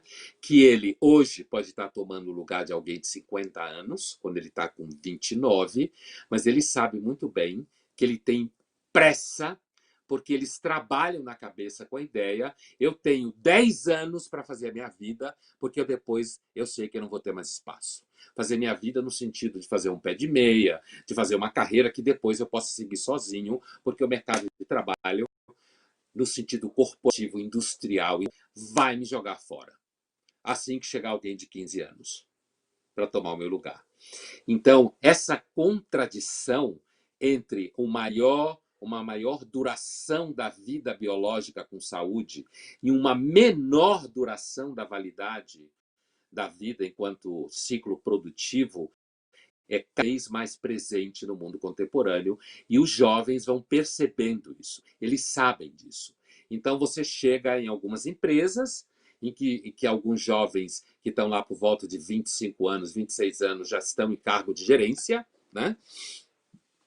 E essas empresas têm hábitos, por exemplo, de transferir os seus jovens colaboradores à medida que eles batem metas. Então, quanto mais meta, que é um tema que atormenta o jovem milênio, né? É se ele vai ou não bater as metas deles na vida. Com 25 anos eu tenho que estar aqui, com 28 eu tenho que estar lá, com 32 eu tenho que estar acolá, e por aí vai, né? Essa percepção de que a vida está organizada em metas, uma espécie de Excel uma planilha de metas a ser atingidas, e essas metas muitas vezes são manipuladas dentro da gestão de pessoas nas empresas, fazendo com que os jovens mudem muito de cidade, né? Como aumento de salário, aumento de importância dentro da hierarquia e prova de que ele é um jovem de sucesso. Só que quando ele muda muito de cidade, ele não consegue constituir vínculo afetivo minimamente sólido. Então, principalmente os meninos e as meninas que estão aí por volta dos 27, 25 anos, vivem uma tensão entre investir na carreira profissional ou investir na vida afetiva. Né? E isso é uma coisa que eles têm medo, normalmente eles optam por não investir na vida afetiva. Né?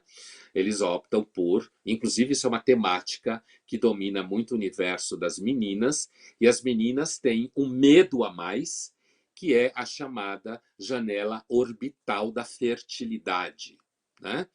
Que é uma preocupação grande das milênias, digamos assim, que é até quando ela poderá ser mãe. Né?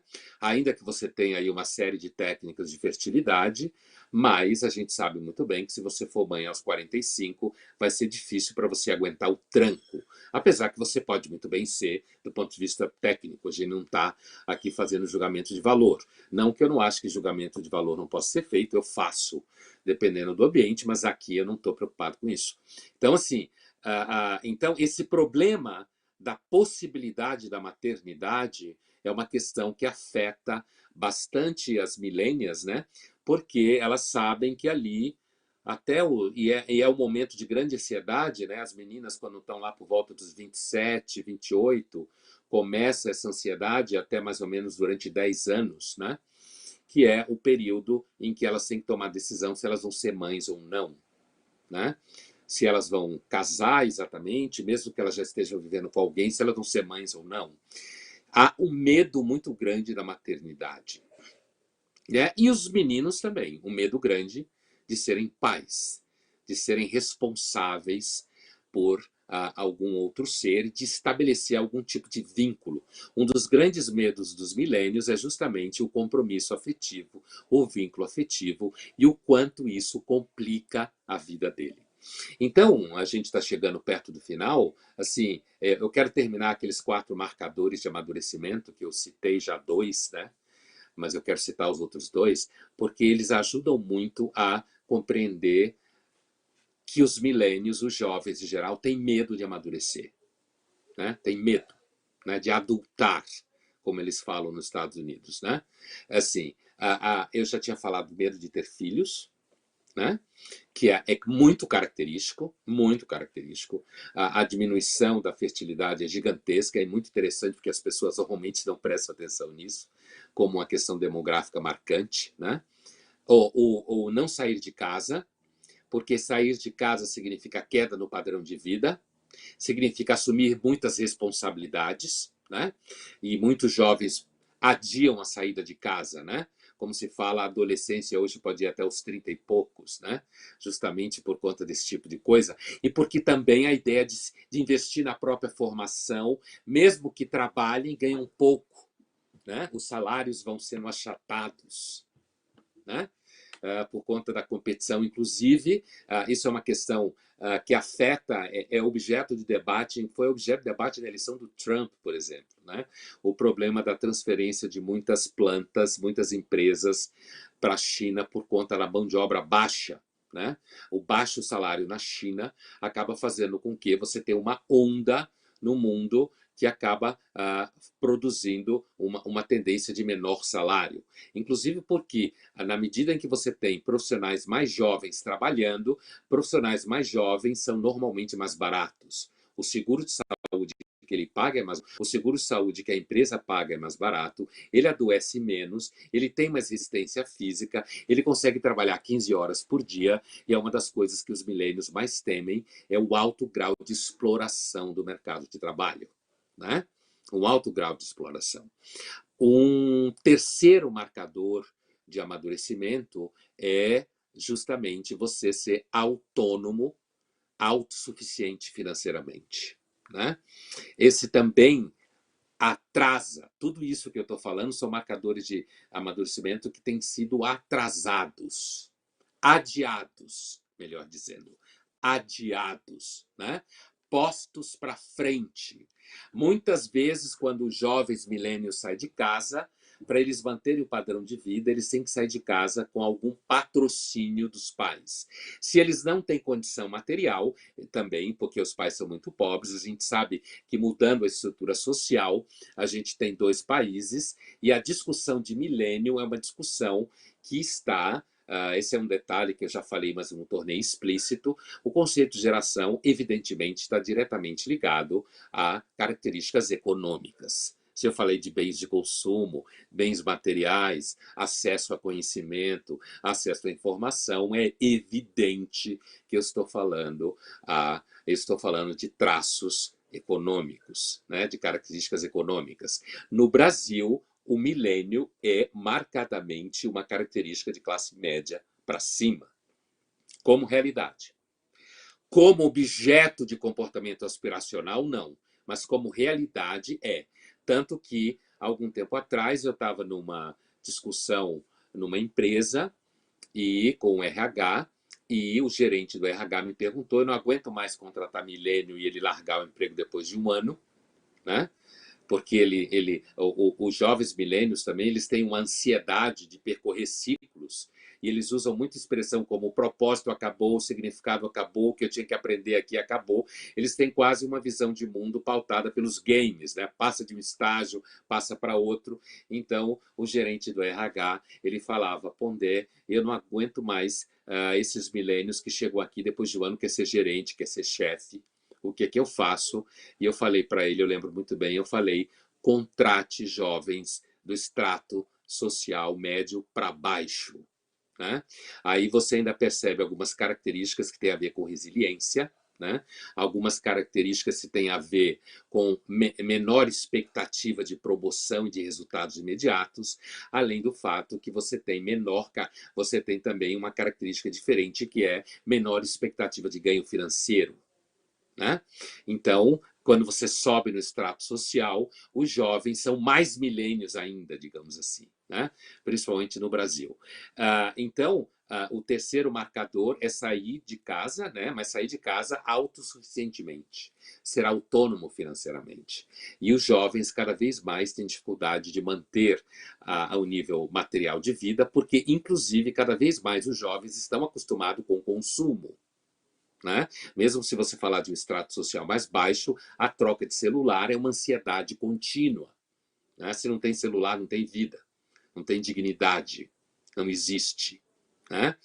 E quando você sobe no extrato social, a dependência a uma vida material confortável enorme, que faz com que o jovem tenha medo de perder esse padrão. E o quarto e último, esse não está em ordem, né? Não tem uma ordem. O quarto e último, não é uma hierarquia aqui, o quarto e último marcador de amadurecimento ou de adultar, né?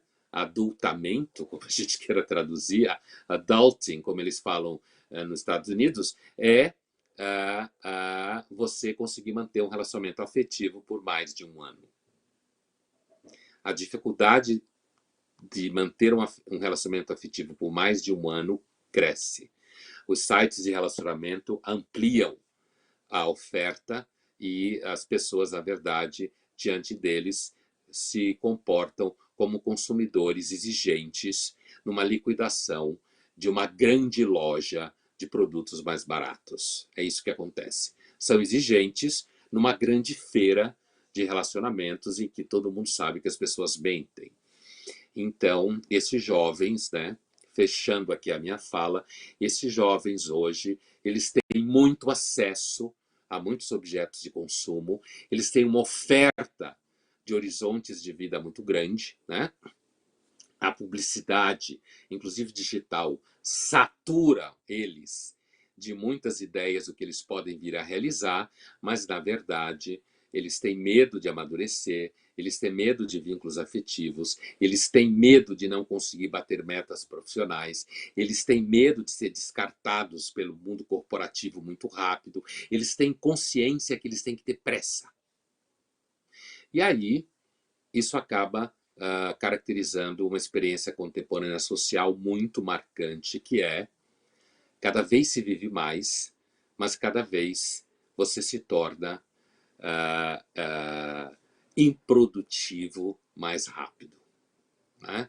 Então, é muito provável que recentemente eu discutia isso, inclusive, numa empresa na área de inclusão e diversidade, o nosso debate era, daqui a pouco o debate sobre inclusão não será exatamente sobre diversidade, ou racial, ou de gênero, ou seja lá o que for, o debate de inclusão vai ser como incluir pessoas acima de 40 anos no mercado de trabalho, né? Porque as pessoas vão viver mais tempo, mas serão improdutivas, não haverá jovens para pagar a aposentadoria delas, elas terão menos família e, portanto, elas precisarão ser assimiladas no mercado de trabalho, e é provável que daqui a poucos anos os departamentos de inclusão no mundo corporativo esteja debatendo como incluir pessoas mais velhas para que isso não se transforme num peso para o Estado e não se transforme num gigantesco problema social.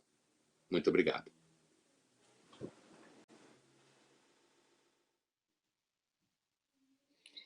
Nossa, com essa aula do Pondé, a gente chega ao final do segundo dia da jornada Bett Online. Eu agradeço muito ao Luiz Felipe Pondé por compartilhar tanto conhecimento com a gente.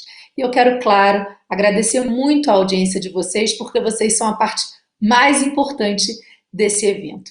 E não posso deixar de agradecer também, mais uma vez, o apoio dos nossos patrocinadores: Google, Redação Online, Kumon, Vilsonic, Realve, Árvore, Instituto Unibanco, EduLabs, Adobe, Moderna Compartilha, Lenovo e Instituto Casa Grande.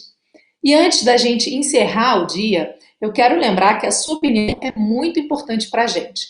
Então responda a pesquisa sobre a jornada Bett Online, que está disponível no QR Code que está na sua tela, e também será enviada, essa pesquisa também vai chegar para você por e-mail. Você pode também acessar o link que está dentro do mural ao lado e basta clicar nesse link que você já pesquisa. Bom, amanhã, claro, a gente também vai ter muita coisa legal e vocês não podem perder. Tenham todos uma boa noite. Esperamos vocês amanhã a partir das 15h.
A gaveta não vai aprender a diferença entre oxítona, paroxítona e...